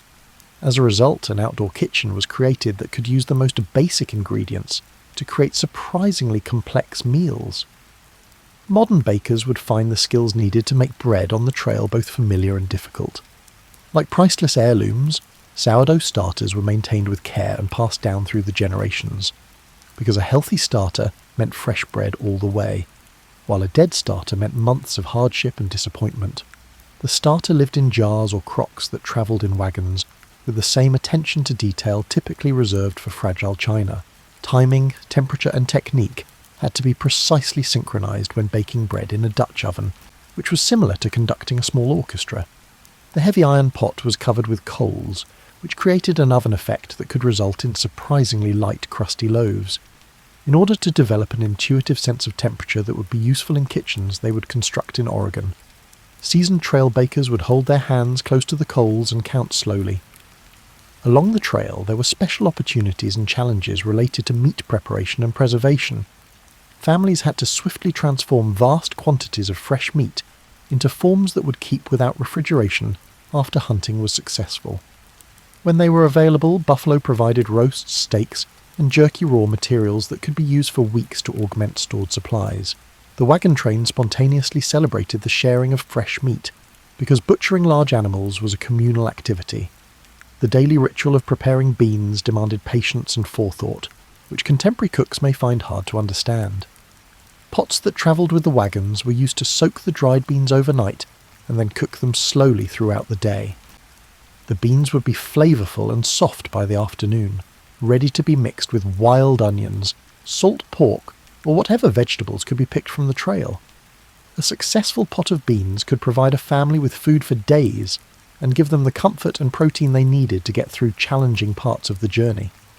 Collecting wild food turned into a daily routine that complemented provisions that were kept in storage and added much-needed diversity to diets that could get boring after weeks of the same staples. Youngsters were able to recognise wild onions, which gave flavour to bland food and contained vital nutrients that helped ward off scurvy. When wild berries were discovered, they were treated like priceless jewels and either preserved for special occasions or consumed fresh as treats. Even plants that are now regarded as weeds, like dandelion greens, were welcomed additions to meals that mostly consisted of bread, bacon and beans, in part because good coffee was vital to morale, and in part because the ritual of making coffee offered a reassuring routine. In otherwise unpredictable days, coffee preparation was elevated to an art form on the trail. Families came to favour various brewing, grinding and roasting methods. While some learned to stretch limited resources by combining coffee with chicory or other flavouring additives that added flavour without using up their supplies, others preferred coffee that was strong enough to float horseshoes. The social hub of camp life was the evening meal, when families could unwind after a long day of travel and concentrate on savouring food and conversing. Tables could be made out of anything flat, such as blankets spread out on the ground, boards balanced on rocks, or wagon tailgates. Families upheld meal customs and table manners despite the primitive surroundings, which helped to maintain a sense of normalcy and civilization in an otherwise chaotic setting. The trail's food experiences for kids were instructive and constricting. They developed tastes for wild foods that most modern children never experience, learned to appreciate simple foods prepared well, and realised how much effort goes into each meal.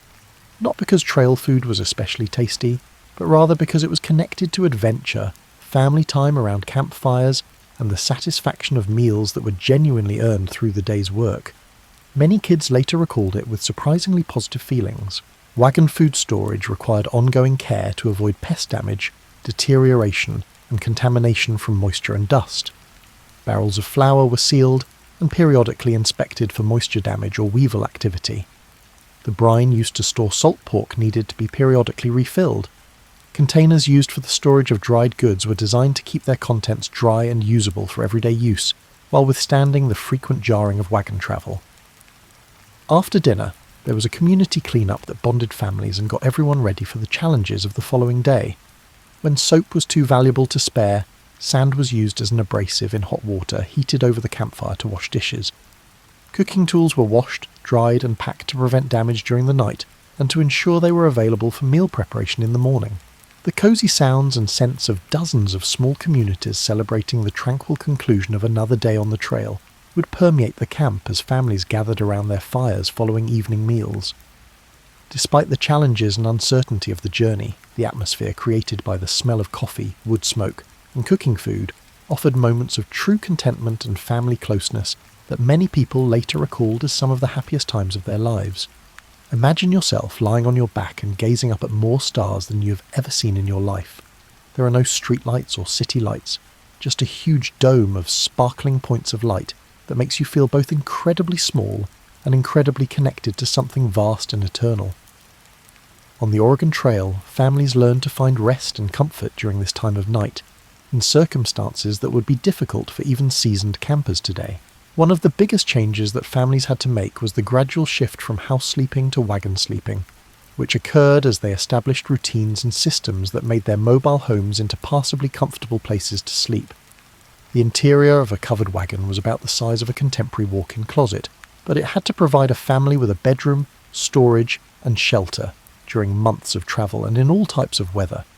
Most people didn't realise they had the engineering skills necessary to create sleeping arrangements.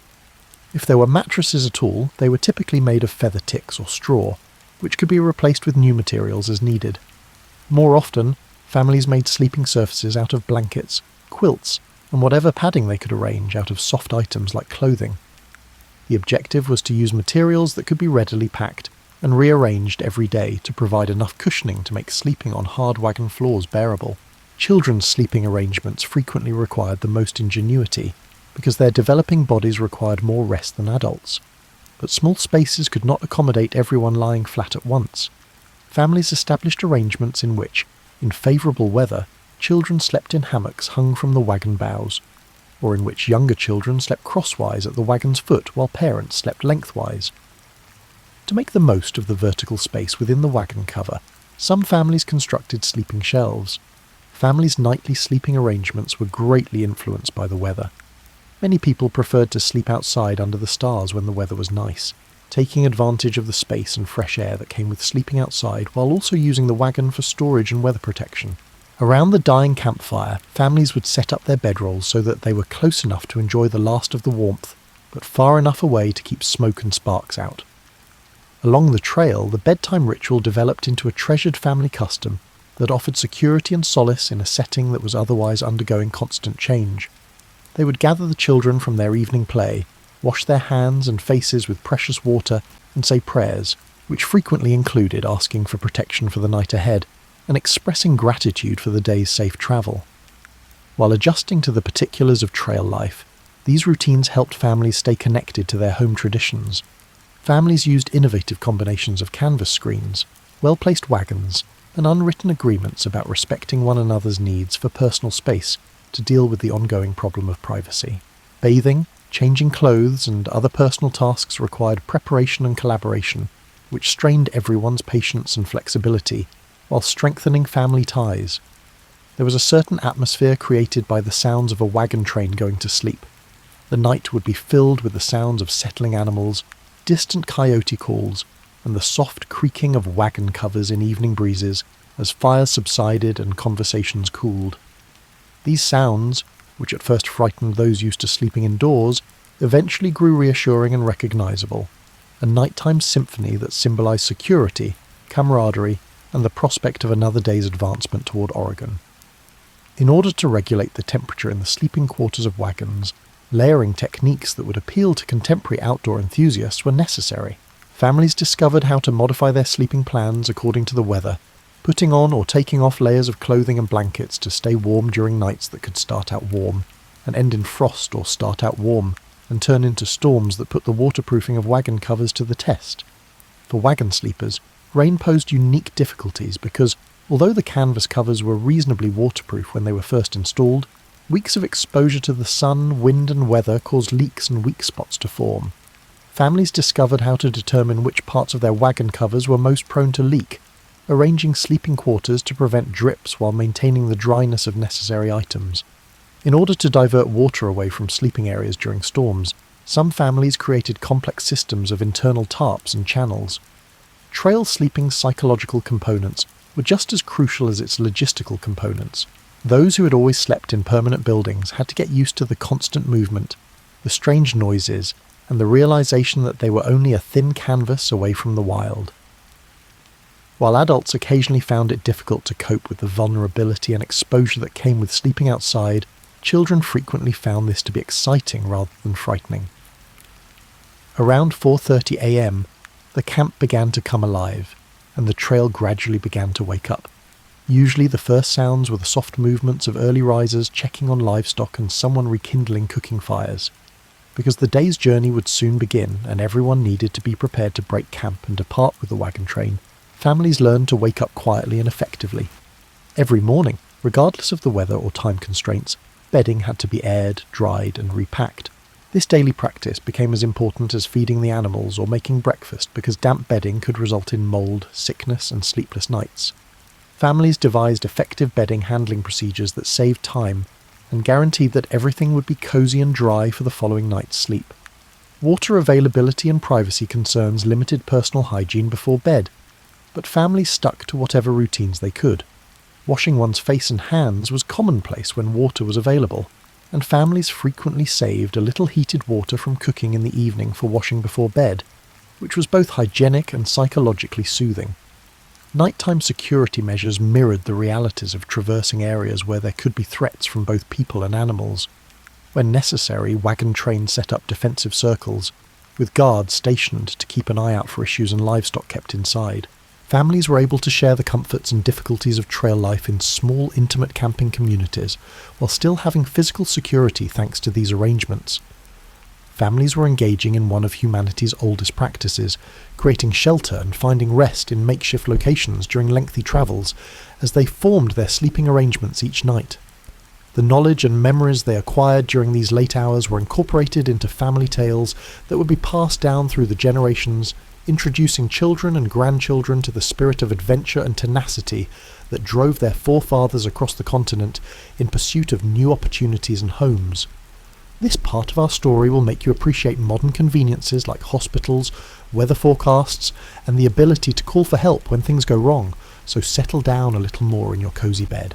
Families were put to the test in ways they could never have predicted back in their cosy homes along the Oregon Trail, which was more than just a picturesque route through breathtaking countryside.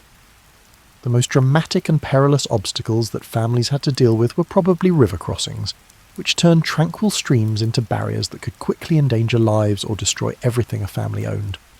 Unlike the meandering rivers you might paddle on a weekend camping trip, the rivers that crossed the Oregon Trail were frequently swift, deep, and erratic, capable of rising overnight as a result of distant storms or seasonal snowmelt. The entire community would stop when a wagon train arrived at a significant river crossing, allowing seasoned travellers to evaluate the situation and determine the best course of action. Wagons could be used to cross some of the crossings, so careful reconnaissance was needed to identify the safest, shallowest paths across rocky or sandy bottoms. Even successful crossings frequently resulted in wagons becoming stuck, tipping, or absorbing water that could destroy months' worth of supplies, so families would take everything valuable out of their wagons and carry it across separately. Other rivers required ferrying, a process that combined the cost of paying ferry operators with the stress of entrusting your whole household to a boat or raft run by strangers whose main qualification was that they owned watercraft, rather than necessarily knowing how to use it safely, in the hopes that everyone would be safely reunited on the other side. Families would watch as their valuable wagons, animals, and belongings vanished across perilous water. Even seasoned travellers were taken aback by how quickly the weather on the plains could change from pleasant to dangerous.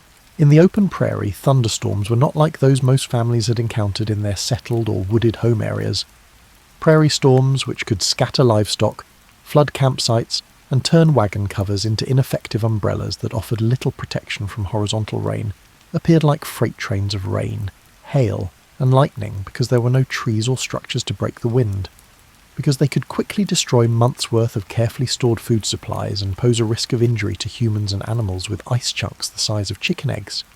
Hailstorms were especially destructive.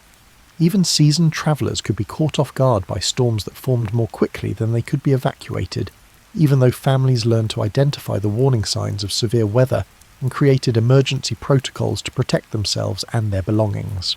As water supplies dried up and temperatures rose above what most families had ever experienced, heat waves and droughts presented distinct but equally severe difficulties, making travel into a battle for survival.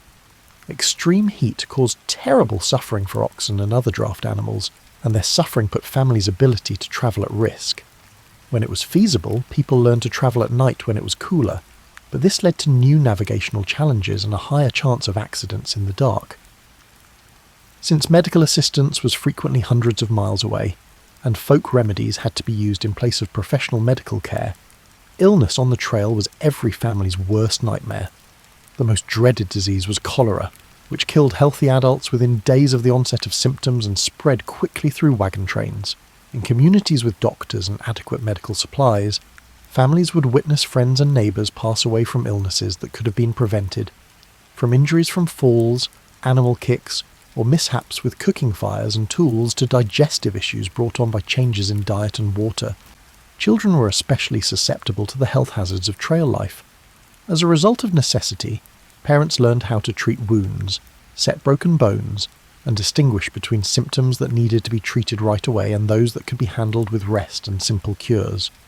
When replacement parts weren't available, and the closest blacksmith was weeks away, equipment failures could turn a small annoyance into a serious emergency. Common issues included broken wagon wheels, deteriorated axles, and harness failures, all of which needed inventive fixes made with whatever resources were on hand. Families learned how to fix nearly anything using rope, wire, wood scraps, and desperate ingenuity, becoming adept at makeshift repairs. Because animals were both a major financial investment and a means of transportation that many families couldn't afford to replace, the loss of livestock was especially devastating. Overwork, illness, poisonous plants, or wounds that could have been healed with the right veterinary care were the causes of oxen's deaths. families were forced to make the difficult decisions of trying to buy replacement animals from other travellers at exorbitant prices, or leaving behind belongings to continue with smaller teams when draft animals were lost. As hunting grew less successful and stored supplies ran low, food shortages progressively emerged, forcing families to make more challenging choices regarding resource allocation and rationing. In order for adults to have the strength to handle the wagons and animals, children may go without food. Families would exchange valuables for food from other travellers, or try desperately to collect wild foods that could offer vital nourishment. On a path where landmark recognition was the main means of navigation and weather, could block out familiar features for days at a time. Getting lost was a constant worry. Wagon trains that made incorrect turns could end up in places without water, enough grass for animals, or practical paths for wagons carrying a lot of cargo. Within wagon train communities, family ties and leadership structures were put to the test by the psychological strain of getting lost and the practical difficulties of figuring out the right path. Wagon train disputes led to emotional and social suffering that was frequently more difficult to handle than physical difficulties. Under the pressure of daily travel and group decision-making, personalities that appeared to get along well during the journey's planning stages may drastically diverge. Wagon trains may be divided into rival groups that offered less security and support to one another due to disagreements over leadership, resource sharing, travel speed, and route choice. Most families managed to adjust, get past, and keep going in the direction of Oregon in spite of all these obstacles. When they finally arrived at their destination and faced the difficulty of starting over in uncharted territory, the survival skills and family ties they developed during their shared struggles were invaluable. Families' ability to bounce back from adversity on the trail became a part of their pioneer heritage and family identity, resulting in tales of tenacity and resourcefulness that would be passed down through generations of descendants who might never fully comprehend how their ancestors overcame such incredible obstacles with such limited resources. Think about the neighbourhoods you might encounter on your daily commute, from amiable store owners to travelling entertainers to people whose entire lifestyle was entirely different from your own. This was the social reality of the Oregon Trail, where families came across a remarkable array of individuals, cultures and circumstances that expanded their worldview beyond what could have been discovered through reading or conversation at home, because the reality was much more complicated and generally more tranquil than the dramatic tales that later gained popularity in books and films. Native American encounters were among the most important and misinterpreted aspects of trail life. Wagon trains and Native Americans interacted primarily on a commercial basis, with both parties benefiting from trading goods that each group had in excess for necessities. Informally acting as guides, Native Americans frequently provided information about water sources, safe river crossings, and the terrain ahead, which could help wagon trains avoid hazardous areas or save days of arduous travel. Usually, native peoples would trade this information for food, manufactured goods, or other commodities that they valued. Families learned about advanced cultures that had been successfully occupying and governing the Western Territories for many generations as a result of these encounters. The resulting trading partnerships were frequently cordial and advantageous to both parties. In return for coffee, sugar, or manufactured goods like fabric or metal tools, Native Americans may offer fresh meat, vegetables, or other foods. During these interactions, children from both cultures would occasionally play together, sharing games and showing interest in one another's cultures, despite communication difficulties caused by language barriers. Wagon trains were given the chance to rest, resupply, and learn about the conditions that lay ahead during fought encounters, which also offered them a fleeting return to a more civilized society. The trail was interspersed with military forts and trading posts, which made them invaluable oases where families could buy supplies they had run out of, write to family in the United States, and receive news from both sides. Families might come across Mexican traders, French fur trappers, military personnel from different ethnic backgrounds, and other travellers travelling in both directions across the continent at these forts, which were cultural and national melting pots. Families found education about the wider world at these stops to be both fascinating and occasionally overwhelming, as the diversity of people there was frequently greater than anything they had encountered back home. Families who came across mountain men and fur trappers along the trail were captivated and occasionally taken aback by the entirely different way of life they represented. These men appeared to belong more to nature than to civilized society, because they had adapted to wilderness life so thoroughly. Although they were encyclopedic in their knowledge of wilderness resources, navigation, and survival tactics, years of isolation had frequently eroded their social skills. In exchange for supplies or cash, some mountain men worked as wagon train guides, offering their invaluable knowledge of river crossings, route selection, and hazard avoidance. Their tales of explorations, discoveries, and near misses entertained campfires in the evenings, and their real-world expertise assisted families in avoiding hazards and locating resources they might have otherwise overlooked. The daily routine of travelling with their own wagon train companions was broken up by the opportunities for social interaction, supply trading, and news exchange created by other emigrant families travelling in different directions. Families travelling back east, either because they had made the decision to stop or because they had finished their journey and were going back to see family, offered important information about the travel conditions and what to anticipate when they arrived in Oregon. These interactions with returning tourists were especially crucial for families who were starting to second-guess their choice to leave the country. During challenging parts of the trip, hearing first-hand reports of Oregon's opportunities, land availability, and successful settlement helped keep spirits high. On the other hand, learning about mistakes, setbacks, or unforeseen difficulties helped families psychologically get ready for potential realities. As diverse and unforgettable as the human experiences were, the animal encounters on the Oregon Trail range from dangerous circumstances that put families' capacity to defend themselves and their livestock to the test to breathtaking wildlife viewing opportunities. Buffalo herds were one of the most amazing sights that families would ever see. Hundreds of animals stretching to the horizon, producing their own sound effects with the rumble of thousands of hooves and their own weather systems with the dust they raised. Although hunting buffalo produced enough meat to sustain a wagon train for several days, it also required skills that most emigrants had to pick up from more seasoned hunters while they were on the trail. In addition to uniting wagon train members, the communal task of butchering such massive animals taught important lessons about cooperation, resource sharing, and food preservation that would benefit families once they arrived at their destinations. Although they were less frequent than the media made them seem, predator encounters did happen, and forced families to come up with ways to keep both themselves and their livestock safe. The scent of food and the presence of domesticated animals drew wolves, mountain lions, and bears to wagon trains. Families learned to keep weapons on hand in case of emergencies, maintain sufficient fires for protection and deterrence, and set up their camps defensively.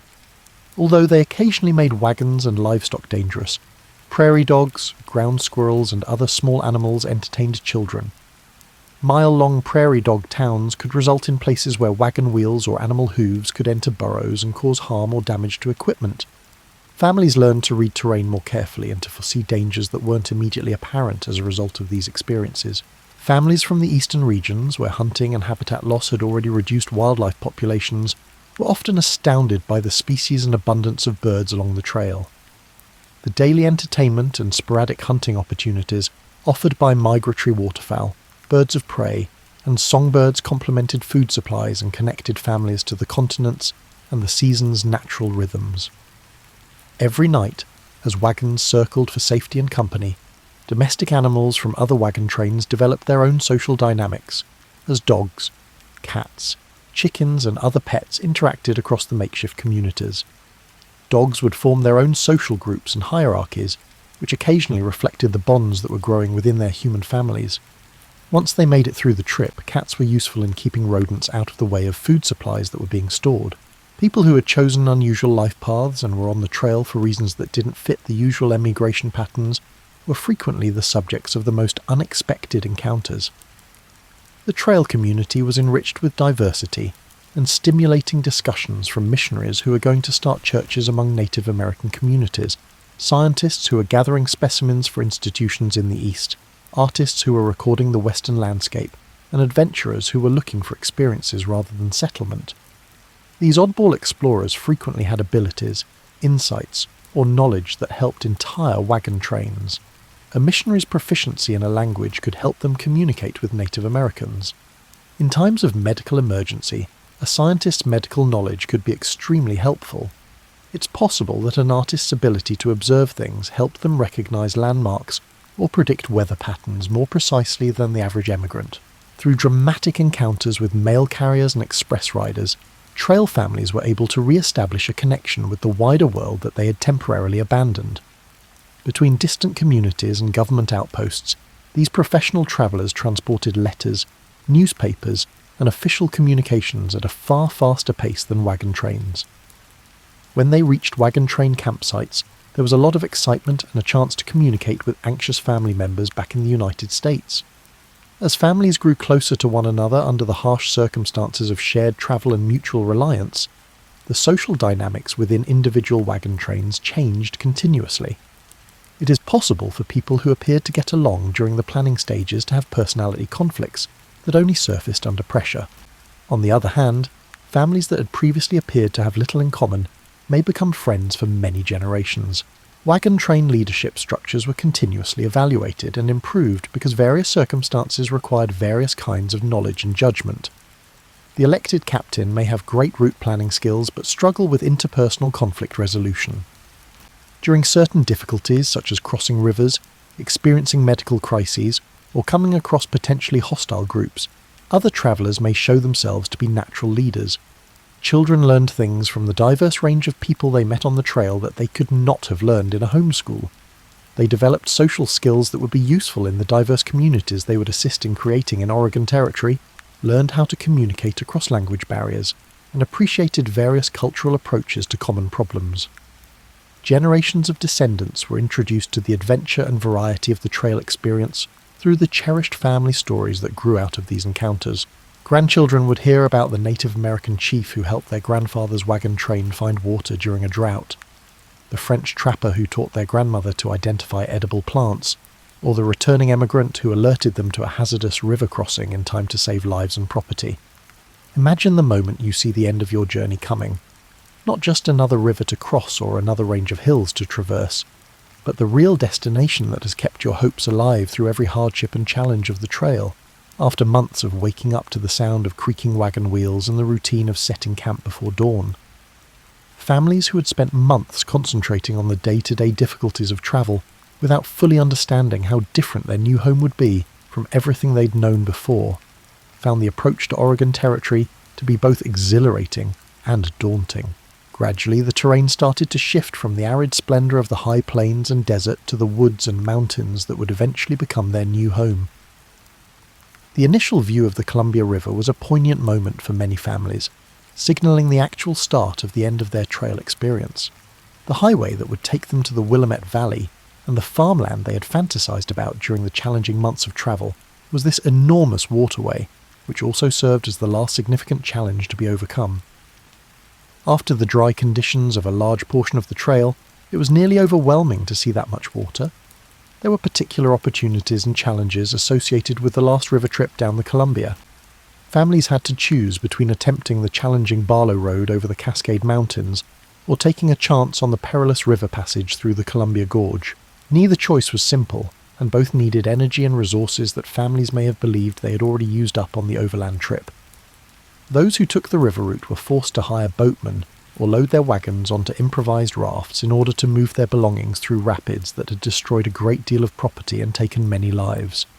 For families who had preserved their possessions over 2,000 miles of overland travel, the irony of possibly losing everything within sight of their destination was not lost. Families that opted for the mountain route encountered distinct difficulties as they learned that the Cascade Mountains offered a landscape that was different from what they had experienced during the prairie sections of their trip. Steep grades, dense forests, and undeveloped roads presented new challenges for their animals and equipment, while also offering breathtaking views that served as a reminder of the original reason for their journey.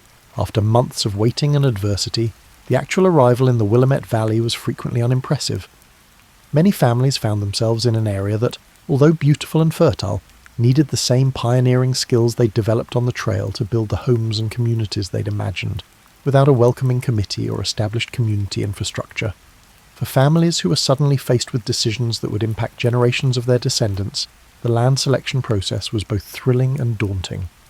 Large tracts of land remained available for families prepared to put in the effort to clear forests, start farms, and construct the infrastructure required for long-term settlement, even though the best land was frequently already claimed by previous emigrants. Together, families who had experienced the trail together and newcomers who had arrived at different times or by different routes came together to build the first shelter. Families used the skills they had learned from months of camping and improvised living to build temporary shelter that would keep them safe during their first Oregon winter while they worked on more permanent buildings. Many families found the shift from trail life to settled life to be more challenging than they had expected.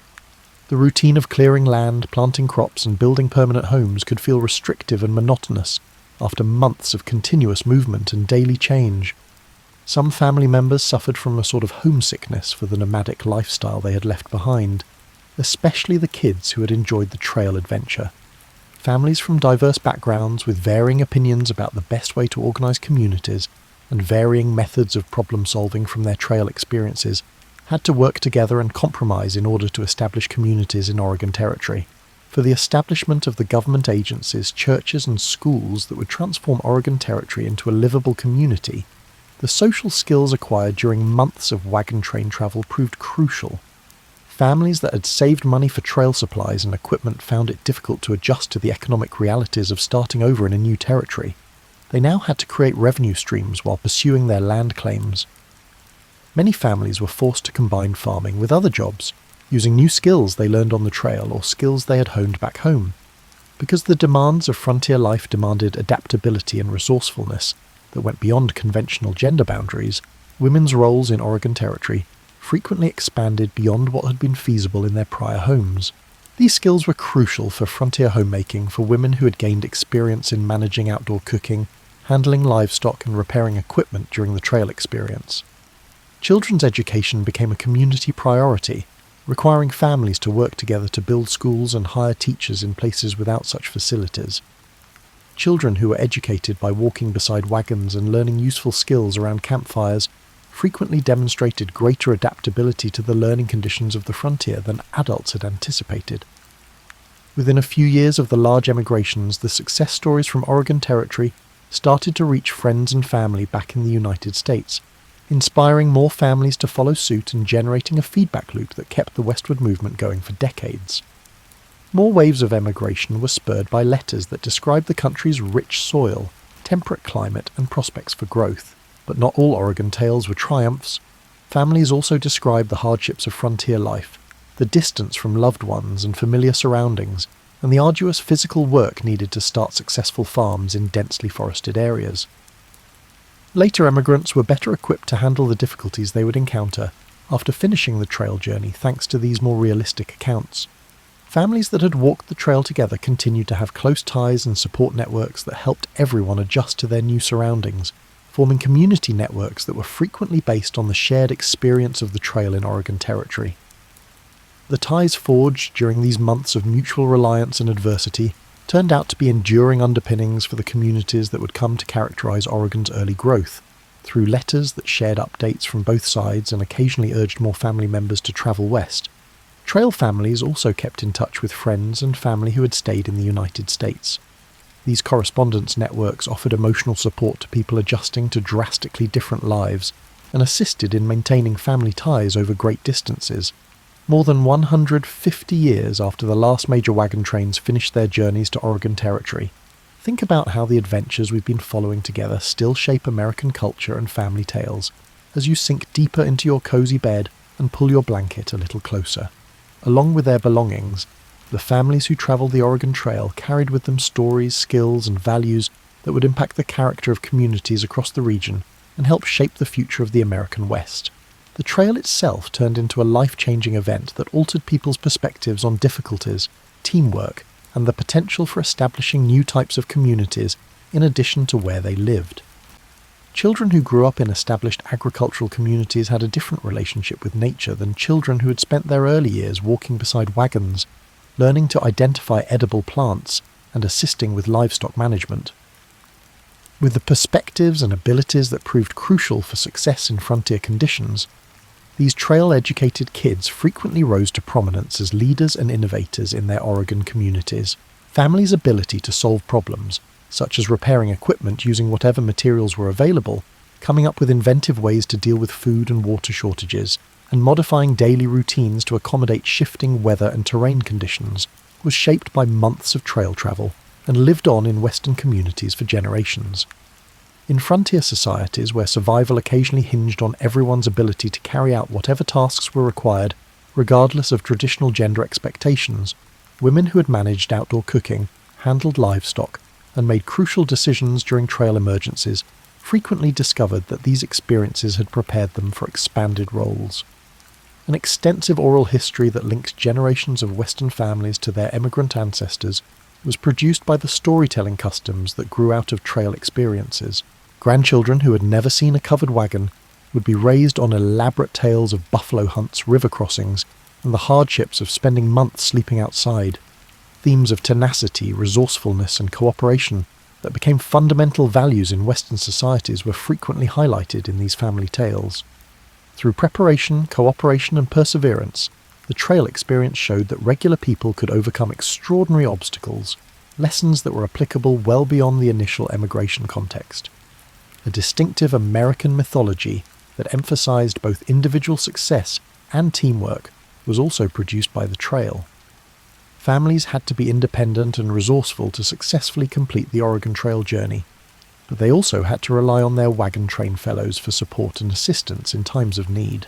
The experiential, practical learning that had defined trail education had an impact on educational establishments in Oregon Territory and later Oregon State.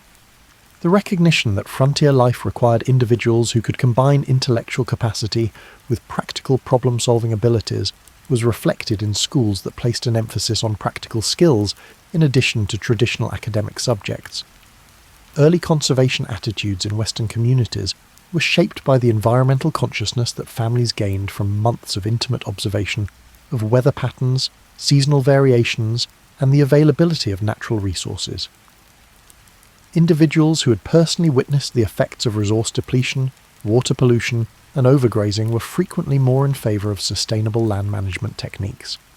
The experience of the trail itself altered and adapted the religious and cultural traditions that made their way west in covered wagons.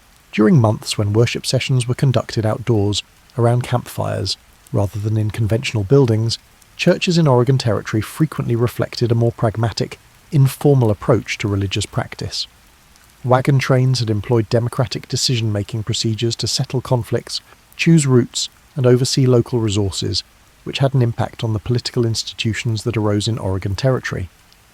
On the trail, town meetings and community collaboration had been crucial survival tactics, and these methods of governance permeated early Oregon communities' political systems.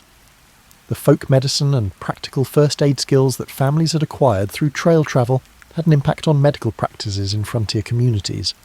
Community healers frequently combined traditional remedies with techniques learned through trial experience, having learned how to treat illnesses and injuries with little money and no professional medical assistance. Lessons learned about soil conservation, crop diversification, and sustainable farming practices during the trail journey were reflected in the agricultural practices that emerged in Oregon Territory. During their westward migration, families frequently applied the lessons they had learned about the negative environmental effects of poor land management to their own farming operations. Relationships and trust built during shared trail experiences frequently served as the foundation for the business and economic networks that emerged in early Oregon communities. As they founded companies and economic alliances in their new communities, people who had shared resources, exchanged goods, and worked together in times of need maintained these connections. The practical, functional approach to problem solving that families had developed over months of building temporary shelters and setting up effective campsites under difficult circumstances was reflected in the architectural styles and community planning techniques that defined early Oregon settlements. In Oregon and other western states, contemporary family reunions and heritage celebrations frequently focus on honouring the bravery and tenacity of trail ancestors, giving descendant families a chance to reconnect with their pioneering heritage and come to understand the struggles their ancestors faced. A unique American optimism regarding the potential for self-reinvention, starting over, and generating better opportunities through perseverance and hard work was also influenced by the Oregon Trail experience. This fresh start mindset became a hallmark of American culture and still shapes people's perspectives on individual and collective growth. Interpretation programs help modern people comprehend the enormity of the challenge that 19th century families faced when they packed their belongings into covered wagons and set out west toward uncertain futures. while historical preservation efforts along the Oregon Trail route have given modern families the chance to experience something of what trail travel was like. The trail experience also had an impact on American literature, art, and popular culture in ways that still shape American society's perceptions of the westward migration, frontier life, and the interplay between individual success and group collaboration. As our time on the Oregon Trail draws to a close, picture yourself sleeping in your own bed for the night, not a bedroll by a smouldering campfire or a small room inside a canvas-covered wagon, but your own cosy bed with cosy pillows, dependable warmth, and the safety of sturdy walls surrounding you. As they change from travellers to settlers, from emigrants to Oregonians, and from people heading toward an uncertain future to those creating permanent communities that would endure for generations, the families whose stories we have been following tonight ultimately found their own forms of this comfort. Eventually, the children who had learned to sleep to the sounds of wagon covers, flapping in prairie winds and coyotes calling, grew up in homes with glass windows, wooden floors, and enough room for everyone to have a bed. However, a number of them subsequently stated that they never fully lost their love of sleeping outside, or their capacity to find solace in basic sleeping arrangements when necessary. Eventually, the parents who had been anxious every night about their family's safety in the wilderness found themselves in towns with churches, schools, and neighbours who they could rely on in times of need. Although they had found the security they had sought by moving west, the independence and resourcefulness they had gained along the way remained traits they carried with them for the rest of their lives. The farms, businesses, and communities they established in Oregon Territory were built on the skills they had acquired over months of cooking over campfires, repairing equipment, and managing resources. Their approach to community development and problem-solving remained characterized by the collaboration and support that had been crucial for trail survival. Their tales of their experiences on the trail became cherished family heirlooms that were handed down through the generations, bridging the gap between ancestors who had risked everything on the hope of establishing better lives in uncharted territory, and children who had never seen a covered wagon. These tales frequently focused on the practical aspects of everyday life, the value of planning and teamwork, and the fulfillment that came from conquering obstacles with perseverance and support from one another, rather than the romantic adventure that would later be celebrated in popular culture. When modern families trace their roots to Oregon Trail emigrants, they frequently discover that the attitudes and viewpoints that kept their ancestors going during the westward migration still have an impact on family culture generations later. These include attitudes toward problem solving, methods for getting involved in the community, and an appreciation of both independence and interdependence. The Oregon Trail story showed that regular people could achieve extraordinary feats by combining practical skills with a belief that their efforts would eventually result in better opportunities for their families, individual willpower with community collaboration, and meticulous preparation with adaptability.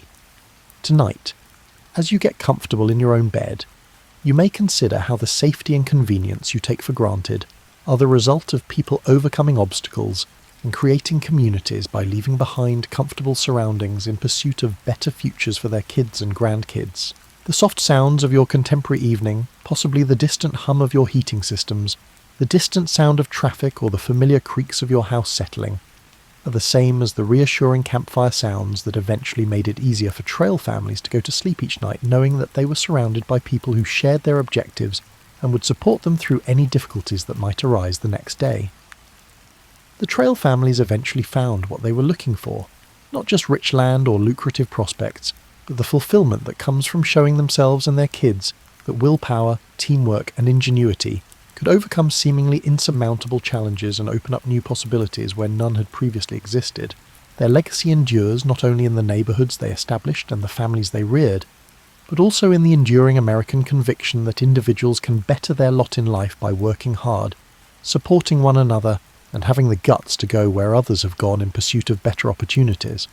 As you fall asleep tonight, you're engaging in the same fundamental human activity that those trail families engaged in at the end of each day, finding solace and rest after the hardships of the day, regaining strength for the opportunities of tomorrow, and retaining the belief that perseverance and teamwork can overcome any challenges that may arise. Rest easy, knowing that you are part of a long line of people who, despite the most trying circumstances, managed to provide comfort, security, and a sense of community. they also left behind enduring values and useful skills that continue to shape how families handle opportunities and challenges. Even though the Oregon Trail was abandoned more than 150 years ago, the spirit of adventure, tenacity, and camaraderie that defined the trail experience still serves as motivation for those who embark on their own difficult and unknown journeys in search of better futures.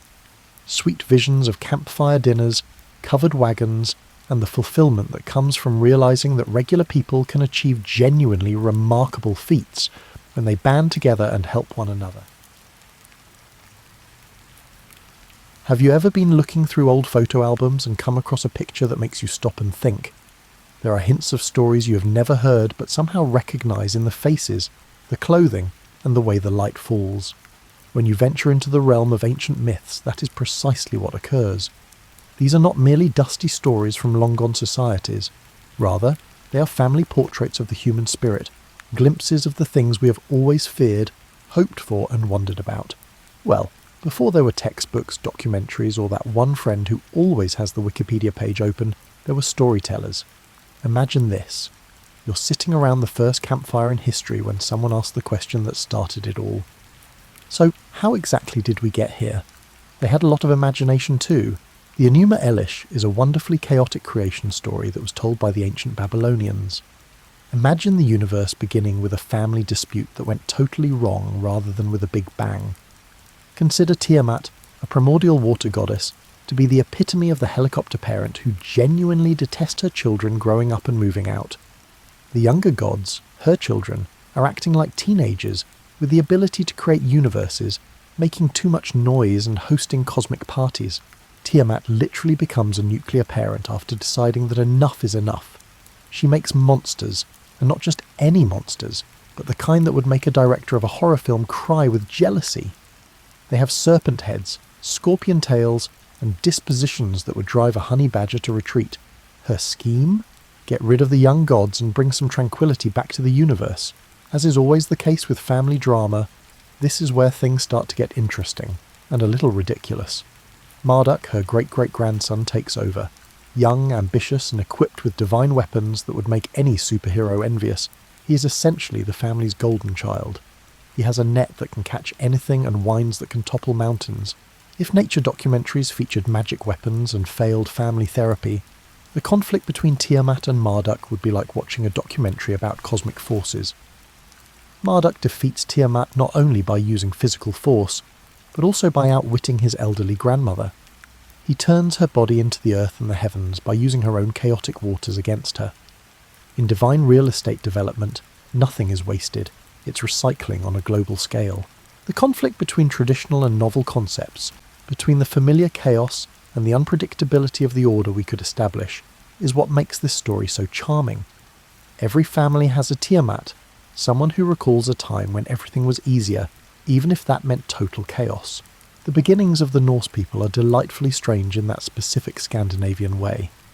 Ginnungagap, which sounds like a dental procedure but is actually a cosmic void, existed before anything else. Imagine it as the universe's awkward adolescence, when it was unsure of its own identity. Muspelheim, a world of fire that would make a July Arizona day seem like a pleasant fall day, lay on one side of this emptiness. Niflheim, a world of ice and mist that would make a Canadian winter appear tropical, lay on the opposite side. You get what you would expect when fire and ice collide in the middle of these two extremes. There was a lot of steam, and Ymir, the first giant, came out of this cosmic sauna. Now, Ymir wasn't exactly a model citizen. He was more akin to that neighbour who lets his yard run amok and somehow manages to turn it into an ecosystem. He sweated a lot while he slept, and more giants emerged from his perspiration. It's disgusting, but strangely effective. Old-fashioned sweating suffices in the primordial world. Dating apps are not necessary. Since Ymir was taking up too much room and, let's face it, the hygiene situation was getting out of control, the gods finally decided he had to leave. His flesh became the earth, his blood the seas, his bones the mountains, and his skull the sky, and they killed him and used his body to create the world. It's the quintessential do-it-yourself project, and explains why the Norse were so adept at maximising scarce resources. The Dreamtime, a concept that is a combination of geography, history, and an endless family reunion, is perhaps the most endearingly realistic creation story told by Aboriginal Australians. The Dreamtime is about the moment the world was created, but it's also about the moment it's constantly being created. Imagine the landscape as a living library, with each hill, rock and water feature representing a chapter in a continuous narrative. One of the most significant Dreamtime creatures, the rainbow serpent, not only made valleys and rivers, but she also drew up the rules for coexisting peacefully with the land. Like a cosmic interior decorator, she traversed the continent, locating water sources, establishing holy locations, and laying out guidelines for how people should interact with their surroundings. This viewpoint is lovely because it allows you to actively participate in the creative process. Every time you step outside, you're walking through the story itself, not just witnessing the outcomes of some cosmic event that happened ages ago. Every sunrise is the first sunrise of the day, as well as the sunrise of today. Each tree has a connection to both the original tree and all subsequent trees that will sprout from its seeds. There is a profound commonality among these creation stories. They acknowledge that beginnings are messy, complex, and frequently involve far more chaos than we would like. They acknowledge that making anything valuable, be it a universe or a good lasagna, involves getting your hands dirty, making mistakes, and occasionally beginning from scratch. Let's talk about heroes now that we've figured out how it all began, and what a delightfully messy affair that was. But not the kind that you see in superhero movies, where everything is expertly sculpted and they have the amazing ability to save the world without breaking a nail. Ancient heroes were more akin to that well-meaning friend who constantly breaks things and puts people in awkward situations, but somehow, by a combination of good fortune, obstinacy and occasional genius, manages to save the day. Consider Gilgamesh. If you haven't heard of him, consider him the first action hero in history, complete with the emotional baggage and bad judgment that would define the genre for centuries to come. He ruled over Uruk, which was essentially the ancient world's equivalent of a large city, impressive but not without its share of urban issues. Gilgamesh possessed all the qualities a king could desire: wealth, power, magnificent architectural feats, and the assurance that comes from being two-thirds divine. However, he also possessed the social skills of a teenager who drinks a lot of coffee. He was that boss who shows up at parties without invitation, micromanages everything, and generally adds unnecessary complexity to everyone's lives. After growing tired of his antics, the people of Uruk complained to the gods, as anyone would in their circumstances. The gods, displaying the sort of divine wisdom that leaves you wondering how they were able to get their positions in the first place, decided that speaking with Gilgamesh about his actions and perhaps offering some management training was not the answer. Instead, they made someone who was as strong and unyielding as Gilgamesh, in the hopes that they would battle each other and leave everyone else alone. Enkidu came into the picture in this way. Enkidu was the antithesis of Gilgamesh. Whereas Gilgamesh was refined but annoying, Enkidu was wild but sincere. He knew the language of nature, lived among animals, and had never known the unique stress that comes with handling building permits or a city budget. When these two eventually crossed paths, they engaged in an epic wrestling match that likely damaged property across multiple city blocks, as you might expect from two alpha personalities. Then, however, an intriguing event occurred. They became best friends rather than destroying one another. Seeing two hurricanes collide and somehow create a nice breeze was like that. Both of them were changed by their friendship. Gilgamesh gained empathy and realised that, perhaps just possibly, being the strongest person in the room does not necessarily make you the best candidate for every position. Enkidu gained knowledge of civilization, but he remained sceptical of some of its more absurd features, such as the requirement to dress formally for formal meetings, or the social pressure to act as though small talk matters. They embarked on adventures together that were equal parts ridiculous and heroic. Indeed, they battled monsters, but they also faced the issues that arise in any friendship between two individuals who are accustomed to being the centre of attention. They argued over priorities, strategy, and, most likely more than a few times, whether they would be better off returning to their simpler, earlier lives. When they encountered Humbaba, the protector of the cedar forest, their friendship was truly put to the test. The ancient equivalent of a security system created by someone with severe trust issues, Humbaba wasn't just any monster. He had many faces, a roar that could be heard for miles and breath that could kill at great distances. In addition to being risky, fighting him was the kind of foolishness that leaves you wondering what they were thinking. The problem with heroes in ancient tales, however, is that they don't act in ways that are simple or logical. They perform them because no one else is willing to do so, and someone has to. Instead of using superior weaponry or cunning tactics, Gilgamesh and Enkidu defeated Humbaba by working together and displaying the kind of resolve that comes from having a loved one look out for you. Though life has a way of defying narrative conventions, the victory should have been the story's conclusion. The two friends were becoming too strong and self-assured, according to the gods, who apparently had not learned from their earlier interventions. In the most unjust and unheroic manner imaginable, they killed Enkidu, not in combat, not valiantly, but through illness. One of the most relatable scenes in all of ancient literature is Gilgamesh's response to his friend's passing. He didn't take it with stoic nobility, or use his sorrow to act morally. He completely collapsed. He was unable to eat, sleep, or comprehend how someone so vibrant could just vanish. He developed an obsession with figuring out how to bring Enkidu back, or at the very least, why death had to be involved. His quest to locate Utnapishtim, the keeper of the secret of immortality and a survivor of the Great Flood, was motivated by this obsession.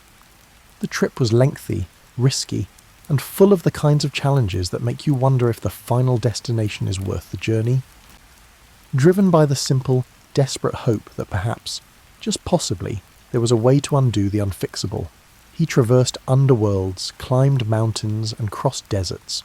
He eventually located Utnapishtim, who listened to his story before telling him something that was precisely what he needed to know, but wasn't what he wanted to hear. According to Utnapishtim, death is what gives life purpose, and is neither a punishment nor an error. There wouldn't be any pressure to love, create, or make the most of our time if there were no endings.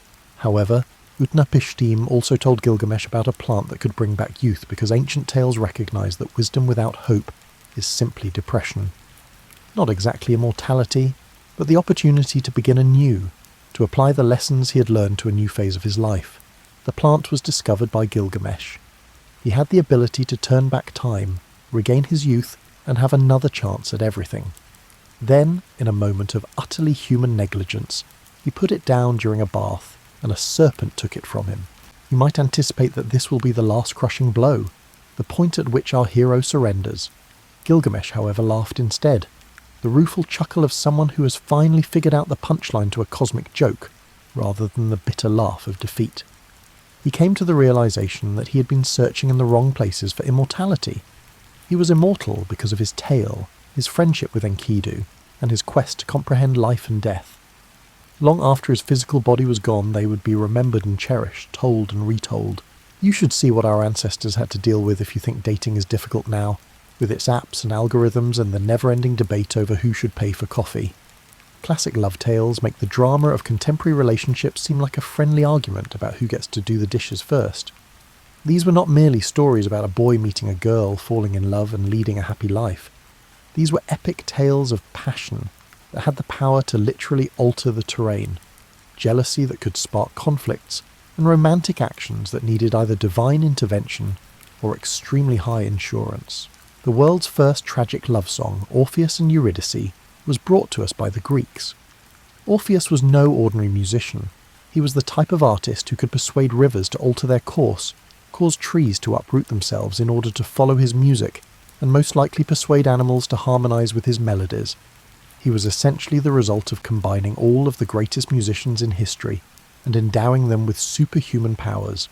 Because she understood the music behind the music, the silence between the notes that gave his art meaning, Eurydice was his ideal match, not because she was a passive recipient of his talent. They seemed to communicate in their own private language of glances and half-formed sentences, the kind of love that makes other people feel both jealous and a little queasy. Their happily ever after should have started on their wedding day. Rather, it served as the prelude to the sort of tragedy that makes you want to shout at the characters to just stay home and get takeout. Eurydice stepped on a snake while strolling across a meadow, doing just the kind of naive romantic thing that ancient story heroines ought to know better by now. Not just any snake, but the kind that only shows up in stories to sabotage idyllic moments. She was instantly killed by the bite, and Orpheus realised that all of his musical ability was useless if he couldn't use it to save the one person who meant the most to him. His grief wasn't the kind of subdued, quiet sadness you see in films. It was the unadulterated, desperate kind that pushes you to do things you never would have imagined you could. he made the decision to go to the underworld in order to retrieve her, something that no living person had ever tried. According to Greek mythology, the underworld was more than just a place of punishment. It was the cosmic counterpart of the most exclusive club on Earth, with a strict admissions policy that required death before one could enter. With only his lyre and the resolve that comes from having nothing left to lose, Orpheus appeared at the entrance, either the most romantic gesture in history or the most spectacular example of failing to know when to give up occurred next. The entire underworld wept when Orpheus performed for Hades and Persephone, the king and queen of the dead. His music was so exquisite, so full of real love and loss. The eternal punishments paused, the rivers of the dead ceased to flow, and death itself appeared to listen for a brief moment. Hades, who was presumably unmoved by anything in his life, struck a bargain. There was a requirement that Orpheus lead Eurydice out without turning around before she could return to the world of the living. He was unable to look over his shoulder for confirmation, to see if she was following, or even to catch a glimpse of her reflection. When someone you love is guiding you while you're walking in the dark, you have to have complete faith in them. Orpheus made it through the majority of the journey. He listened for the sound of her footsteps behind him as he walked steadily upward while guiding her with his lyre. Doubt, however, began to creep in as they got closer to the entrance to the world above. What if all of this was a cruel ruse? What if she wasn't actually present? What if the gods hadn't been moved by his love after all? Orpheus turned around at the last second, when freedom appeared within reach and sunlight was visible ahead. He saw Eurydice, real and beautiful, reaching for him, and then he saw her go away forever. There would be no second chances, no pleas for divine pity, and no cunning deals this time. They had lost everything because of his lack of faith at the last crucial moment. The narrative might conclude there, with Orpheus receiving a severe lesson in trust and living out the remainder of his days writing gloomy ballads. Simple morals, however, are insufficient to satisfy the love stories of the ancient world. Broken by his mistake and loss, Orpheus travelled the world performing melancholy music that moved people to tears for no apparent reason. The Maenads, Dionysus's followers, eventually killed him because they were offended by his loyalty to his deceased wife and his unwillingness to move on. But the love story went on even after death. Still singing, Orpheus's head drifted across the sea and down the river to the island of Lesbos, where it turned into an oracle. Even when death triumphs, some bonds are stronger than death, as demonstrated by the fact that his love for Eurydice literally outlasted his physical life. Norse love stories were similar to relationship counselling conducted by people who use axes to solve problems, if Greek love stories were complex. Consider the tale of Sigurd and Brynhild, which somehow incorporates misidentification, memory loss, family conflicts, and the sort of magical meddling that leaves you wondering why the gods didn't have more enjoyable pastimes. As a typical Norse hero, Sigurd was strong, courageous, skilled with a sword, and exuded the confidence that comes from having divine ancestry and great publicity. He killed the dragon Fafnir, claimed a treasure that was cursed in its own way, and essentially made himself into the type of man that mothers warn their daughters about, that secretly hope will ask them to dance. One of Odin's choosers of the slain, Brynhild was a Valkyrie, a sort of warrior, psychopomp, and career advisor for fallen heroes. Odin had cursed her to sleep until a hero courageous enough to brave a ring of fire woke her up because she had erred by assisting the wrong person in a battle. It was similar to Sleeping Beauty, but it placed less focus on home arts and more on fighting skills. It was love at first sight, or at least at first awakening. When Sigurd discovered her, encircled by flames and looking strikingly beautiful in her enchanted sleep, with all the fervour and conviction of those who have never had to deal with the difficulties of truly cohabitating on a daily basis, they committed themselves to one another. However, complications arose because this is a Norse tale, and the gods get anxious when people are happy. A potion that completely erased Brynhild was administered to Sigurd, who married King Yuki's daughter, Gudrun, while under its influence. Try explaining magical memory loss to someone whose heart you just broke, even though it wasn't exactly his fault. In the meantime, Brynhild, who still thought Sigurd loved her, was duped into marrying Gudrun's brother Gunnar by means of a complex ruse in which Sigurd pretended to be someone else and obtained her hand in marriage on Gunnar's behalf. It's the sort of plot that makes you appreciate the relative simplicity of contemporary dating apps and necessitates a flowchart. The situation went from complicated to disastrous when the magic wore off, and everyone realised what had truly happened. Gudrun learned that her husband's heart belonged to someone else. Sigurd recalled his true love. Brynhild realised she had been duped, and Gunnar found himself married to a woman who was planning to murder his brother-in-law. Everyone died, but they did it with dignity and style, which is a quintessential Norse resolution. In order for them to die together, Brynhild planned Sigurd's murder and then took her own life. Gunnar lost both his brother-in-law and his wife. Gudrun was left a widow, and the entire tragic mess became the focus of epic poems that are still told today. Let's face it, the majority of these old love stories don't have happy endings, which isn't what makes them so captivating. It's their understanding that love is both the most potent and the most perilous force in human experience. Love has the power to motivate people to do unthinkable bravery and devotional deeds, but it can also lead them to make incredibly bad choices that have an impact on entire kingdoms in addition to themselves.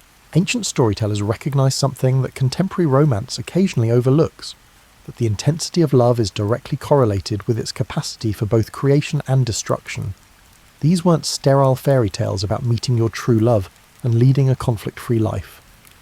They were candid admissions that love is a complex, messy, often illogical and fundamentally human experience. Every family has that one relative who unexpectedly attends events, makes offensive jokes, breaks something priceless, somehow adds interest to the event, and leaves you wondering if you should give them a hug or keep the nice china for yourself the next time. These characters are known as tricksters in mythology. They're also more than just stories about bad behaviour or comedic relief. They are the changemakers and cosmic comedians who serve as a reminder that sometimes the most surprising answers lead to the best answers. Thanks to recent motion pictures, Loki is arguably the most well-known trickster of all time, but the Hollywood adaptation hardly captures his complexity. A villain with good cheekbones and daddy issues wasn't all that the Norse Loki was. He was the god of necessary complications, the divine representation of the idea that sometimes things must be broken in order to be properly fixed. Loki's relationship with the other gods was similar to that of a friend who always comes up with the most absurd solution to any issue, and somehow succeeds so frequently that people continue to listen to him. He wasn't inherently bad. Rather, he was the type of person who brings up awkward topics during family gatherings and calls out hypocrisy. When the gods decided that Asgard needed more security, they hired a builder who said they could create an impregnable wall in a single season. The cost? The goddess Freya, the moon, and the sun. The gods agreed because they were certain the builder couldn't possibly meet the deadline, even though it was clearly a bad deal. The kind of contract that makes you wonder if anyone actually reads the fine print. Naturally, the builder had a secret weapon, Svadilfari, a magnificent stallion capable of moving stones that should have taken an entire crew of workers. The gods realised they were going to lose some of their most precious possessions to what was effectively an extremely costly construction project, as the deadline drew closer and the wall got closer to completion.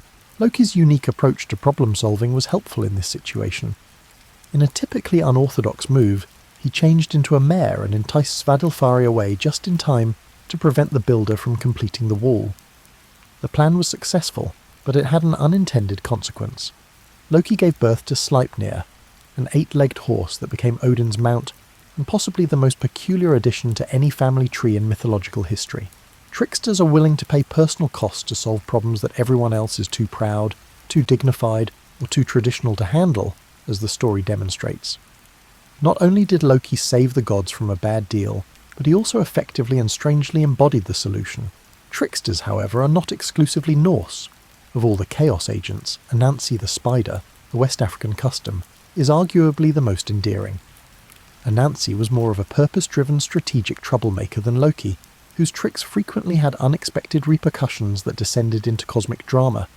He redistributed resources, power and knowledge from those who hoarded them to those who needed them, rather than causing chaos for its own sake. Not merely a family tragedy, the story of Osiris's death and resurrection became a model for comprehending how life can emerge from death, how chaos can be brought back to order, and how love can overcome destruction with perseverance, wisdom, and truly amazing magical abilities. In addition to reviving her husband, Isis changed the Egyptians' perception of death and what possibilities lay beyond it. Compared to the gods of the Greeks and Egyptians, the gods of the Hindu tradition were both more cosmic and more intimate. These were not merely strong creatures with human-like personalities. They were facets of a divine reality so vast and intricate that it needed to take on several forms in order for human minds to understand it. Depending on which story you were hearing and what lesson needed to be taught, Krishna, one of the most adored Hindu gods, was able to be a cosmic principal, a mischievous child, a romantic hero, a wise teacher, and a divine warrior all at once. During his childhood, he gained notoriety for stealing butter, concealing clothing from women who were bathing, and generally acting like the most endearing young criminal in the world. As an adult, he served as the warrior Arjuna's charioteer and spiritual mentor in the Bhagavad Gita, imparting some of the most profound philosophical lessons in human history as arrows flew past them on a battlefield. Krishna stories are lovely because they cover the whole range of human experience. He is more than just a distant divine being giving advice from above.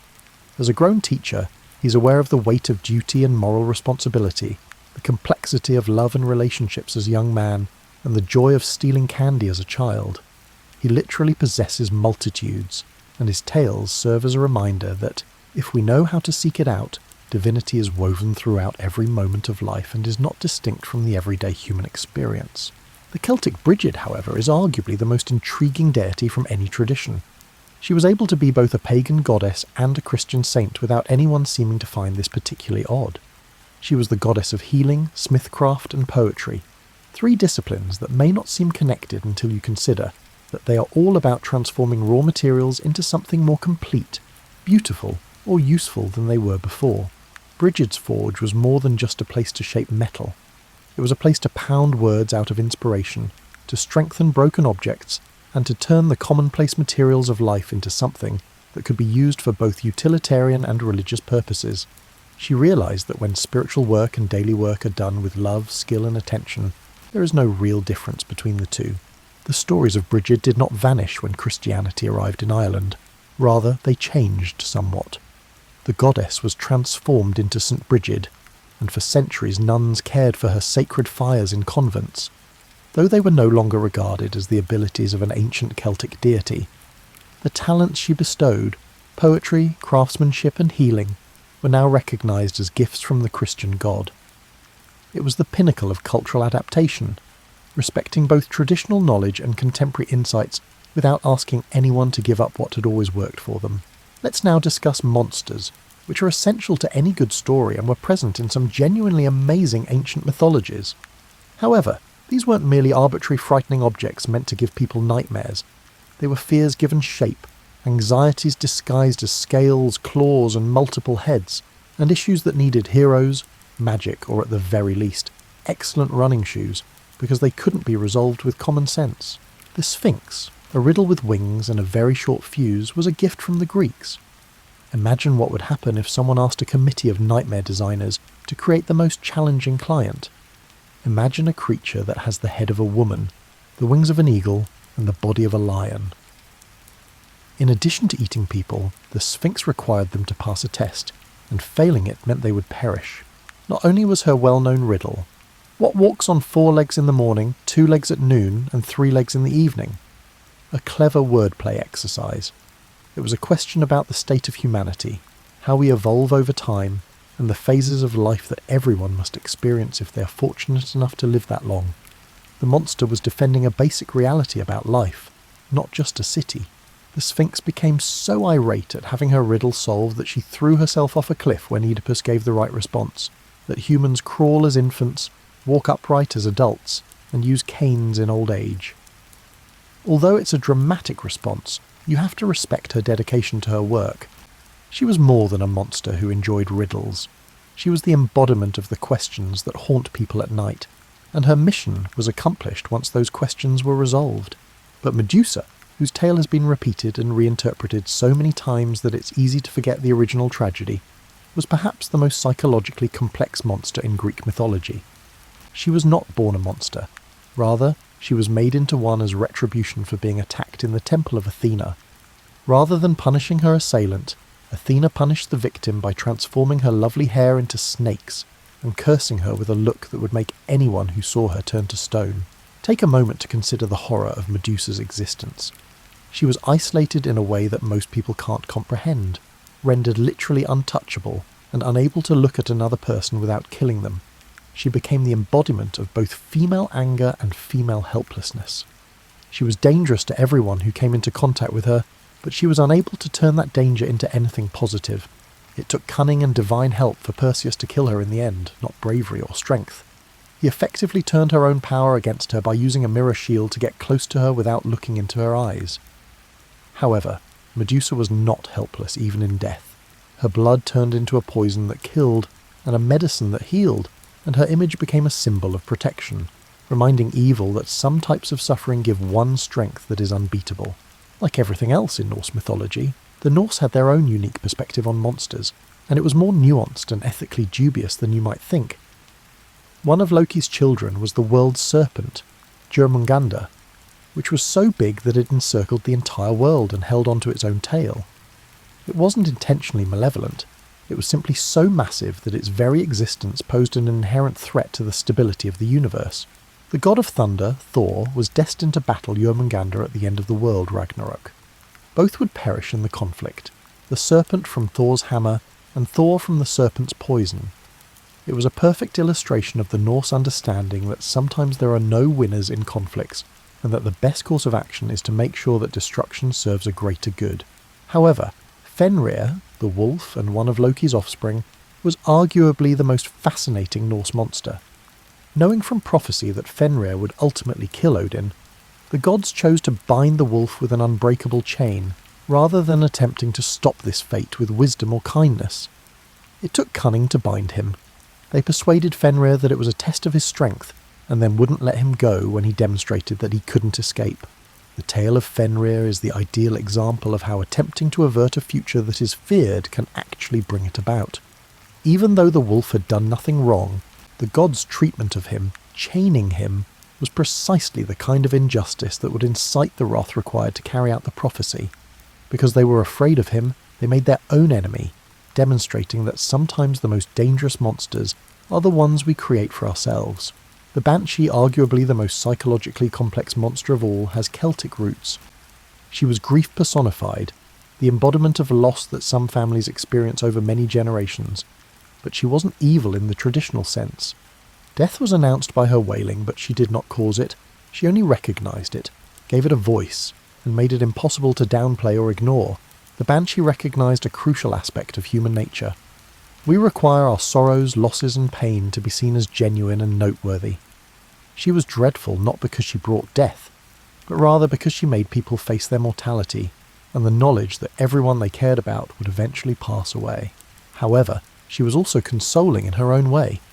Her presence demonstrated that death had purpose, that the universe did not disregard loss, and that there was someone whose responsibility it was to grieve for the deceased in a dignified manner.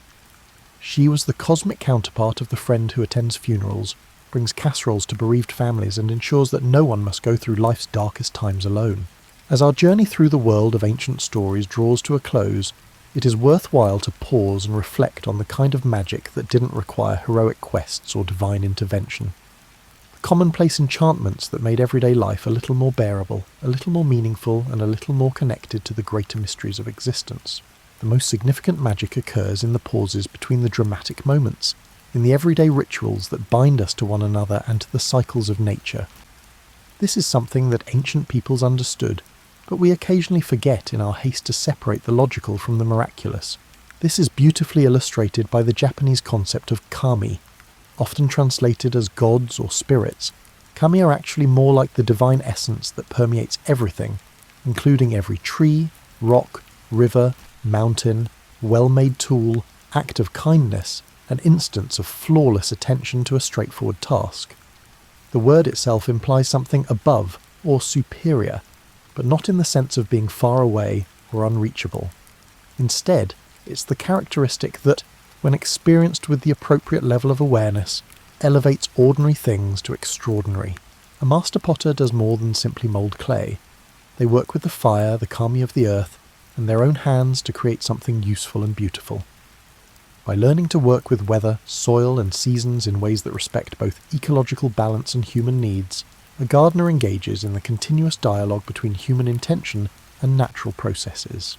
This insight transforms every activity into a possible spiritual practice, every beautifully crafted item into a form of prayer, and every encounter with nature into a chance to connect with something greater than personal worries. It's transformation without the drama, magic without the fireworks, and transcendence found in giving whatever task at hand your whole attention. Through its understanding of thin places, places where the line separating the everyday world from the other world becomes permeable, where magic is not only possible but nearly inevitable, the Celtic tradition provides a similar viewpoint. These could be ancient groves or stone circles, but they could also be wells, crossroads, or even specific times of day when the light falls in a particular way and everything seems more significant, alive, and interconnected. The realization that thin places aren't merely specific places but rather states of consciousness that can be developed anywhere, however, was the most significant realization in Celtic spirituality. When you learn to approach everyday situations with the same level of reverence and attention, typically reserved for formal religious practices, the real magic happens. Taking care of a fire becomes a means of taking part in the cosmic dance between order and entropy. Cooking becomes an offering to the spirits of the home, and washing dishes becomes a meditation on the element of water. The knowledge that everything, location and creature, has a spirit and a story of its own, and that wisdom arises from learning to listen to these stories with humility and respect, is derived from Native American traditions. A rock is more than just a mineral formation. It is an elder who has seen innumerable seasons and has its own wisdom about patience, endurance, and the gradual change of landscapes over time. This viewpoint completely changes how people interact with nature. You start to see yourself as a part of a continuous dialogue that has been going on for thousands of years before you arrived and will continue long after you leave, rather than as a collection of resources to be used or challenges to overcome. Finding your place in this conversation and adding your voice while paying attention to everyone else's is more important than trying to control or dominate it. Something similar but even more thorough is encapsulated in the Aboriginal Australian concept of country. The living system of relationships between land, water, plants, animals, ancestors and descendants defines your identity and responsibilities. It is not just the place you happen to live, in the sense that your identity is inextricably linked to the network of relationships that supports all life. You are country, not just from it. Because everything you do has an impact on the overall system's balance and health, this knowledge makes every action meaningful.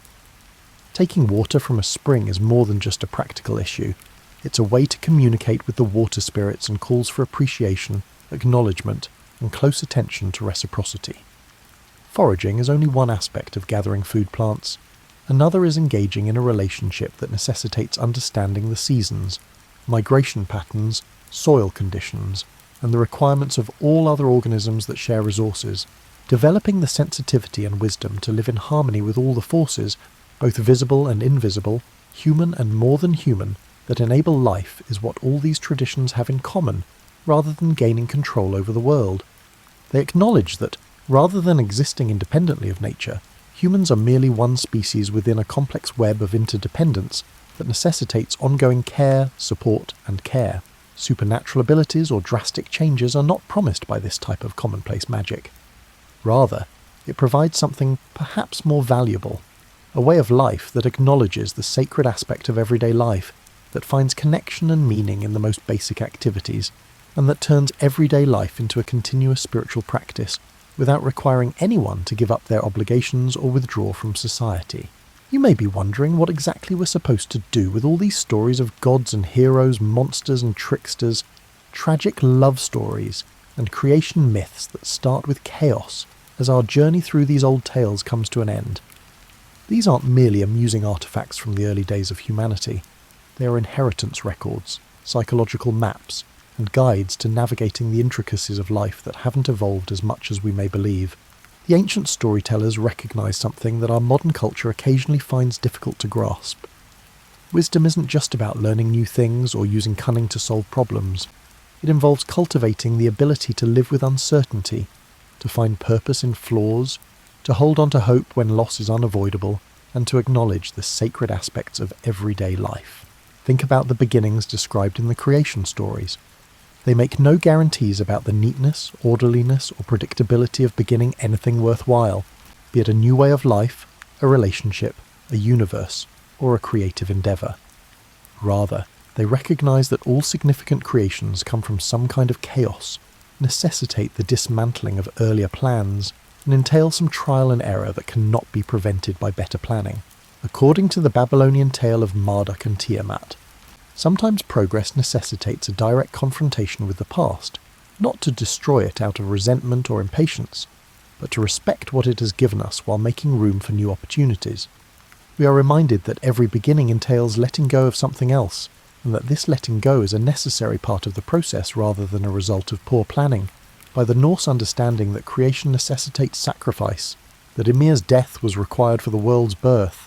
Perhaps the most advanced interpretation of all is provided by the Aboriginal concept of the dream time, which holds that creation is ongoing, present, and occurring in every moment of focus and intention, rather than occurring once in the distant past. Your decisions, focus, and relationships are all a part of the cosmic creative process, and you are not merely living in a created world, you are actively contributing to its continuous creation. The hero tales offer equally useful advice for dealing with the difficulties of adulthood. They are not guides to immortality or enduring happiness, quite the contrary in fact. They are sincere admissions that in order to grow, you must confront things you would rather avoid, that courage is the choice to act in spite of fear rather than the lack of fear, and that the most significant successes are frequently hidden from everyone but the person who achieves them. We learn from Gilgamesh's journey that while the desire to resist change and loss is normal and understandable, it is ultimately pointless. His desire for immortality isn't realized in the way he envisions, but his readiness to love profoundly, grieve openly, and live on in spite of death's inevitable conclusion produces a different kind of immortality. The kind that endures in tales, in our impact, and in the transformations we bring about in other people's lives. The love stories provide guidance that is both transcendent and useful. They recognize that love is the most potent and perilous force in human history, able to inspire both the most amazing creations and the most spectacular catastrophes. They contend that cultivating the wisdom to love well in spite of difficulties is more important than finding a love without problems.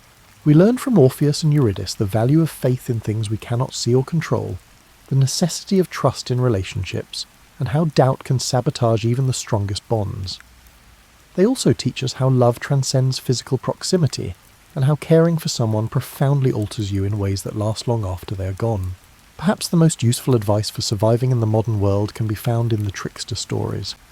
They remind us that the best solutions sometimes come from those who aren't invested in keeping the status quo, that change typically comes from unexpected directions, and that those in charge don't always know what they're doing. Coyote, Loki, and Anansi all show how important it is to challenge authority, to be prepared to break rules that don't really benefit anyone, and to acknowledge that every solution leads to new issues. They acknowledge that change is messy and unpredictable, but they also highlight how resilient, creative, and humorous people can be in the face of adversity. Power, responsibility, and the human propensity to establish authorities and then berate them for their flaws are all explored in the tales of gods living among humans. With all of their trivial jealousies and bad judgment, the Greek gods serve as a reminder that those in charge of significant matters are frequently just as perplexed and conflicted as the general populace, and that power does not always translate into wisdom. However, the stories also imply that the divine is not something distant and unfathomable, but rather is interwoven with everyday life in ways that become apparent when we look closely. The Hindu conception of Krishna as both a butter-stealing child and a cosmic principle suggests a spirituality that accepts the whole range of human experience, rather than attempting to transcend it. Perhaps the most advanced psychological advice of all is found in the monster stories. Although they admit that fear is a natural part of the human experience, they also contend that our monsters frequently reveal crucial details about the things we need to confront, the things we're avoiding, and the things we haven't yet figured out how to integrate. Even when that power seems more like a curse than a gift, Medusa serves as a reminder that some types of suffering can give rise to power. The Sphinx implies that rather than being adversaries that must be vanquished, the monsters we face are frequently questions disguised as puzzles that must be solved. Fenrir shows us how fear can produce the very futures we're trying to avoid, and how treating someone as dangerous can actually make them dangerous. Most significantly, these old tales have a deeper understanding of time than our culture does. They don't have an obsession with linear progress, which is the belief that things are always improving, that issues can be resolved once and for all, or that better methods or technologies can radically alter human nature.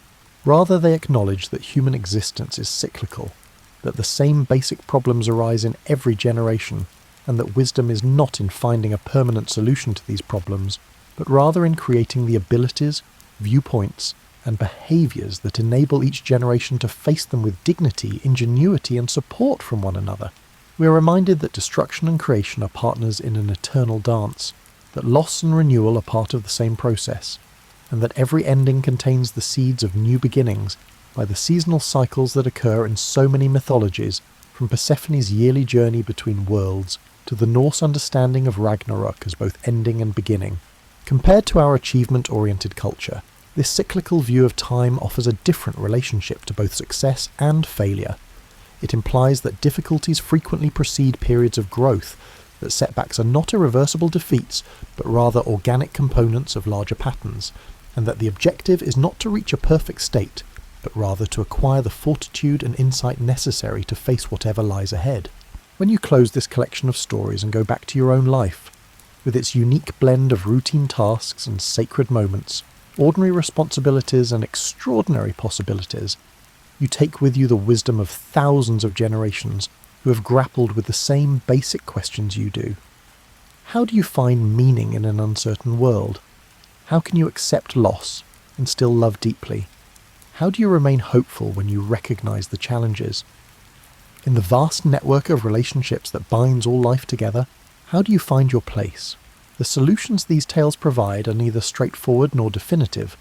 Rather, they are moulded by the wisdom of innumerable individuals who have persevered in facing the unavoidable difficulties of human life and have been tested by time.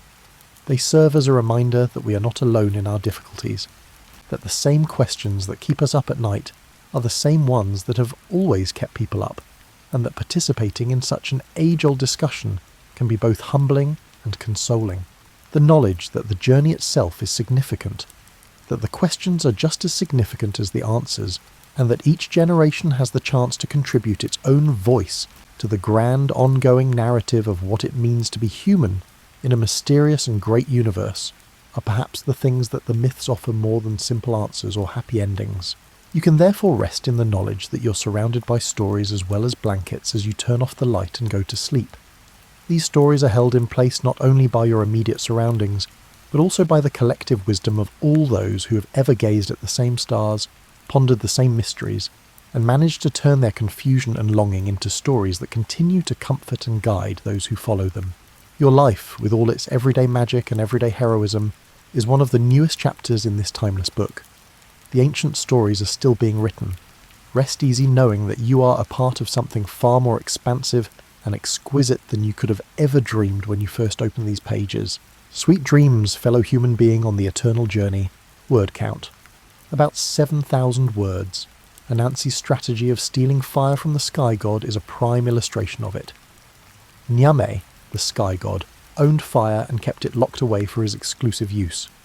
Humans had to fumble around in the dark after the sunset, were cold, and were unable to properly prepare their food. Niam simply didn't understand why anyone else needed access to something so potent and potentially hazardous. It wasn't that he was intentionally cruel. The obvious solution to this problem, in Anansi's opinion, was to steal the fire and give it to humanity. He thought hoarding useful items was essentially foolish, not because he harboured any particular animosity toward Niami. Instead of being left unused in some cosmic storage unit, fire was intended to be shared and improve everyone's quality of life. The actual theft was a masterwork of preparation and creativity. Among other things, Anansi was one of the greatest storytellers in history, and he persuaded Niame to allow him to visit by promising to share some of his well-known tales. Anansi was able to smuggle some fire into a tiny pot he had concealed in his web, while Niame was preoccupied with an especially captivating story about why mosquitoes buzz in people's ears. For a spider, even a magical one, crossing the sky to get the fire to Earth was no easy task. Anansi had to use ingenuity for navigation, transportation, and maintaining the fire throughout the trip. Additionally, he had to stay out of Niame's sight when the sky god eventually found out about the theft and came to look for his belongings. However, Anansi was successful, and fire spread like, well, fire among people. Cooking, staying warm, working after dark, and generally improving one's quality of life were all made possible. Initially incensed, Niami was forced to acknowledge that fire was far more beneficial when it was being used as opposed to being stored. In fact, The theft increased rather than decreased the value of the gift. The way that Anansi stories reinterpret stealing and breaking the law as acts of social justice is fantastic. Anansi redistributes resources because he sees a world where good things are kept from those who need them, not because he is avaricious or malevolent. He resembles a cosmic Robin Hood, but he has better jokes and more legs. Another example of the art of necessary mischief is Coyote, the trickster of many Native American traditions. Whereas Anansi was endearing and determined, and Loki was complex and occasionally destructive, Coyote, however, was like that friend who has good intentions but no sense of proportion. He would flood a valley while watering your garden, then move mountains to help you find a misplaced earring. There is a common pattern to Coyote stories. Coyote sees a problem, devises what appears to be a clever solution, enthusiastically puts the solution into practice, and then faces consequences that are typically far more significant and bizarre than anyone could have predicted.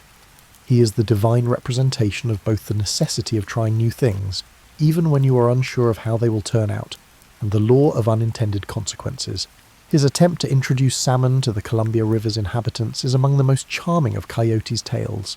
According to this version, a family of creatures had constructed a dam across the river and was hoarding all the salmon, refusing to share them with anybody else. Coyote determined that people's hunger was intolerable. As usual, he offered a straightforward solution. He would break the dam and release the salmon. Easy, efficient, and sure to lead to complications he hadn't yet considered. Coyote was skilled at the destructive aspect of problem-solving, so the dam breaking itself went without a hitch. The salmon, however, had to be equitably shared with all the various communities along the river once they were free. This was the point at which Coyote's lack of administrative abilities clashed with his good intentions. Immediately overwhelmed by the logistics, he appointed himself coordinator of salmon distribution. They couldn't agree on seasonal schedules, had different fishing traditions, and wanted different numbers of fish. The world's first fisheries management crisis resulted from what should have been a straightforward resource-sharing issue.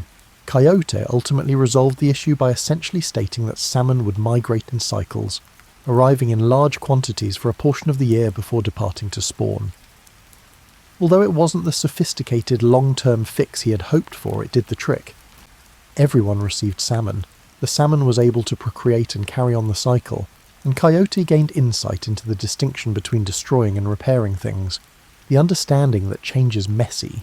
Progress frequently comes from unexpected directions, and sometimes the best solutions come from people who aren't invested in maintaining the status quo, is what makes trickster stories so timeless. Tricksters don't use meticulous planning and risk assessment to solve problems the way experts and authorities do. When they're tired of the status quo and open to trying something new, they solve problems the same way regular people do. They also acknowledge that good intentions do not always translate into successful outcomes, that every solution leads to new issues, and that sometimes it is more important to simply start the process of change, even if you have no control over its direction. Trickster energy, the willingness to ask questions, try new things, and break rules that need to be broken, feels more relevant than ever in a world that frequently feels trapped in patterns that don't benefit anyone. Ancient people's conceptions of their gods have a wonderfully human quality. These were not the far-off, unfathomable beings of later theology, emanating perfection from some inaccessible celestial throne, with the ability to transform their negative emotions into natural calamities. These divine beings shared all of our problems, small grievances, and dubious decision-making abilities. Specifically, the Greek gods were like a dysfunctional family that just so happened to govern the natural forces. Mount Olympus was not so much a place of God, as it was the most exclusive gated community in the world, inhabited by beings with limitless power and the emotional maturity of reality TV contestants. They had sibling rivalries that could literally change the landscape, harboured resentments for centuries, and fell in love in inappropriate ways. As the alleged ruler of the gods and universe, Zeus devoted most of his time to resolving issues that he had caused. His solution to his attraction to mortal women was to change into different animals and entice them, which resulted in a constant flow of demigod offspring with complex parental problems. When the king of the gods chose to court the women in the form of a bull or a swan, his wife, Hera, spent just as much time being enraged about these affairs and exacting revenge on the women as if they had any say in the matter. It was like watching a soap opera with characters who could throw lightning bolts when they were angry. When the next crisis arose from precisely the same pattern of behaviour, everyone would act shocked. Zeus would have an affair, Hera would discover it, and innocent people would be cursed with terrible fates or turned into trees. Of all the Greek gods, Hades was arguably the most relatable since he was forced to hold the position that no one wanted, that of ruler of the underworld. Hades received the basement office of the cosmos, while his brothers Zeus and Poseidon were given the exciting realms of the sky and the sea, complete with dramatic weather patterns and amazing power displays. Although his work managing the dead was significant, it wasn't exactly the kind of thing that attracted a lot of favourable press. It's possible that Hades received the least glamorous assignment because he was the most responsible of the three brothers. He managed his realm effectively, kept to himself most of the time, and showed up for work every day. Even that story becomes more likeable when you consider that he was likely just lonely, and didn't know how to ask someone out when your job required you to spend all of your time with dead people. His biggest PR disaster was kidnapping Persephone to be his wife. Given that it was negotiated by those who had the authority to wipe out all life on Earth if they didn't get their way, the solution to Persephone's predicament, where she spends part of the year underground with Hades and part of the year above ground with her mother Demeter, was actually a fairly reasonable compromise. Hades received company during the dark months, humanity received an explanation for the seasonal changes, and Demeter received her daughter back for the spring and summer. If you don't consider the kidnapping aspect too much, everyone kind of won. The gods of Egypt approached divine behaviour differently. The Egyptian gods were more like cosmic principles with personalities than the Greek gods, who were basically immortal humans with superpowers. They were more than just strong creatures. They represented the basic elements of life, such as death, rebirth, order, chaos, the flooding of the Nile, and the sun's journey across the sky. Making sure the sun rose each day was perhaps the most significant duty performed by the sun god Ra in the Egyptian pantheon. To do this, he had to travel across the sky every day in a solar bark, and then go through the underworld every night to defeat the serpent Apep, who stood for chaos and truly didn't want the sun to rise again. It wasn't as simple as flipping a cosmic switch. Take a moment to consider the weight of that responsibility. Ra was required to successfully navigate celestial waters, lead a crew of divine beings, and then engage in a cosmic battle against the forces of entropy on a daily basis. The sun wouldn't rise and civilization would come to an end if he had a bad day, became ill or distracted, or simply didn't feel like putting up with Apep's nonsense. What's amazing is that Ra was able to stick to this routine for thousands of years without ever taking a day off. He either needs to learn about work-life balance or is the most dependable employee in the universe because of his commitment to routine. However, the interconnectedness of existence was also something that the Egyptian gods understood. Every element of Egyptian cosmology was affected when Set killed his brother Osiris out of jealousy, a family drama that makes Greek divine dysfunction seem mild. Set ruled over chaos in the desert, Osiris became the god of the dead and the afterlife, and their sister wife Isis became the goddess of healing and magic as she sought to protect their son Horus and bring her husband back to life. The narrative of